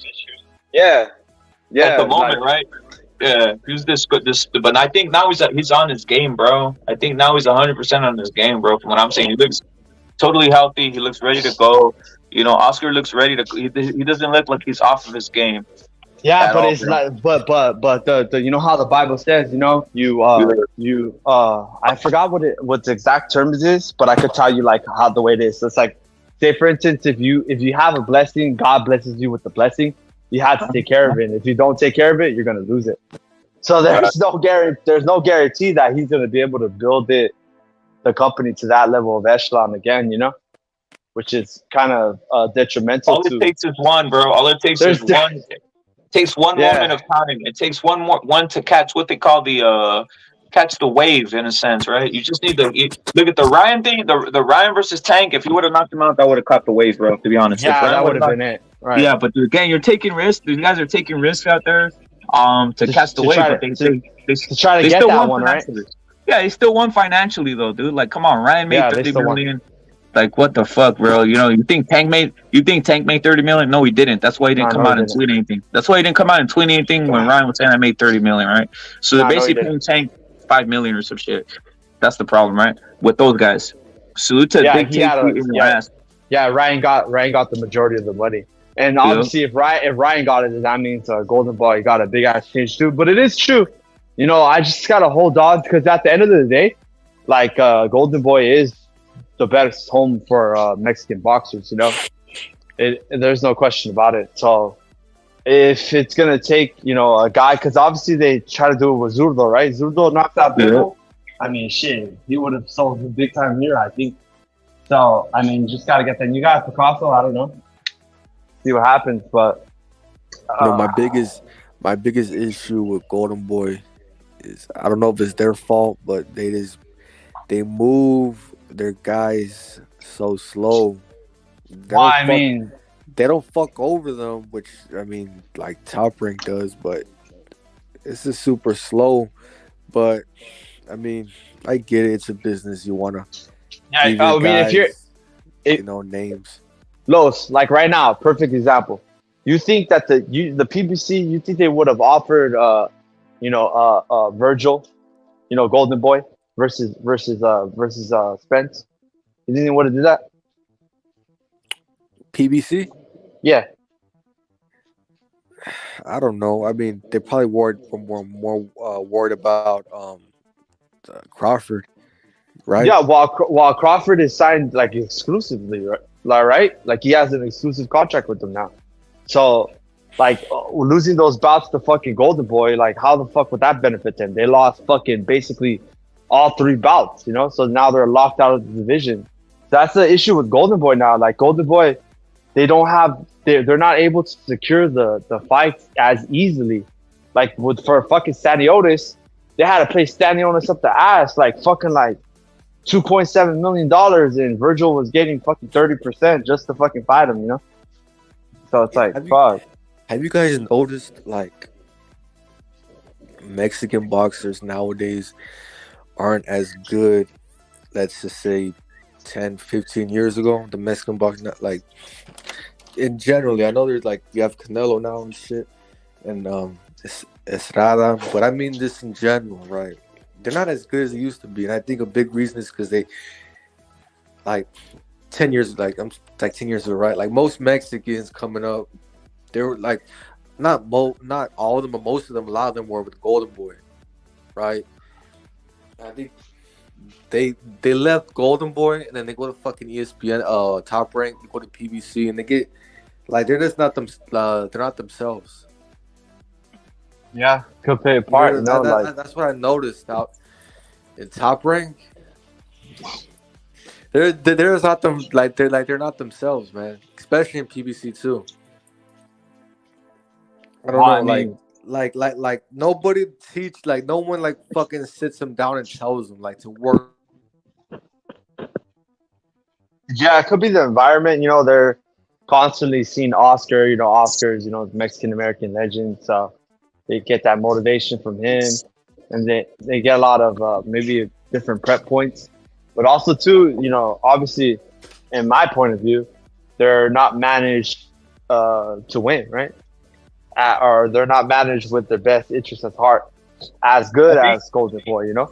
I think Los is talking about the style. I think Los is talking about the style of fighting. I what it is they're influenced by the media, bro. They're influenced by seeing a lot of the media talking about Shakur, and now, maybe they were talking about certain fighters, even like a Spence for a while. I think now you'll see certain fighters like now that Inouye's being kind of promoted more. Even Lomachenko, bro. Like every fighter can't fight like Lomachenko, bro. Like Lomachenko's big in Mexico, bro. Like that style, they were really like hyping it. Like, bro, the Mexican style is Mexican style, and what's proven fact is this: that style does work to destroy certain fighters, bro. And it's pretty rough style. It's a style that destroys.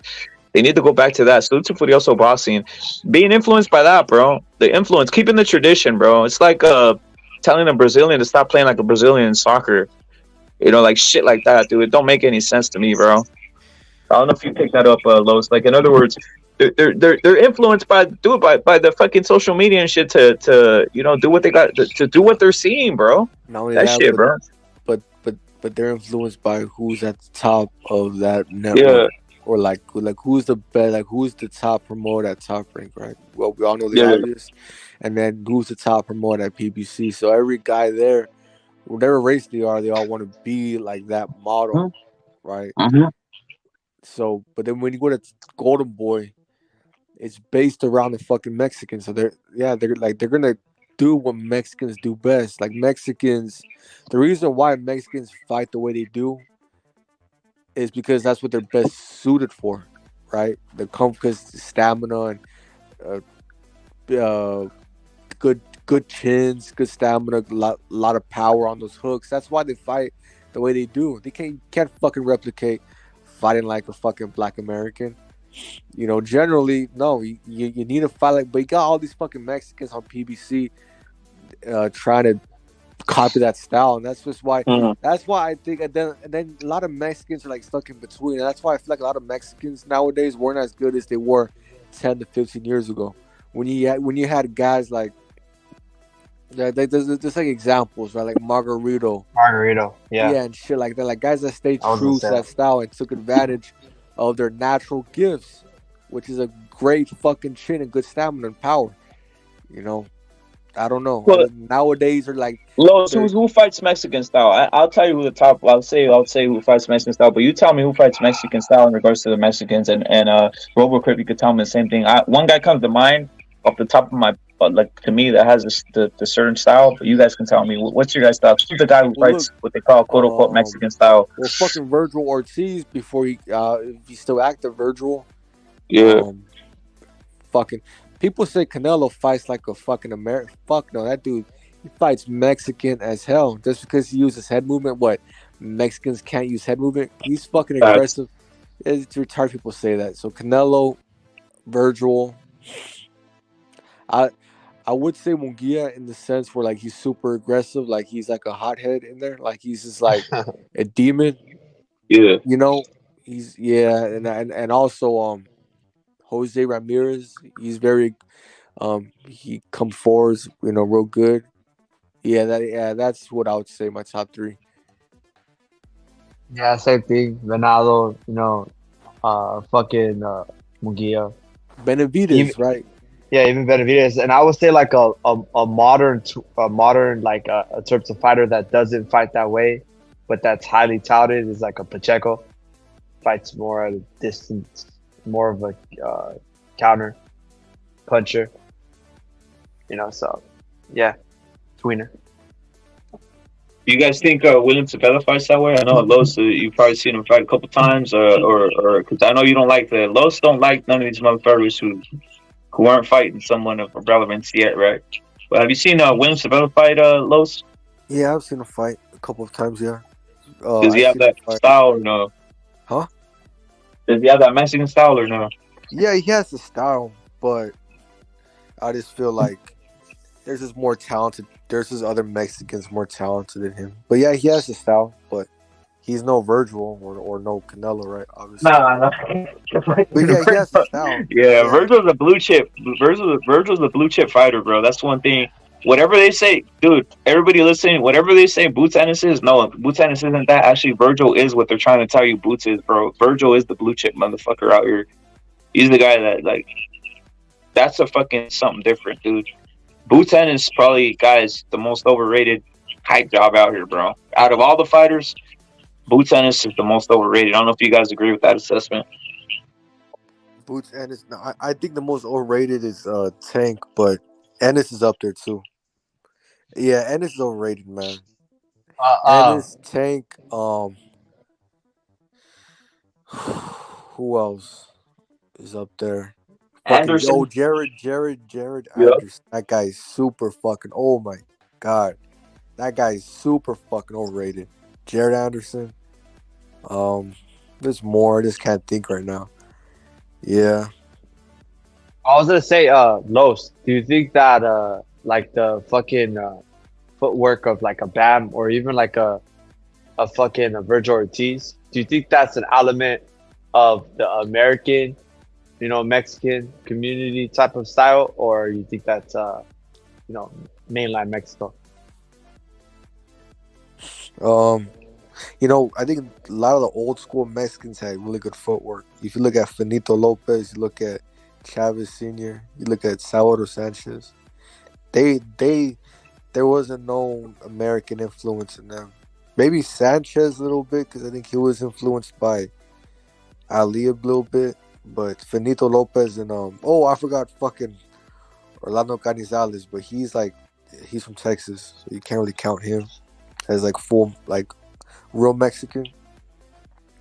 But my point is, like, a lot of old school Mexicans had good footwork too. So like there's like a whole like fucking stereotype where like Mexicans don't have good footwork. If you look at all the old school Mexicans, yeah, great footwork. It just wasn't back footwork. It was footwork that cut off the ring. It was footwork where it comes like you know how to throw and move at the same time coming forward, like Chavez Sr. I feel like a lot of like, especially like American, like the casuals, when they think of footwork, they think of Mayweather, they think of Pernell Whitaker, Andre Ward, where it's just backing up out of range, backing up in a negative way. But footwork is way more than that. And people always ignore it when they look at certain Mexican boxers. They ignore the footwork of Chavez Sr., which his footwork was just as impressive, if not more impressive, than fucking Floyd Mayweather. But they choose to ignore it because it doesn't fit their narrative, right? Because when they think of footwork, they think of fast, athletic footwork, not good balance that knows how to cut off the ring. Because you have to be smart to fucking see it, right? Yeah, any fucking dumbass can see fucking Mayweather, backing up, right, all quick and shit. Yeah, anybody can fucking see that. But I don't know. I see a lot. I see like a shitload of pivot moves from like Virgil and fucking Bam. It's like, what the fuck? Yeah, like that's all Mexican. Like how come I don't see how come I don't see mainland Mexicans have that then? Like where's the mainland Mexicans? Name some names. Like, right, name some names. where's the mainland Mexicans that are having it right now? Because I could even. Well, look, the I think there's another mainland guy. Mexicans, like the ones from like Tijuana, like they have like they have no amateur career. So like it's not that Mexicans from Mexico don't have good footwork. It's that like a lot of the Mexicans that get brought up, they're not like they have no amateur career. That's why they have like shit footwork. But if you look at like the old school Mexicans, they all had great footwork. So like with Bam, he's like a huge Loma fan. So like a lot of these young fighters you're seeing, they're like Robesy Ramirez and Bam. They're starting to get that influence from Loma. So I can see that. With Virgil, to me, he's like his footwork. To me, when I see it, it's Mexican. I don't think there's no American influence in his footwork. It's all just Mexican. He just copies the old Mexican boxers, right? Because even if you, I don't know if you rate him, but we mentioned an opponent that he recently fought that was a common opponent that you named, which was Nakatali, which is Murataya. I don't know if you know him. He's a lightweight. He has like a really great footwork too. So I was like, oh, look, it's another Mexican. Who did you say again? Who? Murataya. Okay, Murataya. Yeah, I don't know if you know him. You know what they say footwork is, bro? You know what they say footwork is? It's basically, listen to what I think they say footwork is, bro. You guys can tell me if I'm wrong. They say footwork is someone who stays out of range of punches. That's what American casuals think is that's all it is. Like jumping back and forth, right? Yeah, that's all that. Yeah, because it's easy to see. Like anybody, like a fucking 5-year-old can point that out. But if you're like really into boxing and like some above average IQ, and then you can notice great footwork when it's more so detailed, when it's not jumping at you, when it's not overly exaggerated like a fucking Pernell Whitaker, but when it's more technical, smaller, like it's smaller movements, right? More technical. Yeah, like a Golovkin, right? I think Golovkin's a perfect example, or Chavez Sr. When their ability to cut off the ring, it's so great, but it's so like, but their movement is so small, right? Because they don't even move that much. Even Jesus Ramos, Moto, he has good footwork too, where he gets into position to land his hooks. Like he pivots. So I was like, damn, look, another fucking Mexican American. So I was like, what the fuck? Yeah. So I think Bam was like influenced by Loma, but like Virgil, I think he was with Manny Robles, right? And also fucking Robert Garcia too. And Robert Garcia, actually, he teaches pretty like decent footwork. Jose Ramirez has pretty good footwork. Then Mikey has decent footwork. Mikey, he had really good footwork. He had really good balance. Yeah. So like, Virgil comes from that coach, right? He comes from that. system. and something that you're the common thing that you're talking about all these guys is that they're Mexican American. I don't know if you noticed. Yeah, I see it. But like, so you think that it's not so much that it's Mexican American versus Mexican. It's the fact that we have the system where the infrastructure is built, from like a young age to allow these guys to develop the skills. Where in Mexico, it's kind of like it's more like a club fighter scene. Yeah, because you see, like, if you look at careers like Munguia and Navarrete, they all turned pro young. I don't know about Navarrete, but I know Munguia turned pro really young. So they didn't have time to build up their amateur career. And the amateurs is where you perfect that footwork. But they didn't have time to do that shit. Like Munguia, you know what I mean? Yeah. So, like, yeah. It's a lot of the investment and money and the Southwest in boxing is fucking huge, bro.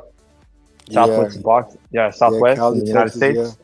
It's a lot of money in that shit. Arizona, like you got Jesus Ramos, he has great footwork too. So shit, if you could imagine, like, if we're doing it with this little ass population where somehow we're getting guys with great footwork, the potential of actual, Mexican fighters is is way at a different level because Mexican mainland they'll have the better footwork, obviously because they have a larger population. Yeah, it's just like they just have different like they can't be like Americans like Mexican Americans, and they can't like just be fighting in the amateurs when they're fucking 17 and 18. You know, in Mexico, you grow up younger. You can't like once you're fucking 16 years old, you need to make money already. You can't be fucking fighting in the amateurs, wasting your time. So you need to go fucking pro. So it's just like they have different priorities out there. Yeah, because even Pacheco, would you consider Pacheco to have like a typical Mexican style? No, not really, but I can see why he doesn't, because he's very like he has long limbs and he's he needs to keep that range, Yeah. But there's been Mexicans that fight like him, But yeah, generally no, he's not the typical Mexican style, which I wouldn't want him to be because his body type don't fit it. He should try to be more like like Klitschko or some shit, or like Yeah, he's what Fundura. He's the style that Fundura should actually have. Well, Fundura's a fucking dumbass. Yeah, Jojo Diaz was a guy, Sergeant St. Jojo. I always thought Jojo was good. Like people always shit on him. I always thought he was good. Like he gave. Yeah, he was good, bro. Yeah, I always thought he was just kind of like a fat ass. And like if he really like stayed at 130, like his performance against Tevin Farmer was great. By the way, what the fuck happened to Farmer? Has he fought since that fight? He don't need to fight, bro. He made so much fucking money, bro. Like he's like, I'm out of this bitch, bro. Yeah, he got that DAZN. Got DAZN money, bro, when they were first like operating. So they're just he got like 10. Yeah, he got like $5 and $8 million a couple of times, 3 times. Fucking crazy, dude. That's crazy because he was like fighting like 5 times a year, and out of nowhere he just retired after he lost to Jojo. Yeah, but Jojo, bro, see another dude with good footwork, Mexican American, bro. Almani, stand up. That's my hometown, even though I didn't grow up there. Yeah, I always thought Jojo was good. He just is kind of a fat ass. Like if he really stayed at 130, yeah, he would have been.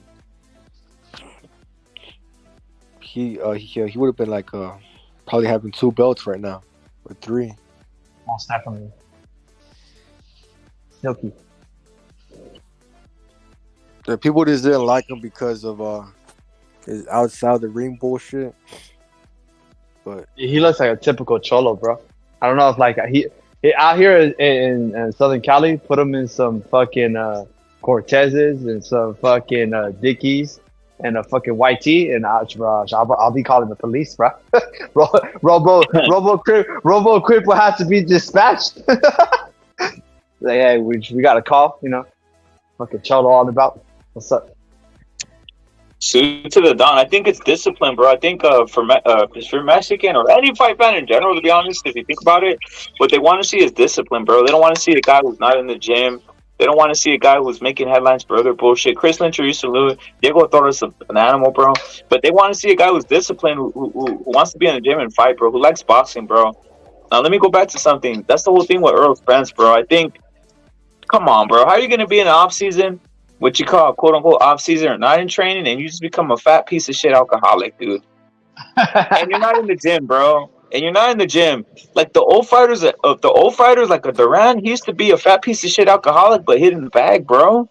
Like, what the fuck, dude? These guys are lazy, and then they don't want to be in the gym. Yeah, and even Maradona, bro, be snorting coke and banging bitches and getting drunk, and then fucking playing at the same day, So I think it's just like the skills, yeah. Yeah, Earl Spence thinks he's Tyson Fury. He's not. He wants to be Tyson Fury so bad. He's not. He's not. There's only a few guys that can actually fucking be on that, like be about that life and still fucking box. He's not no fucking Tyson Fury. He's not no Chavez Sr. where you can fucking do coke. On all offices do coke with bitches and drink all you fucking want, balloon up, and then still perform at a high level. He's not special like that. That's only reserved for fucking freaks like Fury, like Chavez. Other guys out there too. Fucking shit. Pacquiao was on that shit. Well, Pacquiao was on some other shit. He wasn't even doing cocaine. He was doing like heroin or some shit, right? Heroin? What the fuck? Yeah, That's crazy, bro. I didn't know that's that, bro. crazy, bro. I didn't know that. Yeah, Back you you up. know? No, I didn't know that. Yeah, I heard that. Crazy. Y'all know fucking who else was on that shit?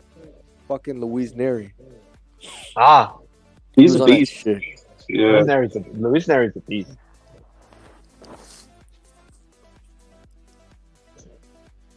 That's the Inouye fight I want to see, Luis Neri, bro. That's the Inouye fight I really, because he's gonna, let's keep it real, he's gonna mop the floor with what's this fool's name? Palas or some shit? Papalas? Yeah, the Philippine fighter. Yeah, he's gonna wipe the living floor. He's gonna wipe the floor I'm with hearing that. that Fulton wants a rematch.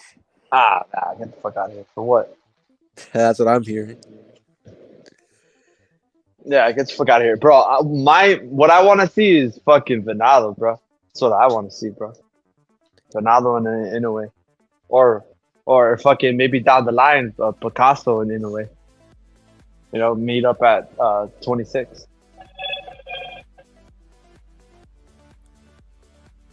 Hey, what's your thoughts though on the heavyweight division though, bro? The Usyk Fury Los, because I want to get your thoughts on that. Obviously, Don RoboCrip on the Fury, because Fury's fighting this fool Ngannou, which is a pretty interesting fight to me. It just at least for entertainment factor. And then Usyk, bro, does he have any chance of losing to Dubois? And do we see that fight, bro? Do we see that fight that people want to see? Usyk versus Fury, bro. I'll let Robo go first.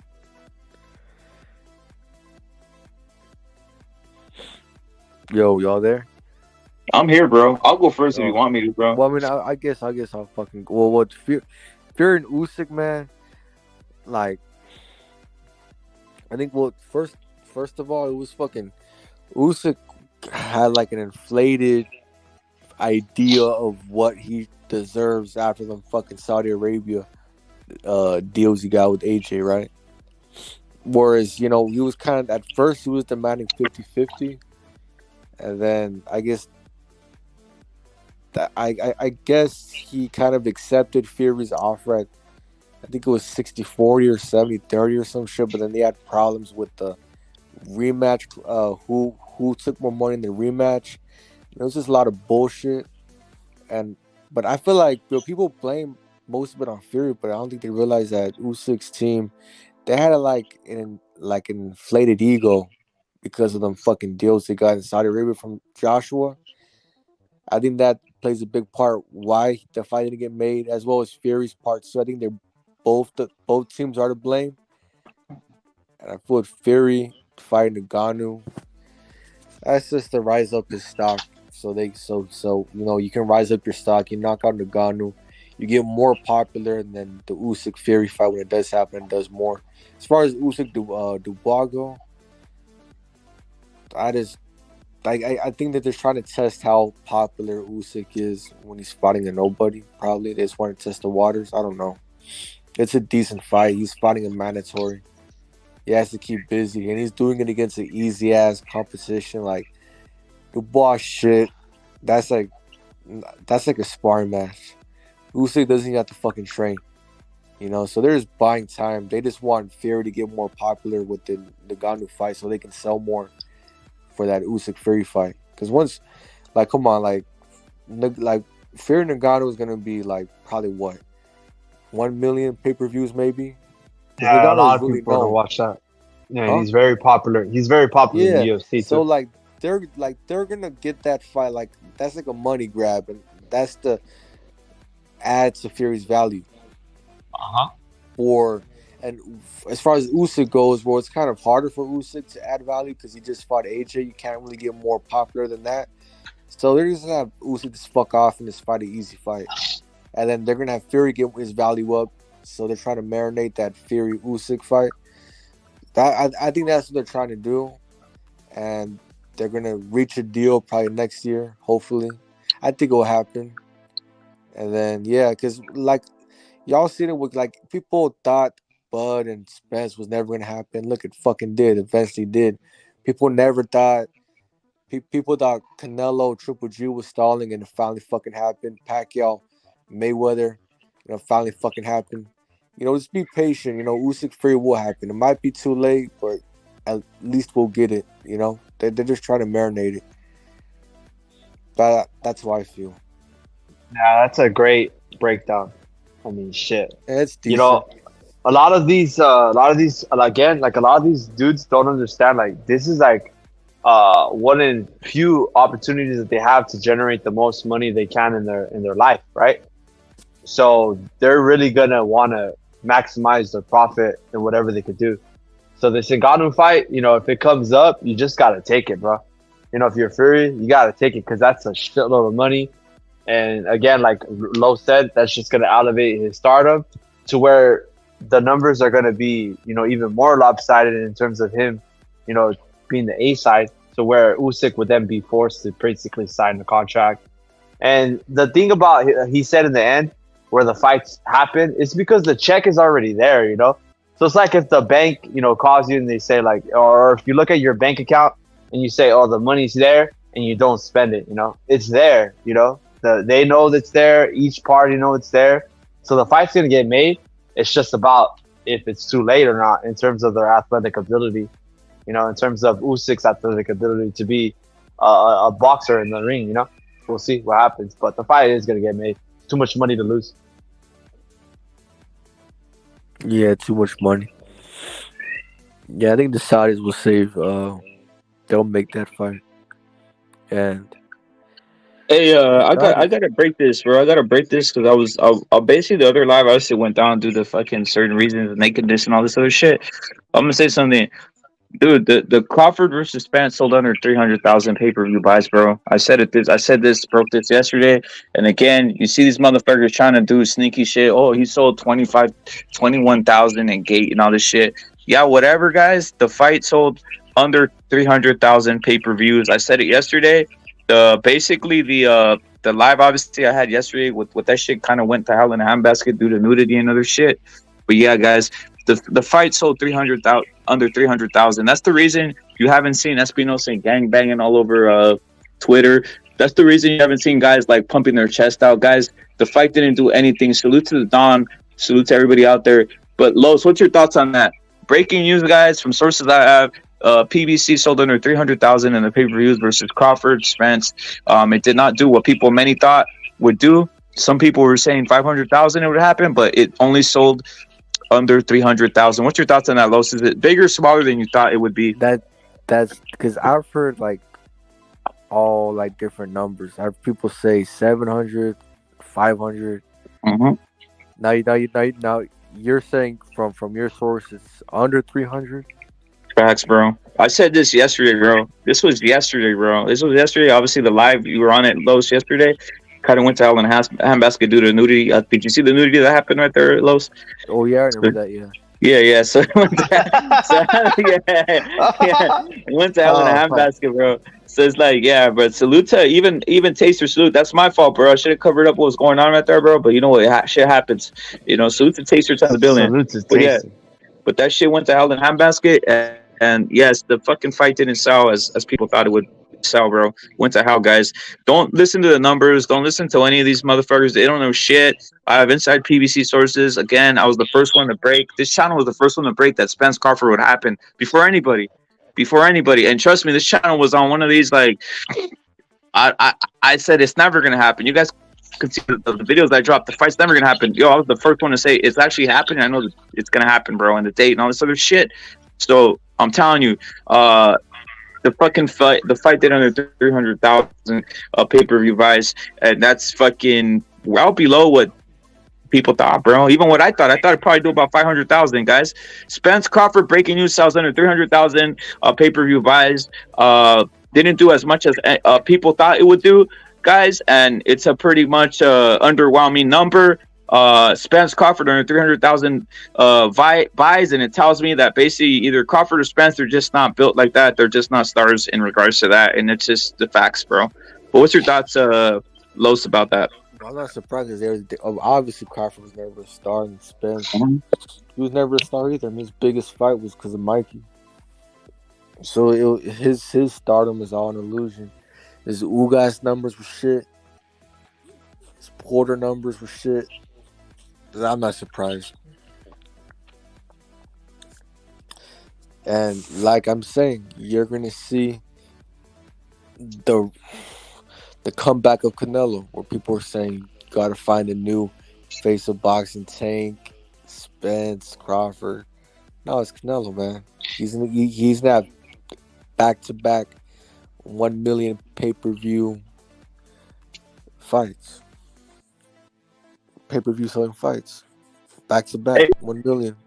Hey, Los, did your dad buy the last one or no? Did you buy the last one? Salute to Alonzo, bro. Did your dad buy the last fight, bro? The last Canelo fight or the Yeah. Crawford? No, Spence? the Ryder one, bro. No, he don't. We don't. We don't buy pay-per-views. we stream that shit. What's the last one he bought, bro? What's the last one he bought, bro? The last pay-per-view I bought was Canelo Triple G 1. That's the last pay-per-view I bought. I don't buy pay-per-views. Damn, you never bought one. Los, what would make you buy one, bro? I want to know that for reals. What would motivate you to buy one, bro? Because I have a Fire Stick, I can stream it for free. Uh-huh. Yeah, I have nothing because I stream everything on my Fire Stick, so I get everything for free. You're not allowed to post on my approved Canelo. You know, you support Canelo. Wait, Los, have you ever gotten lag on that shit? Have you ever gotten lag on it when you're right there with it? No, never. No, I pay money for that shit. And Los, have you ever invited people to watch the fight with you? Yeah, or most of the time, like if it's a big fight, we just go to like a bar and watch it. I see.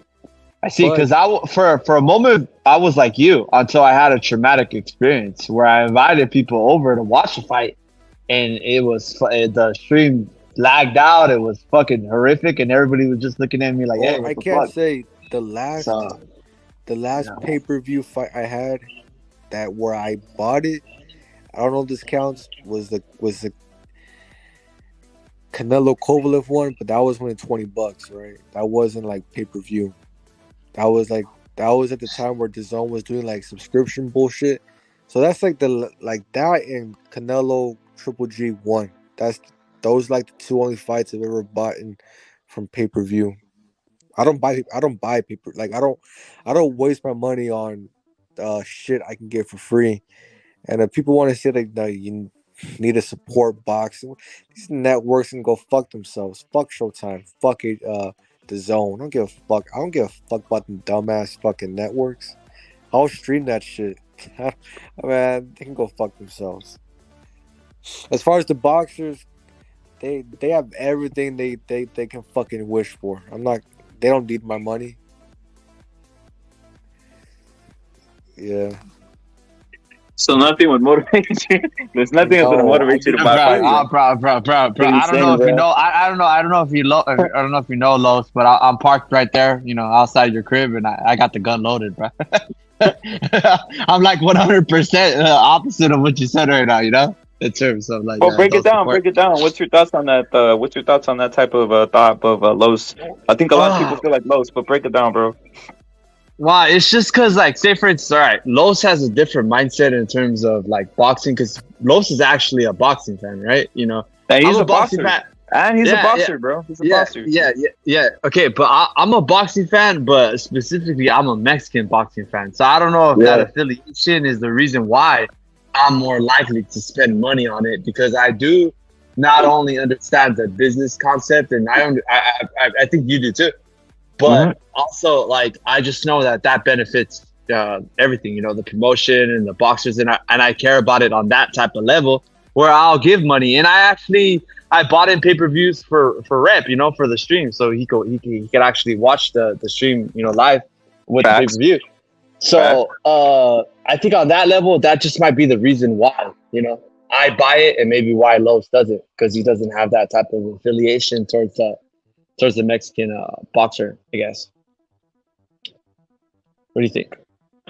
I mean, he loves Mexican boxing, bro. I know Los gets a lot of flack, but he loves Mexican boxing, bro. He does, bro. That's why he criticizes it a lot, bro. He criticizes it and shit. People's always trying to tell him about this and that, bro. But I know for a fact, Los likes Mexican boxing, bro. He just very critical. Boxing. No, he loves it. No, I'm telling you, bro. He's just critical, bro. You think he wants to see Shakur Stevenson, you know, dance around all over the place, bro? Like, come on, bro. Come on, bro. Come on, bro. You know what I mean? But you get, yeah. It's just onto whatever, whatever. Now, can the sport survive lows like that though, bro? Can the sport survive in the future with many people wanting to stream now, bro? They're saying fuck these motherfuckers in a sense. No, it's not. But that's their problem, right? If they should figure out a way to not let us fucking stream them. Like it's like we're gonna stream if it's available. Right? Yeah. Like I'm gonna use every fucking trick in the book to get it for free. It's your job to stop me from getting it for free. That's your job, not mine. So as far as I'm concerned, until you fix that problem, I'm gonna fucking use it, and it's your fault. That's how I see it. It's kind of like, bro, the chat on the Discord, bro. I'd be going for hours trying to guilt trip people into buying pay-per-views. I'd be like, hey brother, are you a Christian, brother? Are you you're about to steal right now, brother? Hey, bro, like people, that's the problem, bro. I got people thinking at me like, oh fuck, you're right. But what Los is saying, bro, is true, bro. Like, it's gonna be hard to get motherfuckers unless they stop it, and I don't know how they stop it at this point, bro. There's many schemes, there's many scams, bro. There's many, obviously, alternate streams, bro. Hey, you know what's crazy though, Los? The minute they do that, it's the minute we're all fucked, bro, because that tells you they really have a clamp on everybody's fucking freedoms now, right? Yeah. There's a possibility that it might be done. There's a lot of advancements they've done to me. Like I've had a lot of modded apps in the past that I've got to shut down because of certain updates that a fucking app or a certain subscription service has provided, where they've made some changes and they blocked loopholes. There's certain things, but it's like a cat and mouse shit. They're basically on the back burner. You know how similar how they say like, oh, you can't follow a boxer around because you're following him, you got to cut off the ring. Wow, it's kind of difficult. So every time they block something, the developers of those, modders, those people that find out the fucking gaps in the system, they're able to develop something else, So it's a constant cat and mouse shit where they develop one thing and then it gets blocked. Develop another thing, it gets blocked. And then, it's never ending. Could it possibly be arranged where it's just blocking everything in the future? I don't know. That's going to be kind of difficult, I think. Very difficult. Fucking Dan, I think Dana White probably done the best job because I can never. It's very hard for me to stream a UFC fight. I get it on my Fire Stick, but if I don't have my Fire Stick and I have to rely on my phone, whether it's on Twitch Live, Facebook Live, or crack streams, it's very hard to get the UFC fights. So Dana White does a good job. Yeah, so like what they could do in the future is that since they know that Fire Stick is one of the ones that they do it on, like not for your Fire Stick because you obviously already own it, but for future Fire Sticks they could like develop something where they put it in it and it like it's able to block some shit or have some sort of firewall or something where it's not able to work in the future. Yeah, so that'd be fun. So your Fire Stick that you got right now, bro, you don't let anybody fucking touch it, bro. Someone touches it, you snap their neck. Someone say, "Hey, you fucking touch my Fire Stick, you're gonna die." Let them know before they enter your house that you're not allowed to touch the Fire Stick. The thing with me is, if there's a patch that comes along that stops streaming, I'm pretty sure the other side, people that like to stream, they're gonna counter that patch, and it's just an ongoing game where you just counter after counter from both sides. It's a cat and that's mouse what shit, I love. Right? So I'm waiting for them to get a new patch on my Fire Stick so we can fix it and then come back even better. But the Fire Stick's been on for a while though, dude. Mm-hmm. So it's been on for over a decade, I think, already. But let me. So you only buy Mexican pay-per-views. What about like Crawford, Spence, for example? Did you buy one? I bought no, because I'm I'm low key. I don't know how to say it. I'm not racist, but maybe I'm racist. Yeah. But I bought Fury's pay-per-view versus Dillian White. Okay. But like generally though, you only support Mexicans. That's it, right? Financially, correct. Well, I can respect that. I mean, I wouldn't do it because I'm like a cheapskate. I'm like a Jew when it comes to money.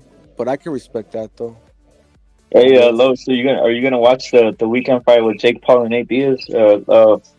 basically Don Robocrip. Are you gonna watch that fight or no? Oh hell no, fuck no. That's like I'm kind of thinking like, should I buy it? Should I not buy it?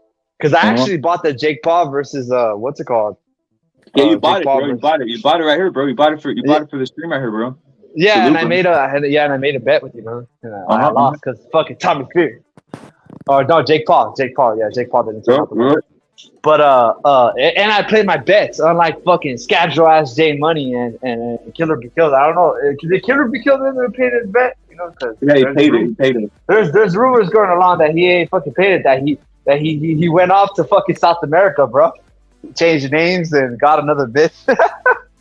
But in any case, fuck, bro. I'm thinking of buying it, but I don't know. Maybe if I talk to one of my friends, because he's like a UFC fan, see what he says, like if he's down for it. But supposedly, like Nate Diaz is gonna be way out of his weight class. He has no chance, Lostan, from what you've seen, because have you seen UFC? Brown Messi Salute, Bang Basu. Is he way out of his weight class? He's too old. He's old, and he's just Jake Paul's been boxing for a while. He's way out of his weight class too. That's what I heard. He's like fucking 30 something pounds out of his weight class. That Tommy Fury fight was fucking that shit was horrible. I mean, I was rooting for Fury. That was a horrible fucking fight, man. That shit. I watched that shit. It was super fucking boring. I'm like, man, fuck this shit. Yeah, that's what I fucking said. Like, dude, he's fucking up. He's fucking up because what he's doing is he's fucking reading the comments on Twitter. He's reading the comments on Instagram where they're like, fight a real boxer, fight this, fight that, fight this. It's like, bro, I'm not a fucking real boxer. You know? If I were a real boxer, I'll be fighting real boxers. So what he should continue to do is fight Nogs like Nate Robinson. I think, you know what? He'd be more popular if he just sticks to that, bro. Fight black dudes and knock their asses out like the basketball players. But instead, he has an inferior, like a fucking complex where he's fucking being shamed into fucking fighting boxers when he's not even a boxer, bro. Dude, you broke it down good because you know what? I always felt the same way. Like like what you said, like he reads the comments too much. Yeah, no, I agree because you know what? Like if fucking Jake Paul knew his role and why he was popular, like he should have known you're never gonna be a fucking champion. You're never gonna don't even go down the fucking actual boxer road, but go down as being the guy that just fights fucking UFC fighters, right? Like washed up UFC fighters. Just be that guy. Don't try to be something you're not. Like you suck at boxing. Just try to fucking fight Conor McGregor and shit like that. That's actually kind of cool. Fight Masvidal or Nate Diaz and shit. Fight those guys. Don't fucking fight no fucking actual. Don't be because he came out with this shit. Oh, I became a pro boxer. I got a certificate. I licensed. I'm like, bro, just shut the fuck up, bro. Shut the fuck up. It's like a chiropractor trying to say he's a fucking doctor. I'm like, bro, come on. Yeah. His role is just like, Conor McGregor, Masvidal, fight those guys. And that's actually a good level for a fucking a regular person. Yeah. I mean, shit. Like, what do you think so high of yourself that you're gonna fucking fight boxers, bro, in a fucking boxing ring? Like, get the fuck out of here. If he was smart, I don't know if he tried it, but I guess Tate backed out. But if he was smart, he would have fucking fought Andrew Tate because that fight does a lot of fucking pay-per-views. Yeah, he probably would have beat him too. Yeah, he beats Andrew Tate, bro. Yeah, he beats Andrew Tate, definitely. That's an easy ass fight for Jake Paul, and you get 1 million, maybe even 2 million pay-per-view buys because Tate's really popular. Like not even like he's really popular, so you'll get, and plus you'll beat his ass because Tate sucks. So like, that's and I don't know. I'm not into basketball. I haven't been into basketball for a long time. But like, he could fight like Ron Artest. I don't know if you guys know that. Yeah, I know Ron Artest. Yeah, like fight Ron Artest. James Harden. Yeah, I'll vote James Harden. Like fight Ron Artest. Like you knock his ass out. Like that's what I'll be doing, bro. Yeah, and people would actually watch this shit. Don't come over here trying to think that you're gonna fight fucking pro boxer. Get the fuck out of here. And if you actually want to fight a real pro boxer with power, you're gonna be fucking flatlined. You're gonna be fucking flatlined to death. you know who had hands? You know what I want to see? I want to see Jake Paul against Rajon Rondo. Yeah, like shit like that. Yeah, I want to see that shit. Jake Paul versus that fool NBA young boy, bro. Why not? Fuck it. Yeah, like dude, I'll be fighting rappers, bro. Like ASAP, like that ASAP Rocky dude. Yeah, $100 million for this fight. What's that McDonald's motherfucker? What's that McDonald's motherfucker? That guy's the McDonald's motherfucker. The guy who's like on he had like a whole like combo name after him and shit. Travis Scott, bro. Travis Scott. Yeah, I don't know rappers. But hey, do you think it's actually possible? Because he actually has been clamoring for that fight for a Canelo versus Jake Paul. It's gonna happen, bro. I think it's possible. Bro. Yeah. I think it's possible. Really, like highly possible. Like not even joking.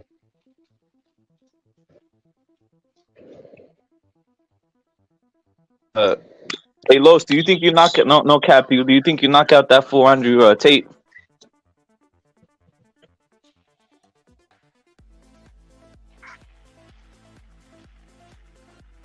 I'll tell you what, guys. People don't know Los is a bosser, bro. Los is a bosser. Previously known for saying you KO Haney, and I believe him. But look, that's what happens in celebrity matches like the Jake Paul, Big Paul, that type of shit. Askren, all these types of fighters, guys. It's about money, right? Right, Don Robocop. It's about money, bro. It's not about trying to fucking be Captain Serious guy out here, bro. Like that's the one thing. Kind of Jake Paul kind of teeters on trying to basically create a what do you call it, a street credibility fight when he should just be looking for more money.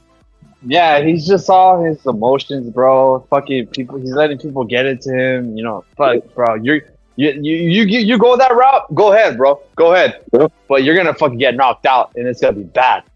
You're not gonna get touched up like Tommy Zeri. You're gonna get knocked the fuck out. If that's what you want, hey, that's what you're gonna get.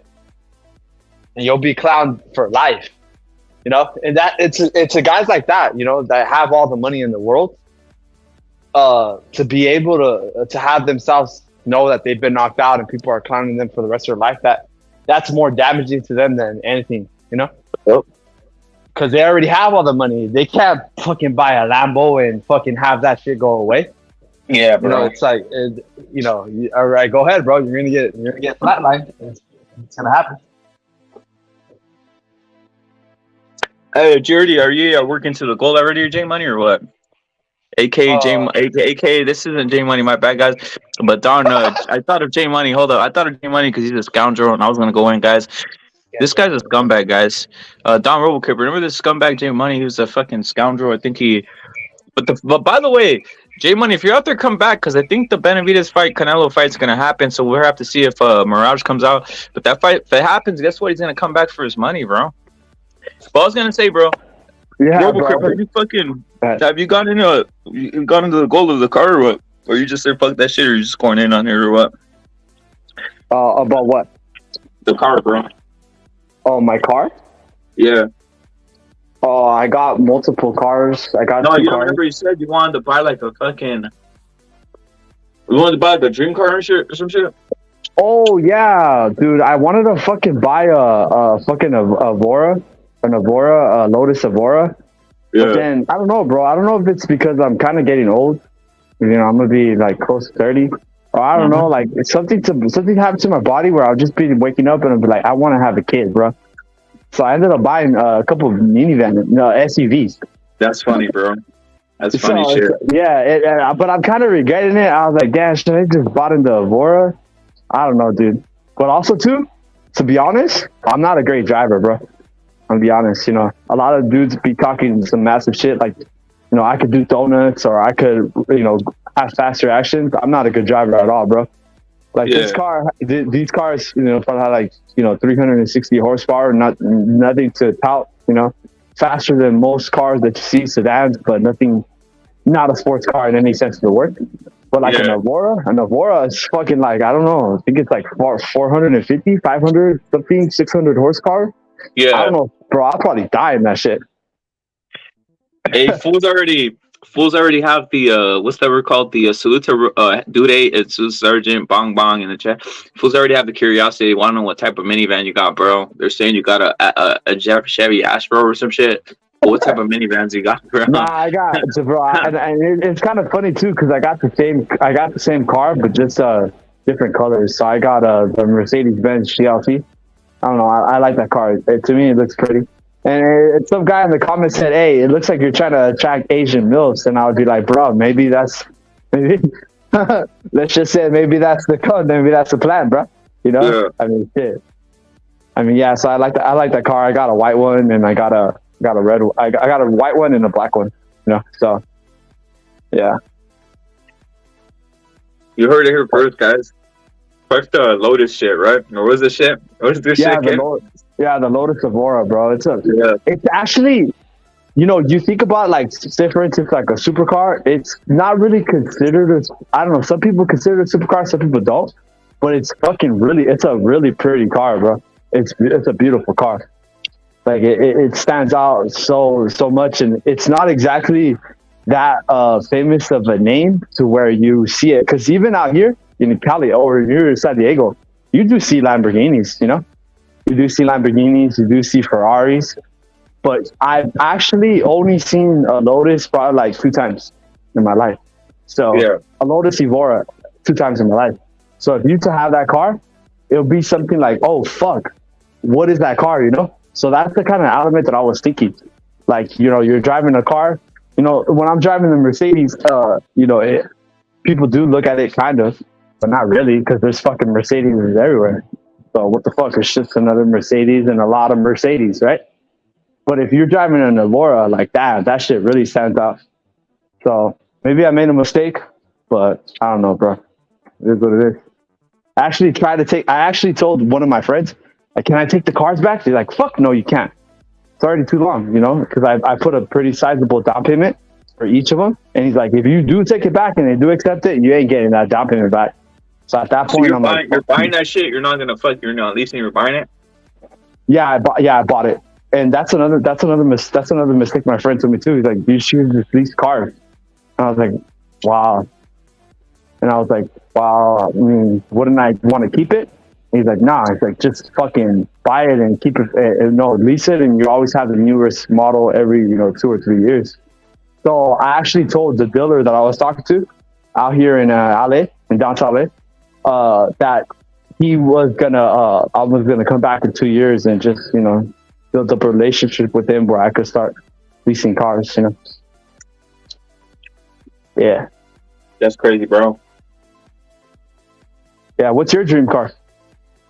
I don't have one, bro, to be honest. I lost my, like you said, bro, your enthusiasm for it?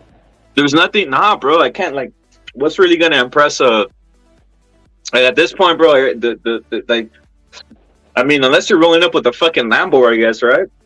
Yeah. And even that's not like, even that's like, bro, like, you know, just like, obviously in LA, San Diego, Vegas, that wouldn't impress. You know, actually, my dream car is like a Mustang, one of 60, 68, 69, those types of shit, 68, 67, that type of shit. Ah, I see. Yeah, like an old school muscle car. Yeah, I actually have a 1969 Nova in the back, and my friends want to fucking help me fix it up. So I was like, yeah, bro, because it's actually pretty good. Because I think there's like a law like in California where like in the mid 1930s, I think it's in the future. So 2032, somewhere right there, you're not gonna be allowed to drive cars with gas emissions. And no new cars, right? There's just in California, right? Yeah, and people always say like, "Oh, California's not about that shit." Yeah, California is about that shit because they made a whole bunch of businesses, like large businesses, take out their gas like appliances, where they had to switch to basically like the electricity versions, or like fucking stoves or appliances that don't emit as much of that fucking shit that they don't want, right? So that's basically what they're gonna do here. And then also, but California has that shit where it was like from a certain year point, so it's like 1970 something to 2000 something. So that those cars that like the car that you mentioned, it would not be fall under those guidelines. So you'll be able to just ride it forever and continuously be able to get the tags and all that shit.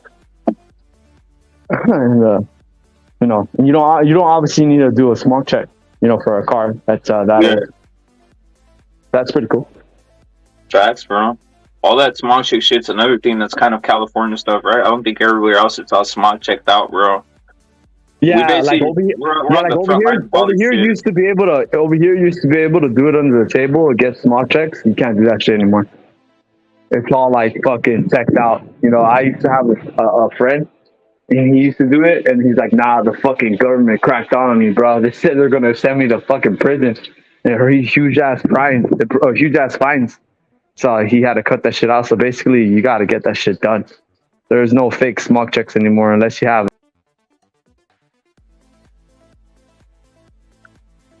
You heard it here first, guys. No, all that shit. Yeah, the Don salute out there. You're listening.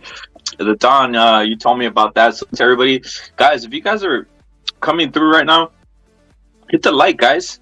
Dude, a salute. He says, yeah, he wants a 2030. Sergeant says he wants a Ford Falcon. Bon saying y'all a huge exhaust would be nice, but the obvious not stock. But God bless y'all. Aftermarket parts or some shit is what. Salute. RoboCrip, I don't know what happened, bro. I think you cut out, not me, bro. It's not my side. I never pop anybody off of these panels. I don't know what it was. RoboCrip. Salute to RoboCrip out there. It wasn't me, bro. Yeah, salute to RoboCrip. Like I was saying, in regards to the Boston, you guys see the headline? That's not bullshit. That's not fake news.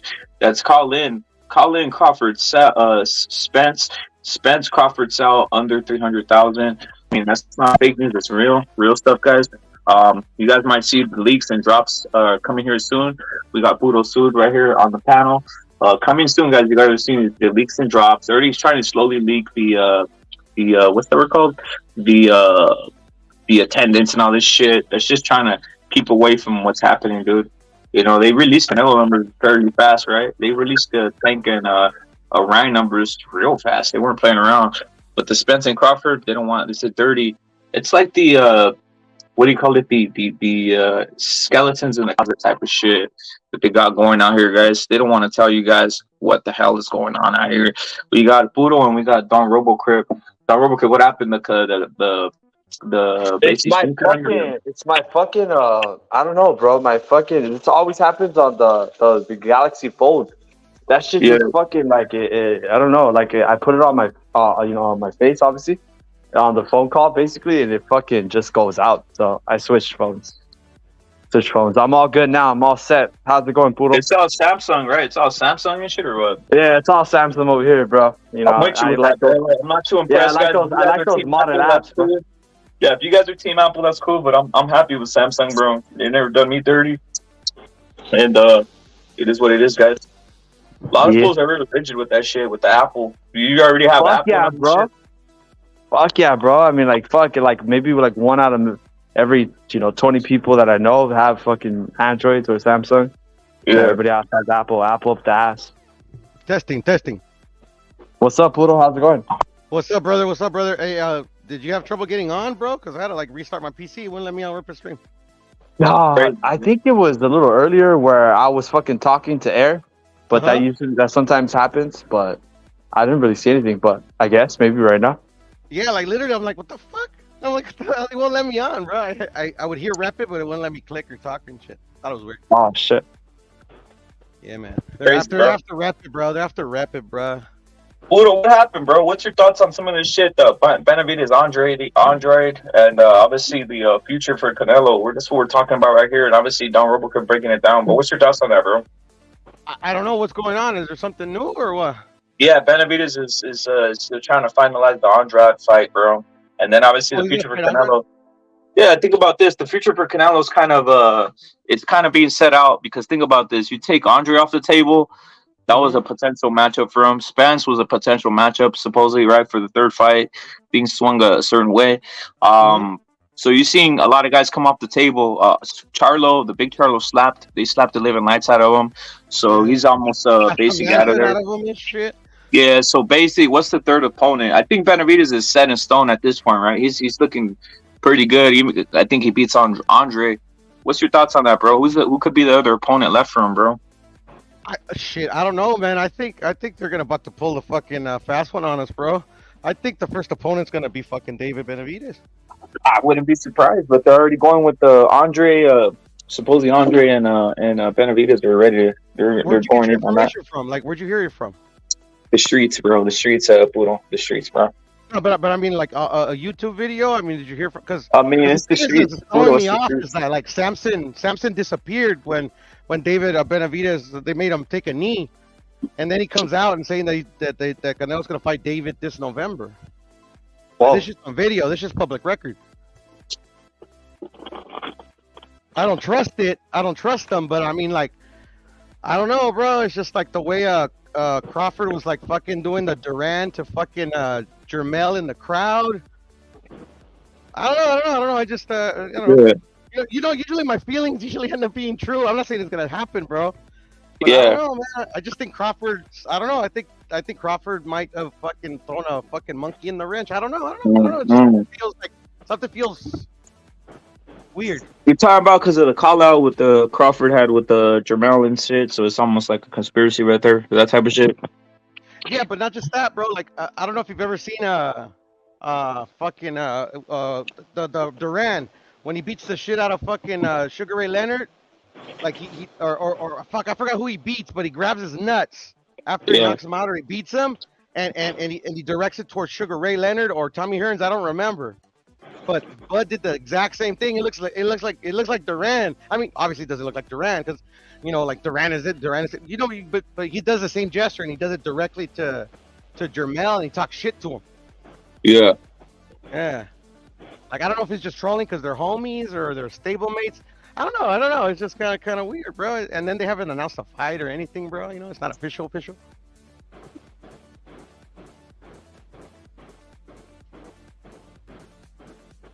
We got Sal on the panel. Sal, salute, bro. Canelo usually doesn't do this shit like that. He does. I mean, usually when he announces it, it's like officially as soon as he fucking says it. I don't know. I could just be paranoid, or I'm not paranoid. I mean, like actually that would be great because in my head, they're gonna Crawford, Canelo, and the Charlos are gonna fight on the same card. Do you think it's possible that Canelo could persuade Crawford to fight him? That's what I mean. Roll Crip, like literally, I think that's like if everything like plans out in my head, like this November it'll be Crawford versus Jermell and Canelo versus Jamal on the same card, and then Crawford and Canelo would fight the next fight, kind of like how they used to do it. Oh, I see. Yeah. That's a theory I have. I don't know why. I just kind of. Wow, that could be a good to marinate to grow the fight, right? To publicize it. Exactly. That's how they did the Canelo and Mayweather and shit, bro. Like Canelo. That's how they built that fucking. That's how they made fucking Mayweather so much money, bro. And that's how Canelo is the way he is today, bro. I mean, there's no question that Spence was up for the Canelo fight. So, I mean, he lost the opportunity. Pass it on to Crawford. Yeah, bro. And at the end of the day, bro, I think Canelo might be like really smart and knows that like Crawford has like literally been number one. Like literally, as soon as Crawford, as soon as there like any like boxing fan started, as long as I remember Crawford is the best in boxing. He's never had to earn it. He's just like he's the best in boxing. And I think Canelo, okay, I'm gonna whoop this dude's ass, and like there's like no way they can deny. I mean, I beat the best. Like they're calling him like a generational talent. Like literally, like the promotion makes sense to me. Like fucking it doesn't even have to be for titles, bro. It's literally for who's the best of their generation.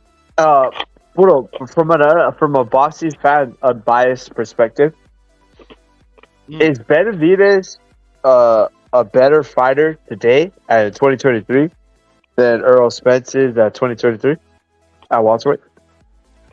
I mean, I mean, you could say anything you want. At the end of the day, like the way I see it, like me, like David hasn't fought anybody. At least Errol's beaten some like legit dudes. Like, don't get me wrong, David's never got his ass kicked fucking ¿cómo se llama ese güey? Spence just did, but I guarantee, I can almost put my goddamn life that Canelo will do the same thing to David. I mean, David did beat Plant, right? What happened? Plant. Yeah. Plant? No, Right. exactly. But Canelo knocked him out. Yeah, I know, but he basically demolished him. He didn't. Yeah, Did it? but- It wasn't like it was like a close fight. No, but I mean, like Spence did the same thing to Ugas. Did he? I mean, I thought he did. I mean, like literally, like pues, ya no podía ver. At the end of the day, bro, I mean, like nothing's guaranteed. Like I don't know, but I mean, like I don't know. It's just like eerily similar. I just think that at this point in time, Earl Spence is, obviously super drained in that division after all this car crash and all that shit. It's like, all right, if you're putting David up as the Dragon Slayer, just because Canelo beats him, suddenly he's trash now. You know what I mean? So it's kind of like you cannot say that David is the Dragon Slayer and then suddenly because he loses now he sucks. He's the youngest. If you're Canelo, they do it all the time. Yeah, I know. That's what I'm saying. Like, you pick a narrative and stick to the narrative now because it's just fucking annoying to fucking see that. Because obviously, David Benavidez is viewed as so high in the boxing community that if he fucking somehow is able to fucking lose against Canelo or perform well but lose, that somehow suddenly it's gonna be trash, Yeah, Whereas no, this guy was the youngest two-time champion in super middleweight history. So I mean, Who did he it beat has though? to count for Who did somebody. he beat to become that? He beat Durrell. He beat what's it called? The other dude. Forgot his name. Exactly. That's my point. Porky Medina. He beat Porky Medina. He beat nobody but knows. he fought the Venezuelan dude. The Venezuelan twice. Hey, I've been up for 23 hours. I'm not tripping. I'm not trying to test you. I'm not trying to test you or anything. I'm just saying that nobody knows his name. I know his name because I just know his name. But at the end of the day, nobody knows his name. Like, fucking ask who's a big Canelo fanboy. Well, I mean, he beat him when he was 19 years old. I mean, shit. And the super middleweight division is not that. It hasn't been that popular, Ask Cosmic if you ever get a chance to. Like literally, he won't know his name. I was gonna ask something, bro. Hey, yes, sir. Hey, Don RoboCrip, salute to JC, salute to Dude 8. You think Benavidez is in the level of Morale? Because I think fools are saying that Morale's on that level. Yeah, this is fucking crazy ass shit. I don't know, Rip it. I don't know. I want David to fucking fight Morale, dude. I want David to fight Morale. I want David. Well, David's obviously gonna fight Andrade supposedly, which is fucking good. So if he fights Morale, that'd be even fucking better, So you can fucking knock him out and dispatch him. But it's just fucking kind of like. It's kind of like the same thing where if Canelo beats David, they'll trash David. It'll be the same thing for David. Somehow Morale, because he got beat by David, is going to become trash, So he was built up as a dude that's maybe to some dudes the real Dragon Slayer to Canelo. So just because he lost, now suddenly he's going to be shit. So it's like, fuck, you could never win with boxing fans. But the thing is too, is that boxers, especially like when they're not stars, they can't garner the money that they want a lot of times. So they're only fighting, once every 13 months, once every 14 months, because they want big ass paychecks. So instead of getting, 2 little paychecks for 2 fights, they get one one sizable paycheck for 1 fight, So they're fighting so infrequently that fighters are just having lower amounts of fights. So people say, "Oh, Morale has only fought in 8-10 fights." I mean, shit, that's boxers for today, bro. I mean, I don't know what to tell you. Boots has more fights than like literally Errol Spence. Yeah, it's like some boxers are like that, some boxers are not. I mean, but at the end of the day, Boots looks like he sucks. That might be why he hasn't fucking fought in anybody, right? And especially by the time he's 27. Exactly, bro. Like literally, like I come from a time where like literally boxing was kind of simple when it came to that. It's either you're good or you're not. Like now, it's like they're trying to hide you. Something that or sometimes I be getting confused too. I'm like, cause like I never in a million years thought Errol Spence was gonna get that fucking destroyed. Ever. Especially like they fought the same dudes. Like how the fuck is one dude better than the other? But then in my head I'm thinking, okay, all right. I'm thinking maybe like I don't know. Like literally I don't know. You don't think the contributive factors played a part in terms of, him staying too long in the division where he was looking like a fucking crack addict? I'm out here in your hood, in South Central. I've been looking at these crack addicts. When I was looking at Spence, I got my fucking gun, bro. I got my gun. I got my my handcuffs, and I was about to arrest him through the fucking screen, bro. I was like, look at a fucking criminal. That's what Spence. Like, that's what Spence looked like, bro. He looked like a fucking. He looked like a fucking crack addict, bro. That's how Spence looked like. So it's like, hey, bro. Spence looked out of like I've said it before. I don't even think if you got a pencil and you told him, hey, write your name, he wouldn't be able to do. His hands would be shaking, bro. And the same thing, I don't think he'd be able to maneuver, connect forward. I don't think he'd be able to do anything that takes delicate movement, bro. I think he's messed up, bro. Before even the fight, his speaking, his pattern was off. I mean, I don't want to. It's just come on, bro. Yeah, it was like everything came together. His brain scrambled, staying in the division too long, look at crack addict, trying to people saying it, but people think it's a joke. That's the problem. Don Robocrip, look at where people were saying they thought people were joking. No, they're not joking. Actually, it's such a fucking thing. It's such a straightforward thing that it sounds like a joke. See what I'm saying? It really is. I mean, dude, all his teeth are gone. He has veneers, fake teeth. His eye, bro. I mean, dude, what the dude, his body didn't look right. For the fight, bro. It just come on, dude. There's too many factors. He didn't look filled out. He just looks like he's Errol Spence by name, but he's not Errol Spence by ability anymore.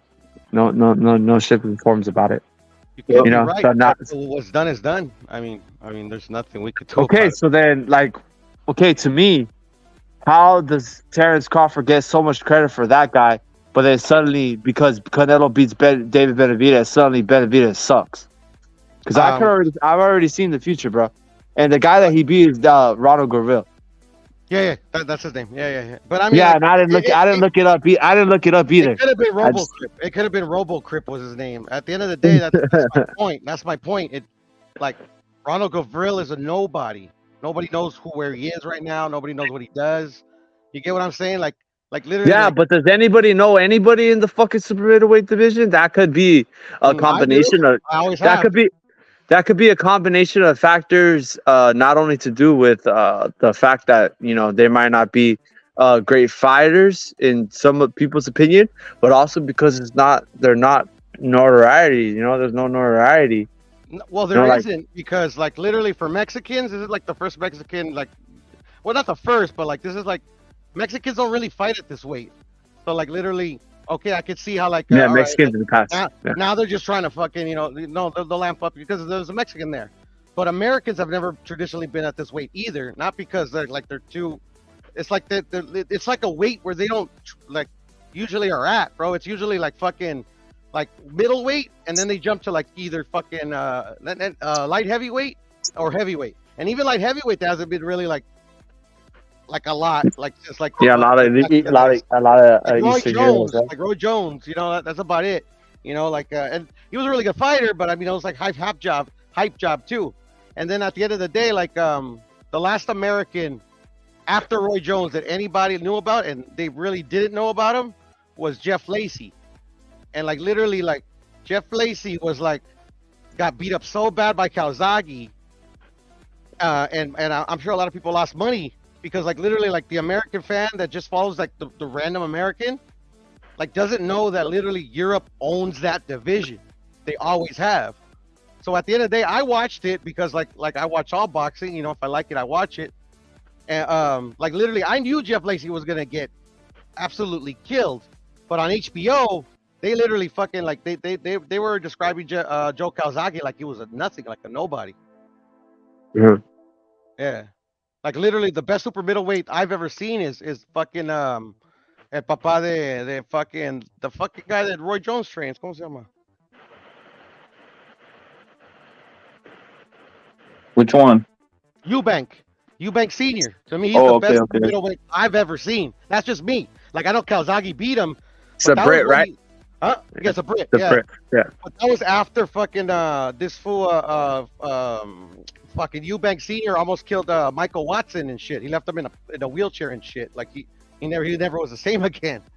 But you know, at the end of the day, you know, I could be wrong. Whatever. Maybe fucking some people think, you know, fucking Roy Jones is better, Canelo's better, whatever. But I'm just saying, like in those days, like when I first started watching, I'm like, to me to this day, I mean, like he's the best. You know? Yeah. So I mean, can you really like shit? Okay, so say for instance, you're looking at the super middleweight division right now. Besides Canelo, who the fuck could you fight that has that? People are gonna say, oh, look at that, it's a name, you know, a name. Nobody, right? So then, how could you blame David for that? No, like, I don't blame David. Okay. So he's fighting. He fought Plant, you know, which is a common opponent to Canelo. Canelo toyed with him. Yeah, okay, and David fucking beat him the fuck up, and Bayless was fucking cheating. So 6 rounds, he made him look stupid. Yeah, and well, I mean, he was just fucking backfooting like a bitch. I mean, I understand. He was running away.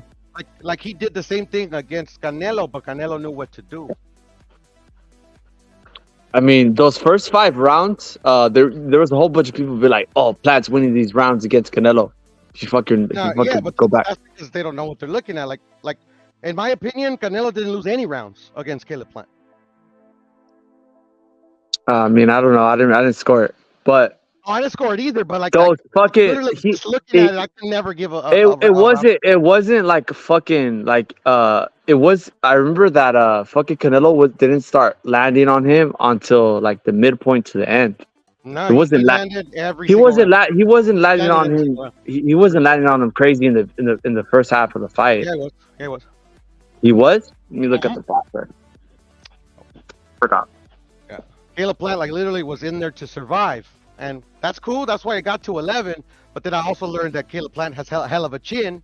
As I don't know if Repper remembers, I told you guys, like I don't know if David's gonna knock him out, or I don't know if David knocks him out. I'm saying there's a chance. Obviously, they say he punches hard, but like Canelo, it took Canelo 11 rounds and 11 effective rounds, and that's because like Plant could take a fucking shot, bro. He has a really good chin. And he's a big dude. He proved it. Yeah, but okay, so say for instance now he's gonna fight Andrade, a 2-time weight champion at 50, 54, and 60. I mean, who else is there to fight? People are saying, fight Morale, but Morale isn't a fucking. Morale, what's his name? The Africano or Canadian? The Africano Canadian. And Billy? Ese way will kill David fucking Benavidez. Sure. Bro, did you see and Billy fight like some fucking 40-year-old fucking Brazilian, bro? He was getting hurt. Yeah, talking about Gongora? He didn't lose. But he got hurt by some 40-year-old fucking he couldn't even knock him out either, bro. He was hitting him with everything in the kitchen sink. David has no defense. He was dropping the tables, ladders, and chairs WWE style on his ass, and he couldn't even fucking drop him, bro. That shit is embarrassing, bro. I understand, but the thing is like he couldn't stop Caleb Plant. So like Billy like literally was fucking taking like literally and Billy was almost out of there. It's like Munguia and Derevyanchenko. Like Munguia has a chin, we all know that. And now we know that with somebody that can actually punch, he has a chin. I mean, you have to take it to the context that fucking Bayless was fucking allowing Plant to cheat, bro. I mean, you can take it there. I'm not gonna take it there. How the fuck can you not? How the fuck can you not? It's like for instance, how did he cheat? He was holding on to dear life, grabbing his fucking arm, like multiple times, do that, without Bayless taking control of the action. doing his can job. do that, bro. At the end of the day, bro, like he has No, to call you the could shit. Like, I you don't could like okay. it, but he has to call You it. could do whatever crime you want, right? Correct, and and it's the law. It's the police. It's It's only RoboKid. cheating if you get It's caught. RoboKid's. It's RoboKid's job to hold you accountable for it. So Bayless, talk to them, not to me. 'Cause Bayless was the one that did allow him to get away with fucking felonies. Basically, he's a fucking rogue crip, right? So he's a bad Robo crip. So he let him get away with fucking felonies in the fucking ring. I mean, goddamn, I mean, this is fucking boxing. It ain't fucking MMA. Yeah, at the end of the day, Caleb Plant did the same thing. He applied the same tactics with Canelo, and it didn't work. All I'm saying is that fucking Bayless didn't fucking referee a boxing match, bro. He allowed it to be a MMA fight. Yeah, I'll 100% facts. At the end of the day, it is what it is, bro. Like literally, like this guy's got to learn how to fucking take these guys out. I mean, come on. If he even was fucking, I don't even know any other fight where it looked that pedestrian, where this guy was basically just like begging to fucking God that he wouldn't get knocked out and holding on to his nutsack for fucking like 5 rounds in a row. It's David's job to knock him out, bro. Well, I mean, he was elbowing him in the head, and then fucking Bayless was like, "No elbows." I was like, "Motherfucker, why? Like shit. Like if you're gonna let him hug me in the fucking stomach, I'm gonna get to elbow him." But then Bayless are like, "No elbows." So it's like, there's a reason why Floyd Mayweather had Bayless referee every single match that he ever fought at a certain point. I mean, these are the referees. Just say, bro. At the end of the day, the fighter adapts or he doesn't. No, well, I understand that, but you're not keeping it 100 that Bayless. How am I not keeping it 100, bro? Because Bayless is not following the rules of boxing. Yeah, I know. Canelo has to fucking deal with the same Kenny Bayless, Wow, bro. Canelo is fucking 34 years old. I expect him to be more experienced and more knowledgeable than a dude that's 25, 26. Well, he was 25, 26 at one point, bro, and fucking would he have been as experienced to deal? The rules is nothing new. Would he have been as experienced now that he was then? No, then as he is now? I mean, obviously no, right? I mean, that's fucking 10 years. Is like the first time you see it, like obviously you're gonna like literally. Canelo is Erislandy Lara was Canelo's like Caleb Plant per se.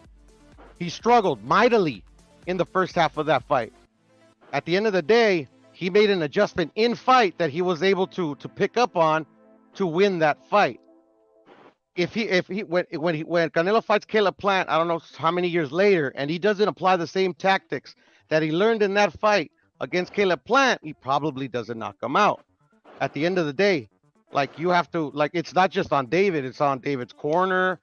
I mean, it's like his dad is obviously a horrendous coach because he doesn't even teach him defense. Well, there's a lot of factors because he signs them up to these fucking contracts where like literally they're making them apologize on there's a lot of factors that go into that because obviously Canelo had the benefit. Going to what? Canelo had the benefit.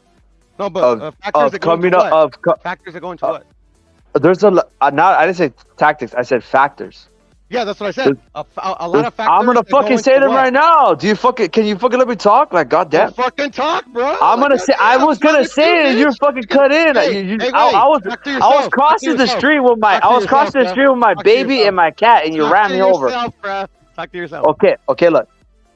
Canelo obviously had the benefit of coming up in an era where there wasn't this fracture of the sport of boxing, where it was basically difficult to make fights with other, there wasn't this promotional battles that there is now. It was easier to make fights. You could fight more fights, and there was more fucking money involved to where you could spread it around. Now everything's fucking cash strapped. Everybody's fucking cash strapped. Everybody's losing money. Everybody doesn't have the money to produce shit. ESPN might drop Top Rank. PBC got dropped by Fox. I mean, fucking DAZN, losing money. It's like, it's very difficult to bring up fighters in this era. So, Canelo Canelo had all that benefit to get experience, to get all these notable names because they were on the roster. But say, for instance, Canelo right now, what if Canelo was brought up in this era in Golden Boy?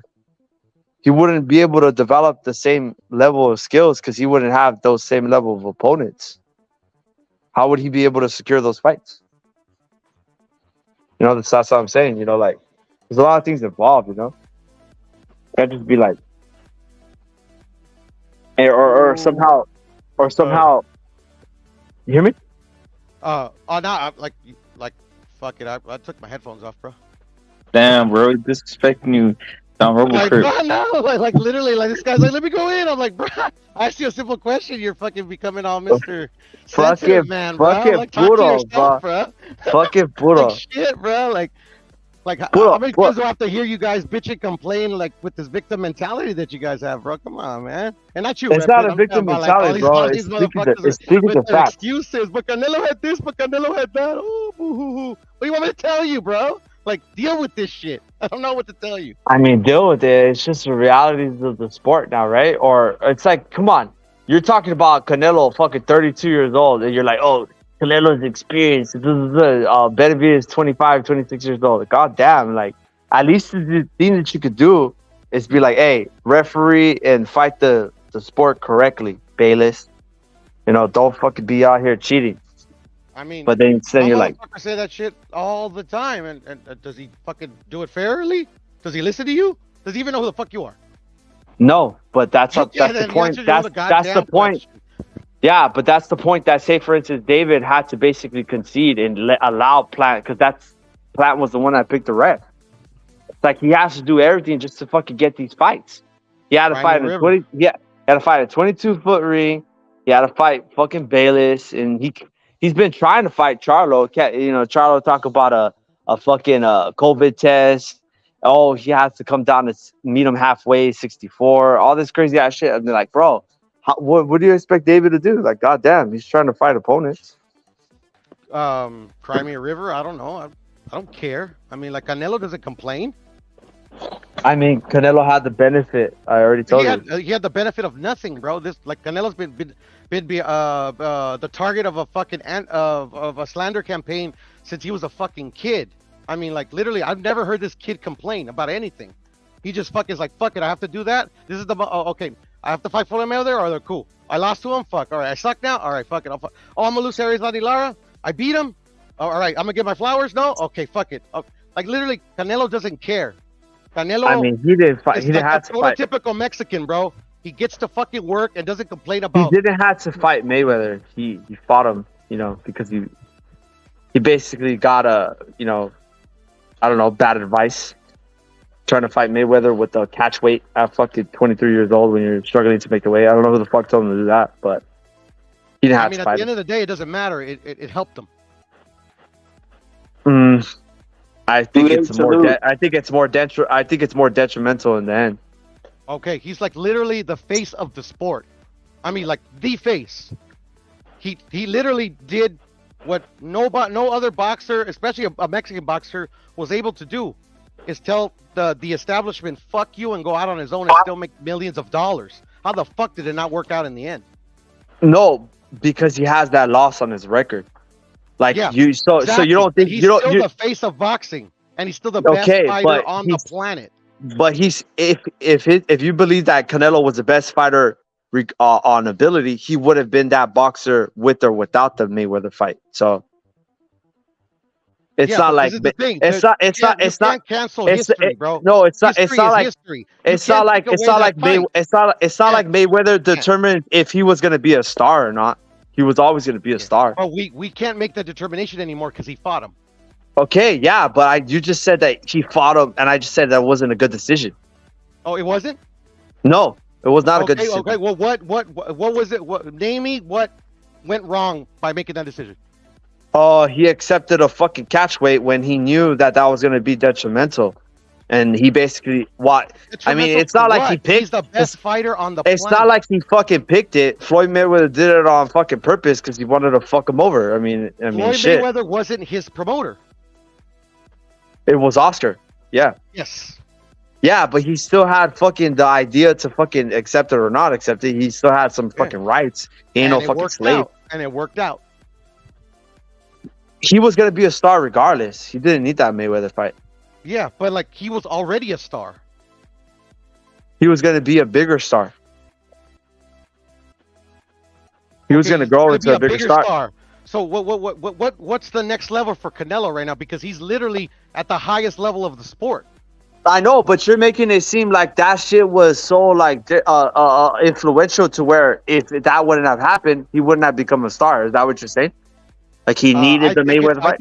I think it's a key part of his history to where he is today. I don't think so. Well, I think that he. Yeah, I know. I think that he has the talent. I think that he has the talent level, and he has the talent. He has the talent level. He has the talent level. What I tell you is you can't prove what you think. He had you can't prove that without it he wouldn't have been as successful. It's a hypothetical.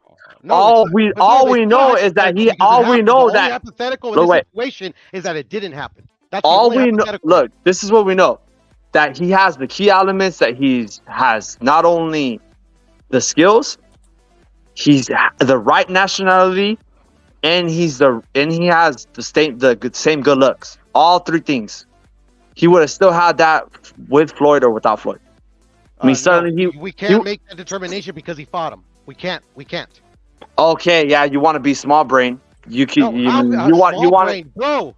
That is small brain because you're not you're fucking you're not history, Dick. You can't. You're not accepting anything. You're not accepting any possibilities.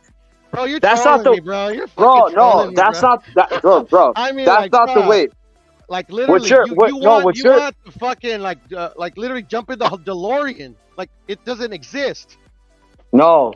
What you want to do is just fucking say reality. Yes, you don't want to fucking reality. Reality is the only thing in play here. Reality is the only thing at play. Okay, but you could fucking come up with things that happen if you make another decision. You don't have to fucking be like, oh, it's inventing some type of shit that doesn't exist, like you're finding a black hole or string theory. What you're proposing is impossible. Dig. You're making this. You're making it. You're making it seem like if it's something so extraordinary, like if you're coming up with something that's not invented, like if it's fucking like if it's a fucking black, like it's a fucking black hole. Bro, you're either fucking no, or like you're fucking that dumb, bro. Canelo had the elements. Canelo had the elements to be a star with or without Floyd, bro. It was not some fucking shit where it was determined to be Floyd or no Floyd.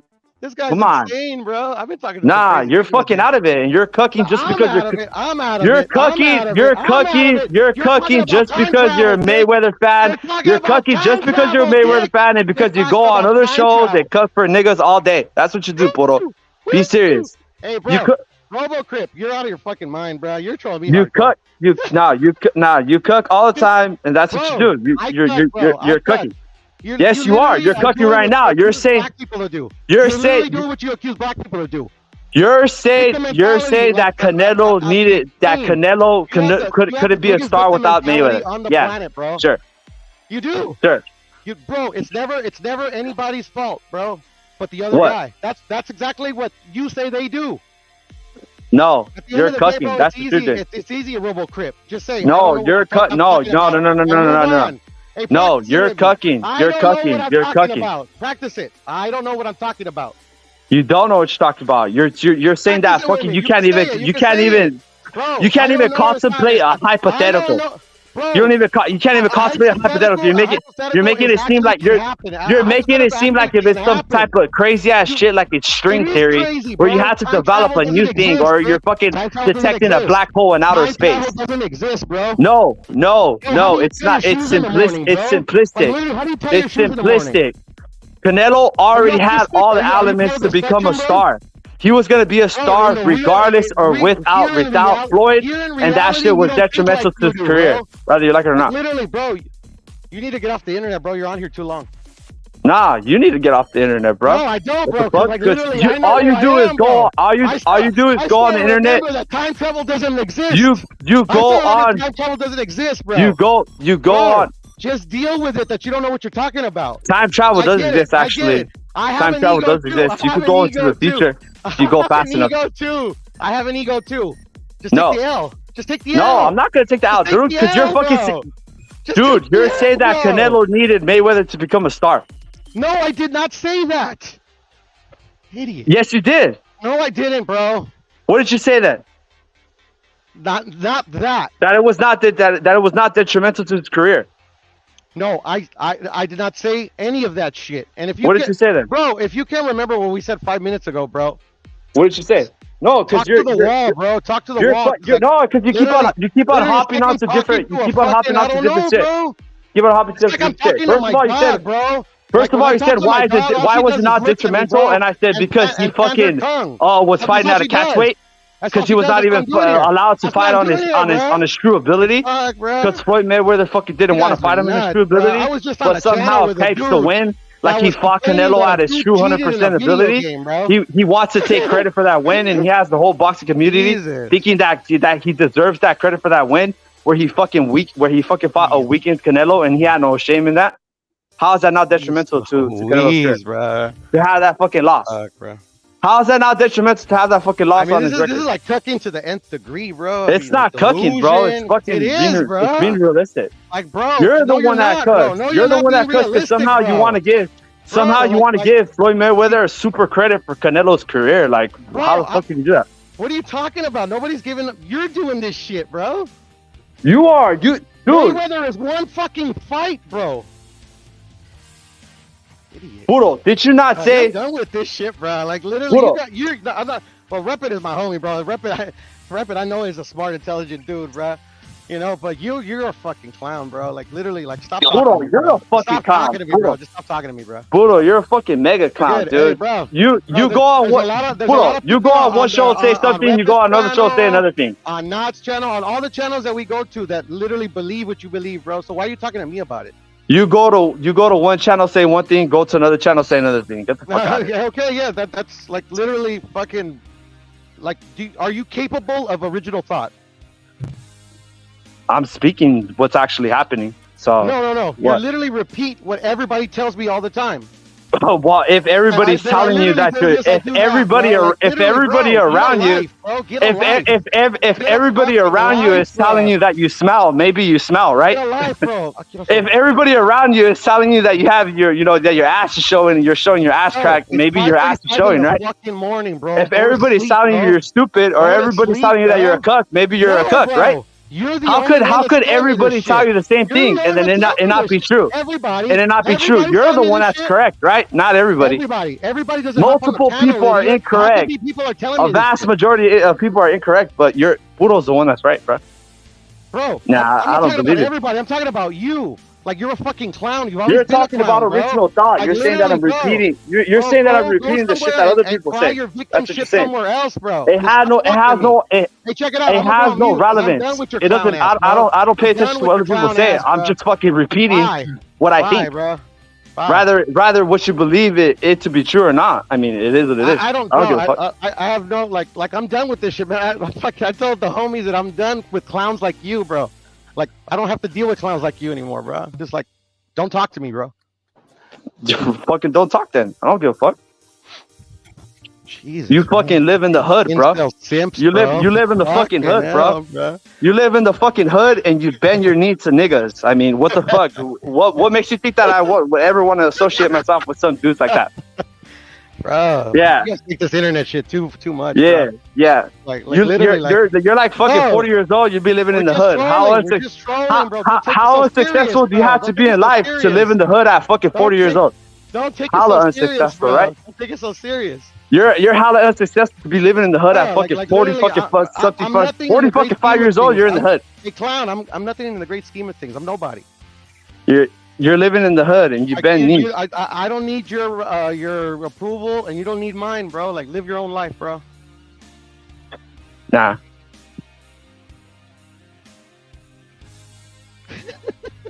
Fuck, bro. It's been a great week, man. Hey, if you guys have your opinion, call in. Yeah, somebody call in, bro. 510-327-7424. If you guys agree with Don Robo, call in and say I agree with Don Robo. If you agree with Puro Sur, you call in and say I agree with Puro Sur. But that number is open for you guys. It's not even 4:20 a.m. yet. West Boston's already smoking. Yo, Pounds is saying it's already 4:20 a.m. It's Press 2 in the chat for RoboClip, 1 in the chat for Don't vote for Puro. This Puro. guy needs a positive reinforcement, bro. I don't know if he didn't have a daddy or what, or maybe his dad is black, shit. bro. That's what it is. His I dad is black. have a daddy. His dad is black. Yeah, he's definitely more successful than your daddy because I didn't grow up in the hood. Ya me entendí. Your dad's black. I'm not out here living next to Crips. I'll tell you that. I get that shit, bro. I get it now. Your dad's black. All right, cool. Hey, man.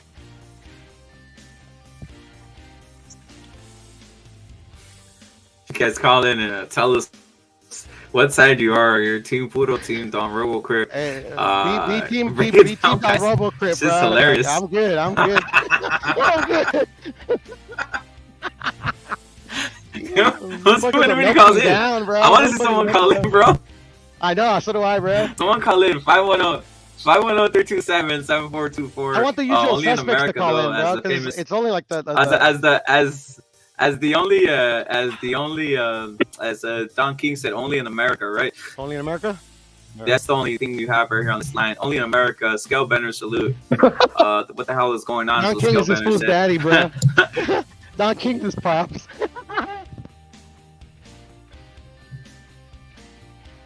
Bro, I'm an asshole. It's a rep, rough bro. morning, What the guys. hell? It's a rough morning out What here. the hell, bro? Pray for Bottom me, line man. is Pray for me. Scale Bender. The topic was Canelo, his opponents, and all of them are going down, right? Big Charlo down. Andre apparently ready to go in and fight Dave Benavidez. And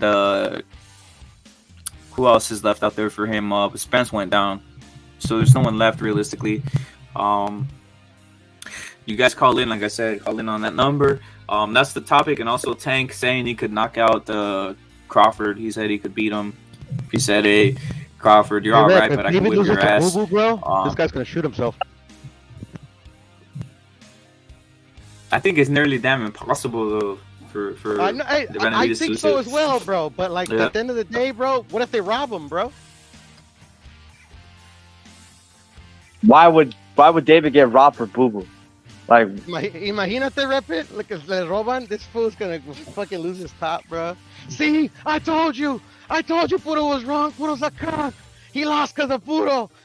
Fuck you, Puro. I mean, that shit could happen in a wild ass stream, but there's no money backing fucking Andre.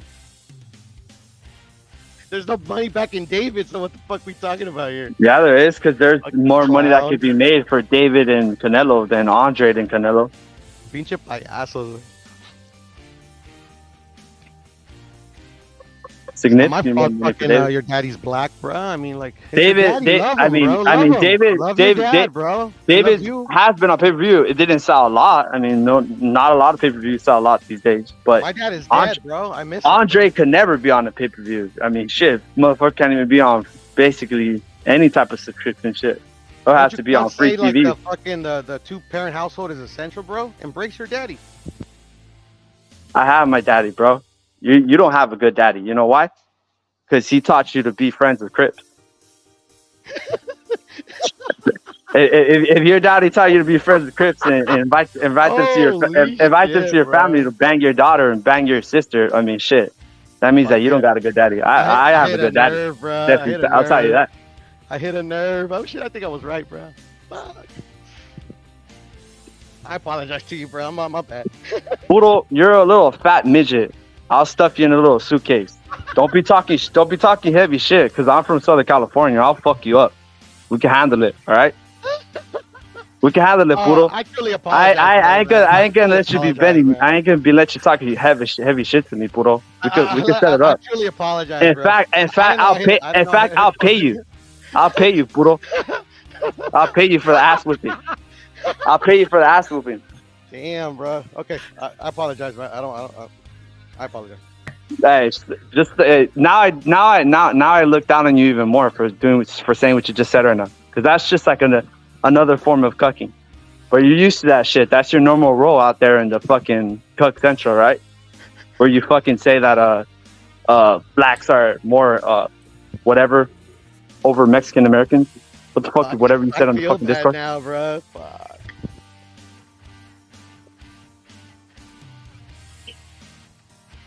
I mean, that's not my fault. You fucking saying cookie ass shit.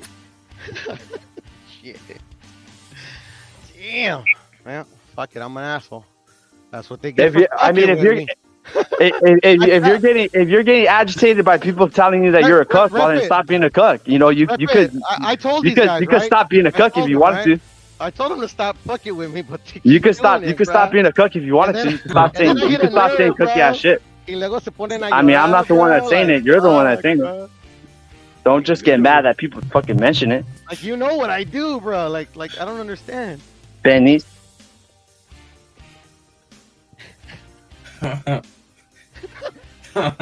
You guys call in 510-327-7424, and you guys decide. They didn't even want to decide in the chat, bro. And you put one or two. Who's number one? Number one, bro. Who's number one? You guys put just put a name in the chat, guys. Viewers are number one. Yeah, no. Just put a name in the chat. Who's winning, bro? Who won the debate? What was the debate about, by the way? I don't even know. There you go. What was it about? What was the debate about? It seemed to be transitioning from different things, because he was saying, I was saying that it was the Floyd loss was detrimental to Canelo. He was saying that it wasn't. Yeah. Then I was saying that there was like a little debate about Canelo would still be a star without the Floyd Mayweather, or like if it was so essential to his career.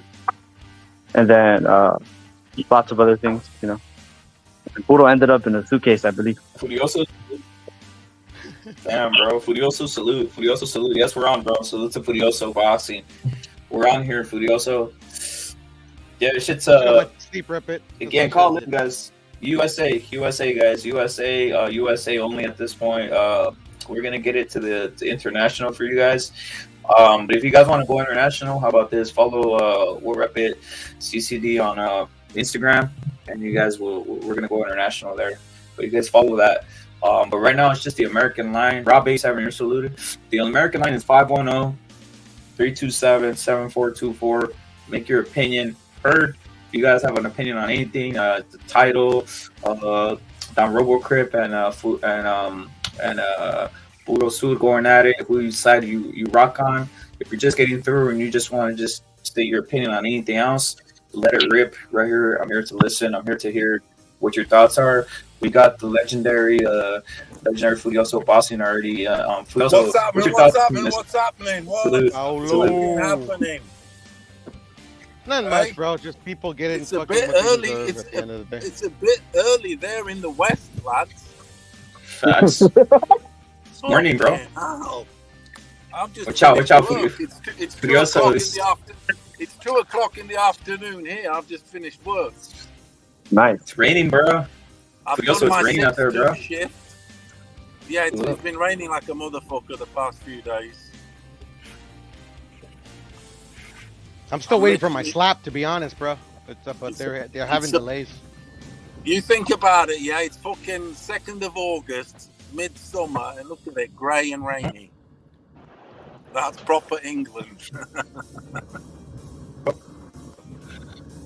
Furioso, what's your thoughts on some of the stuff you've been hearing? I know earlier, and then obviously the heat that was coming earlier where someone was accusing. I said, Furioso don't own nothing. You don't own nobody, no money. To be honest, I haven't heard it properly. I was only like catching it for a couple of minutes. Just needed to start, bro. I was just like, you don't need to hear. Obviously, Sergio was on some cognac, so he was just starting some bullshit. Oh, right, that was. Yeah. I missed something good. But that whole live, Sergio was on cognac, bro. That's when people don't pick up. That. Yeah. Was on cognac, bro. That shit was funny. The bit I heard was I was on the way to work was when Chingas and Puro were going at it. Yeah, bro. Like literally. I tell you what, Puro, you must be bulletproof. Well, the thing is that Paulo, they don't understand is that like they can't shoot me through their fucking camera. You're bulletproof, aren't you, Puro? I mean, like literally, I don't tell these guys anything. These guys say fucking like the worst things beyond imagination, bro. But they get offended. I don't understand. It's all good fun, isn't it? I know it's all good fun, but people get in their feelings. I don't know. Furioso, what's your thoughts on some of this shit, Furioso? This street I'm on here is full of fucking Muslims. Oh shit! Because there was a mosque recently built here, like 5 years ago, the first one in the city. And obviously, you know, I mean, if they come out of church at 2 o'clock as I'm finishing, how they get time to go and pray, I do not know. It's this church here. Look, can you see it? They look like a white woman. You can see the green top there. Yeah. That's the mosque. I'm pretty sure there's some Muslims in the CCD, bro, or they think they're the CCD, but they're Muslim. We could ask them. CCDs. Yeah, CCD Muslims, bro. They're like a little underbelly. Yeah, they're bombs. Obviously, you know, I work with a load of quite a few bitches, rap. Yeah. And there's a lot of Indian bitches there, Indian and whatever. A few Romanian. And I got talking to one of the Indian bitches today. She's actually the nicest one. She's really light skinned. And she's bloody Catholic. Because we're honest, we're on about food and all that, and sausages and pork sausages. And I was on about, do you eat pork sausages? And I said, yeah, she does. I was like, do you? What about your religion? She says, oh, I'm Catholic. She goes, in India we have a lot of religions, not just, you know, Hindu and Muslim and all that. There's quite a lot of Catholics there. So I was like, oh, all right. I've never met a Catholic Indian that way. Hey, Rep It. Or Paulo, I'm not sure if you know. But I've noticed, I mean, maybe more in the Mexican community, like some of them are not Catholic, and they even kind of say that Catholicism is bad. Like, I really don't know what the pedo is. What's the beef there? What's that question again? Yeah, I've noticed, like I've met over the years that, like, you know, some Mexicans go from Catholicism to like just straight like Christian. Like, what's the difference? Why do they leave? Do you guys know? Rep It. I mean, Christian and Catholic. Protestantism is spreading because of the church and of the Catholic Church. Okay. Yeah, because I never understood it. Because like me, like I've always seen religion as like if I would have been born a Protestant, like, you know, like I would be a Protestant to this day. So like I was born a Catholic. I mean, yeah, you get what I'm saying? Like, I mean, like converting to another religion just doesn't seem like it would matter. Yeah, there's a lot of that here in England, like on some like born again Christians. Yeah, like I have cousins that are born again Christians because they used to do a lot of heroin and shit. Christians. You know. Hey, we got Cuerno de Chivo right here. We got Cuerno de Chivo at CCE saying, "I'm gonna go pay for RoboCrib to Uber to fight Puro." Oh, no, he's got money. Cuerno de Chivo, he's good.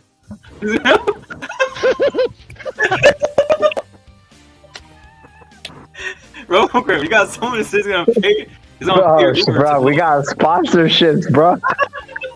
Shit, bro. But he thanks you, I guess. I don't know. He's gonna pay someone to go. He's gonna pay someone to Uber to fucking Puro's house. So he's gonna pay Don on RoboCrib's Uber, bro. It's crazy, bro. Who's bang bang? Hey, Pal, what's your thoughts? I mean, Furioso, what's your thoughts on the entire thing, though, bro? The look at Andrade with Benavidez, bro. I like that fight a lot. I really do like that fight. Yeah, I mean, fucking hell. To be honest, I think that's what Benavidez should be taking on first before he takes on a Canelo. Because like I said, I still don't think he's earned the Canelo fight. Maybe if he can beat an Andrade, then he can have more of a shout, to be honest. I like that fight. That's what he needs. That's what he needs to fucking two unbeaten dudes, don't they? Yup. What's the style matchup to you, Furioso? Is it easy or is it hard? Because you're one of the ones that thinks that It's a style matchup. It's not easy. It's not easy for Benavidez. But the thing is, because Andrade's obviously a mover, and he's wiry, he's a mover, whatever. But the problem with Andrade, Benavidez gets him late on, because I'm quite I rate Benavidez's stamina. Okay, I rate it. And Andrade, in the last few fights, he fades. Yeah. From round, say, 7 or whatever, he fading. He capping. Yeah. He hiding. Yeah. And that's when Benavidez gets him on the stretch. Definitely gets him on the stretch. But you'll have an Andrade sort of moving away from Benavidez, isn't it? Keeping out of trouble, basically. And Benavidez has got to catch him, which he will do on the stretch. Andrade is not active enough like that. His stamina's bad. And that's that, basically. Benavidez knocks him out late. Stops him. So what does that do for Canelo then, Filso? Because there's few opponents left then, bro. Because look at, you got Andrade gone, you got Spence gone, you got the big Charlo slapped up, so he's apparently gone, in my opinion. Like, what's left for him as the third fight? Obviously, now it looks like Benavidez is clear sailing towards that Canelo fight. Basically, right, if he gets things done. The Benavidez fight, right, is going to be saved for the big fucking, the big fucking parade, the big, I don't know, a big Cinco de Mayo or something. Not necessarily this coming Cinco de Mayo, but maybe like the following one. We might have to wait till then. 20, even I'm no cap, even 25. But Canelo's going to finish. He's going to do Charlo and what have you, and then Benavidez will be the big fight, if you get me. It will be the big fight, because by then, hopefully Benavidez is beaten Andrade, Canelo's beaten Charlo, etc. And then that's what's left. It'll be the two last men standing. And then Canelo fights Benavidez, and then, whoever wins maybe goes up. Maybe Canelo retires after beating Benavidez. We don't know. How long do you guys think he'll fight for, Canelo? Well, I don't know. The Furioso, I said maybe Badu Jack, I guess. Badu Jack, the third one or something? Yeah, that's what. Yeah, but Badu Jack at a high weight, isn't it? Yeah, that's the only thing I could think of, because the guys are disappearing, is what I'm saying, right? That's the thing. But disappearing. Process of elimination. Shit, who knows? Yeah. All right. I never thought he was going to go to BBC. I mean, Beeble? What the fuck? I guess Beeble's left, but he's at another promotion, unless they have to. Like, it's fucking crazy, bro. I'm glad that he did, though. I hope Canelo, literally, bends the knee to the PBC, bro. It'll trigger a lot of people. But I want Canelo to lynch Charlo, blah, blah, blah, clear all that shit, and then have the big finale, the big fucking 168 fucking top crowning, top fighting for everything with Benavidez. And that shit will do astronomical numbers then, because if they're both, on a winning streak, Benavidez beats Andrade, he gets loads of clout there, which he will, because Andrade's awkward and he's unbeaten, And then both Benavidez then has got more stock, more realistic stock after beating an Andrade, and then when he does fight Canelo, then that shit's fucking huge fight, huge. Huge fight. It'll be the huge. That's when huge. That will be the Canelo Benavidez will be the big finale of the 168. Is that the pass? Is that the passing of the torch via the beating? You know how You think Yes, it could that's be what I'm past the saying. torch? It'll be the big. That will be then everything. Everything will be cemented then. All be cemented then. Whoever wins, obviously, is the Don John, and then Canelo. Then he's just got to pick some prizes out there, some trophies. I.e., a trophy would be a Badu Jack. That's a trophy. When I say a trophy, I mean it's a higher division title. That's fucking amazing, isn't it? Yeah, so that's what I envisage. I love that Benavidez Andrade. I love that fight, really do, because them two really do need to fight each other because they're kind of in the same situation. So you use the word elimination. Them two have to eliminate each other. So that then Canelo can say, okay, I'll now choose you. You've earned your right. You've cleared a passage. Yeah, and that's what it will be. Furioso, did you hear some of That's the? what Canelo told me. So because obviously I'm big mates with him. You know that, don't you? Yep, back.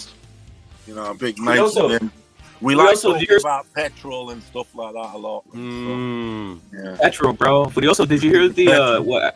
L-Dog. Did you hear L-Dog basically came back because he was kind of disillusioned with the whole Lomachenko thing, but he came back, bro. It really did. It really did make motherfuckers angry. I missed L-Dog was. God damn it. Yeah. It's nice. Funny dude. It's nice to hear the big dog. Man. It's nice to have the big dog back. But I remember when I know the feeling and that when you get robbed like that, it's like you fucking hell, man. You get disillusioned with shit. Remember when he used to troll us about Valdez and Shakur and shit? He'd be like, "Yeah, he can't beat that." I used to laugh my ass off and shit. I mean, he got Valdez. He got that's the fight that's coming up too. Furioso, the Valdez. Oh, you got Valdez, huh? All right. Yeah, a lot of people. I think like 80% are on Valdez, bro. It's crazy. Rep, that shit's very divided, and there's so many going for Valdez. More people favor Valdez from what I'm seeing, due to obviously the bookies favor him, and more people are favoring Valdez, bro. Yeah, look at what my son said yesterday. We asked my son and that, and he knew them both. Yeah. Oh, really? And he was on his Valdez thing, wasn't he? Yep. So he thinks he did say 50-50, innit, which it kind of is. Well, I don't think it's a 50-50. I do think it's like a 60-40 Nava. Because like we said yesterday, who's the better boxer, sort of thing? Boxer. Yeah, Navarrete is he's got, like we said, he's got his own style thing going on, hasn't he? No one fights like Navarrete, do they? And it's like, who does Navarrete fight like? I can't think of somebody. He's got his own shit going on. He's very different. Yeah, I don't know. Different guy, huh? He is, isn't he? He comes in with he leads with fucking up. I know that. Yeah, the lead uppercut is pretty unique. Many boxers have led with an uppercut. I have seen it before. But he's raw, isn't he? He's very raw, and I wouldn't say his jab is a great asset, do you? No. I hear you.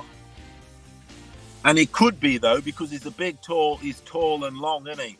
Yeah, lanky guy. Yeah, he could. So if he had a good jab, he could keep Valdez away all night long, which is what Shakur essentially did.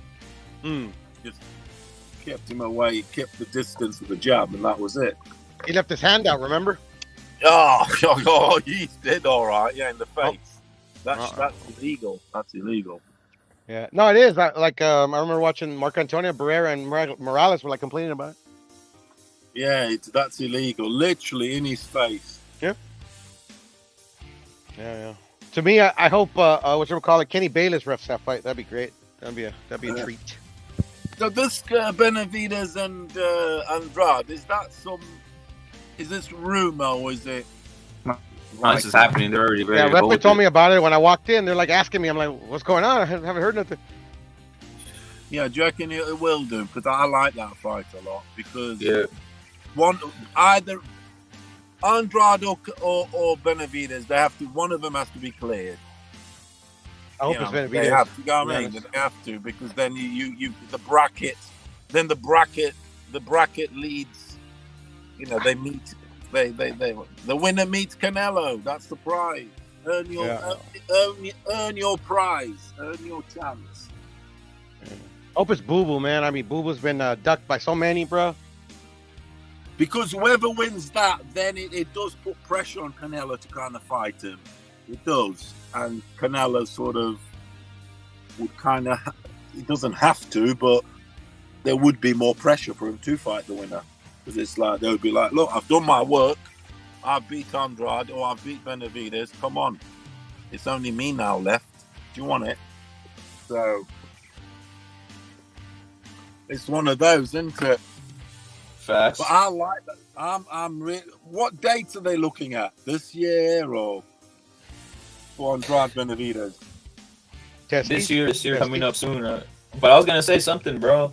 Furioso, there's a kind of like, look at Budo came with something. He said he heard that in November they're saying. What'd you say, Budo? What'd you say? Yeah, over there in Las Vegas for the fight, one of the channels I go to, he filmed. He did an interview with Samson. I haven't seen Samson in forever. Like I said, he came out of hiding. He told him that the fight that David Benavidez and Canelo were going to fight in November. November, damn, that's nice. Yeah. So, but take it with a grain of salt, because they also said he was fighting David Morrell. So at the end of the day, I don't know, bro. It's kind of confusing, to be honest. I'm confused. Hello. I'm seeing it already. Right, I'm going to call it. I'm going to say, if that fight happens in November, Canelo fights Cinco de Mayo 2024, the winner. Of what? Sounds about right. Benavidez. Yeah, maybe it was. Maybe that's what it really was, bro. Maybe it's because he gets Charlo Benavidez versus Andre in November. Because that's all that will be left then. Yeah. That's all that will be left. It will be, I mean, it will be Charlo Canelo standing, and it will be Benavidez or Andrade, and then Cinco de Mayo, Canelo, whoever. Well, if it's Canelo, it will be Cinco de Mayo. Won't it? He fights the winner of Andrade Benavidez. And then if Canelo wins, Badu Jack might still have his belt, and then he goes for Badu or something like that, or a Bivol or you'll definitely. Canelo's definitely he's not gonna retire without having another go at that higher division, and so he should. He should. Yeah, man. Pick on Badu Jack with that full WBC belt. Damn, that's the best trophy ever. Yeah. Fucking hell. Yeah, so there you go. I've told you already. I spoke to Canelo last night, and that's the plan. There it is. Yeah, that's the plan. That's the master plan. If those two fights are happening those two fights are happening this year, it leaves him open to fight in May. It's as simple as that. And then after May, Canelo goes for another greatness, the legacy thing. And then we'll see if he achieves it or not. Oh. But I like that. I like that Canelo Benavidez because it puts a final. We get closer to a final conclusion of the 168. Look, of course, Canelo's the dude, isn't he? He's undisputed, isn't he? Aye. Hey? Mm-hmm. And then there's only those two left, and then that's the 168 sorted, finished. By May, there won't be any more. Benavidez is there, Andrade is there, because there is a lot of that bullshit talk, isn't there? Canelo's the guy, but there's a lot of fans of Andrade, a lot of fans of Benavidez saying, "No, my guy, wants you."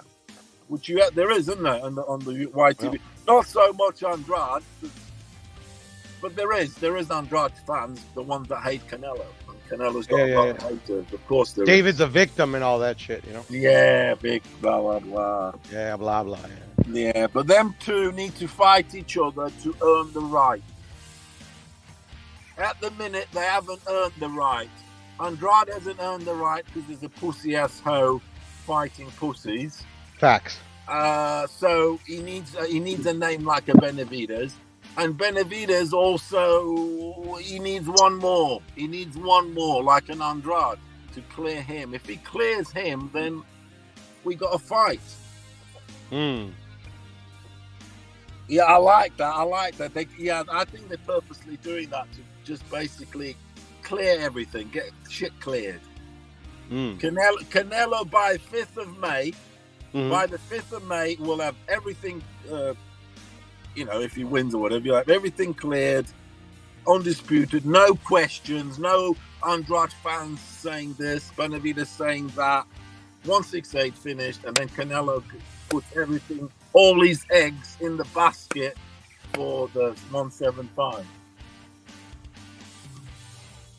You dig. I dig, homie. I dig. You dig. Perfect assessment, man. Yeah, it's as clear as day, that is. It really is. I think that's what's going to happen. Can you dig it? I can dig it. You dig? I dig that. For real. For real. Hey, Furioso, what's your thoughts on obviously the Benavidez Canelo that's popping off? But what's your thoughts on the little, just side note real quick, because I want to get into that, because it pertains to Canelo, the Plant, Charlo, bro. When does this fight happen, bro? Because it's going to have to happen soon, right? At least within the next half a year. Plant, Charlo. Yep. Well, I mean, things behind the scenes will need to develop, and they've got the perfect setting. I mean, there's no better setting than that, a reason to fight. What I mean by setting. So it's just... the bureaucracy needs to be sorted behind the scenes, they need to. But Charlo's sort of like, whatever about it, isn't he? He turned up for that fight, like, whatever. Yeah. Like nothing happened, didn't he? Turned up at like it's just another day, Yeah, whatever, la-di-da. It's not like he hasn't. What I don't like is Charlo hasn't retaliated. Not physically, obviously, but verbally. On some, I'm going to fuck you up. You do this wrong. I'm going to show you. Fucking let's get in the ring. Nothing. So he's keeping quiet, isn't he? That's the only thing. Yeah. But the business people might pitch him together. That's our only hope.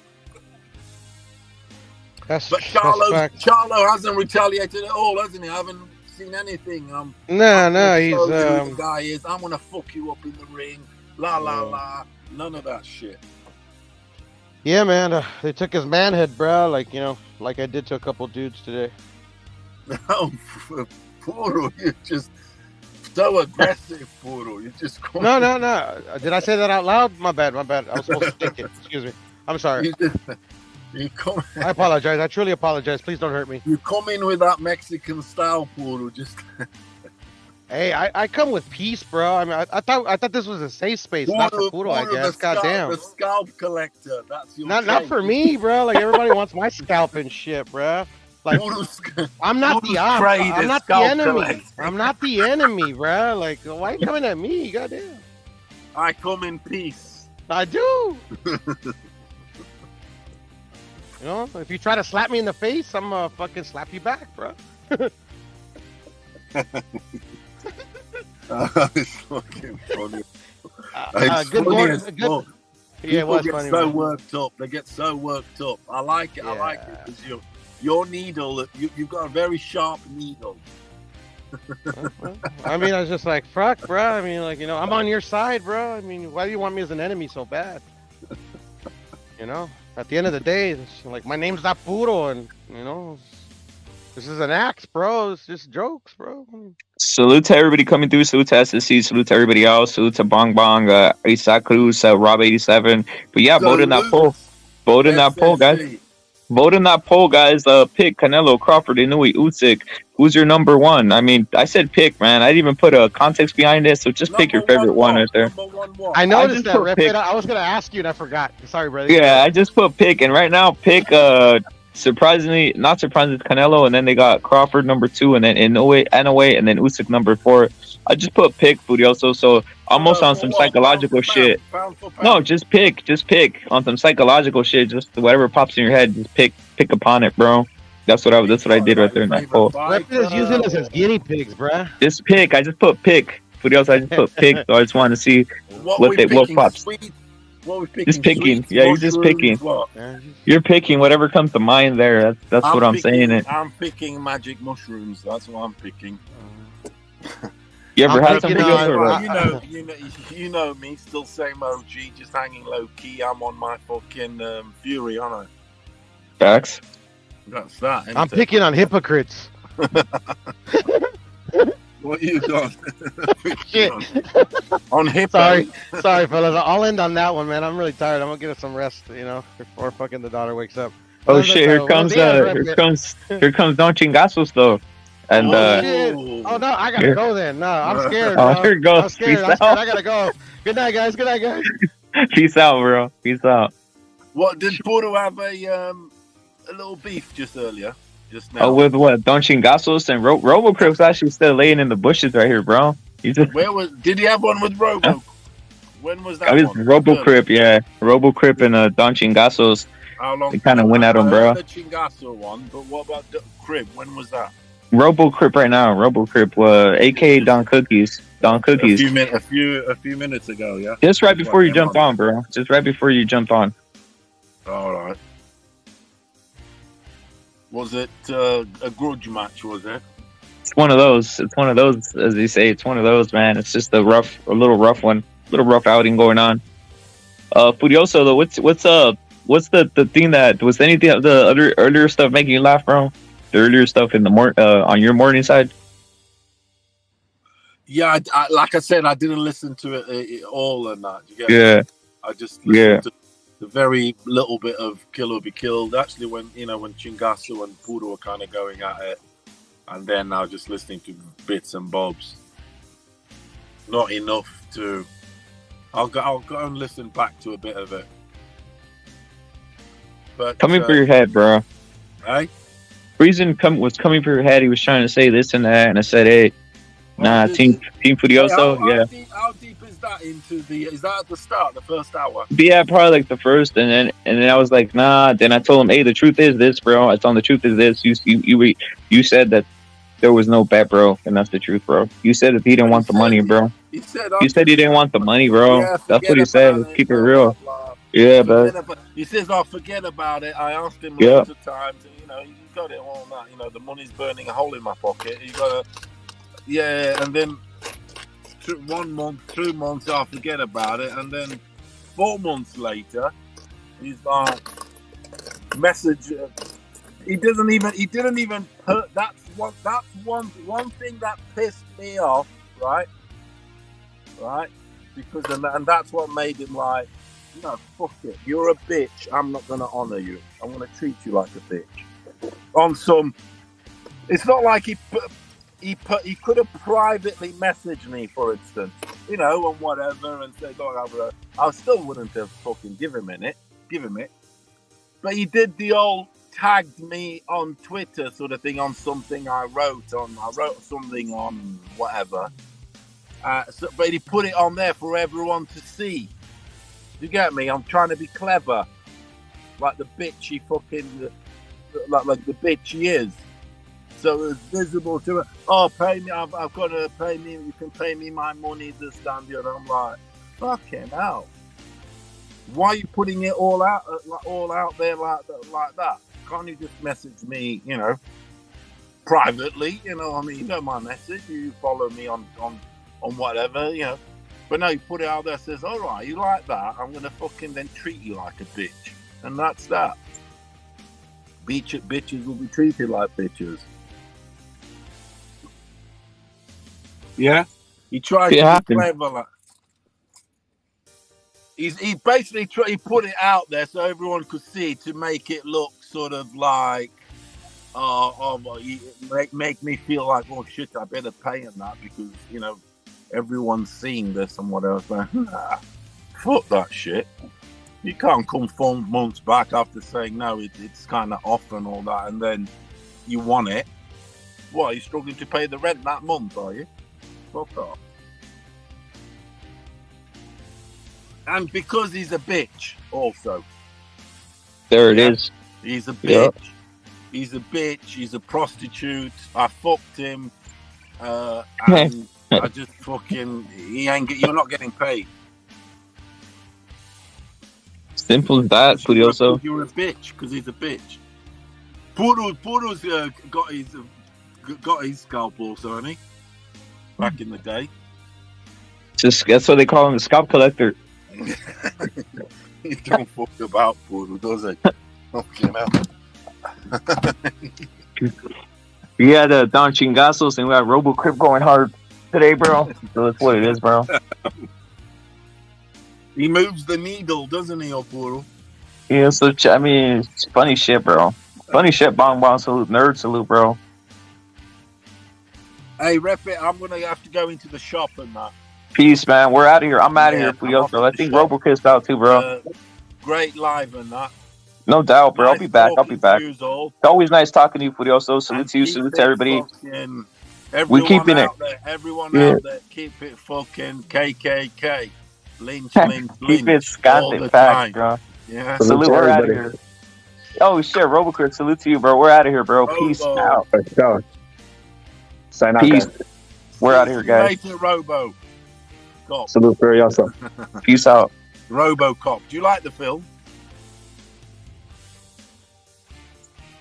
I think it's play, bro. It's play on something that he has Furioso. Peace out. We're out of here. See you later, lads. Peace.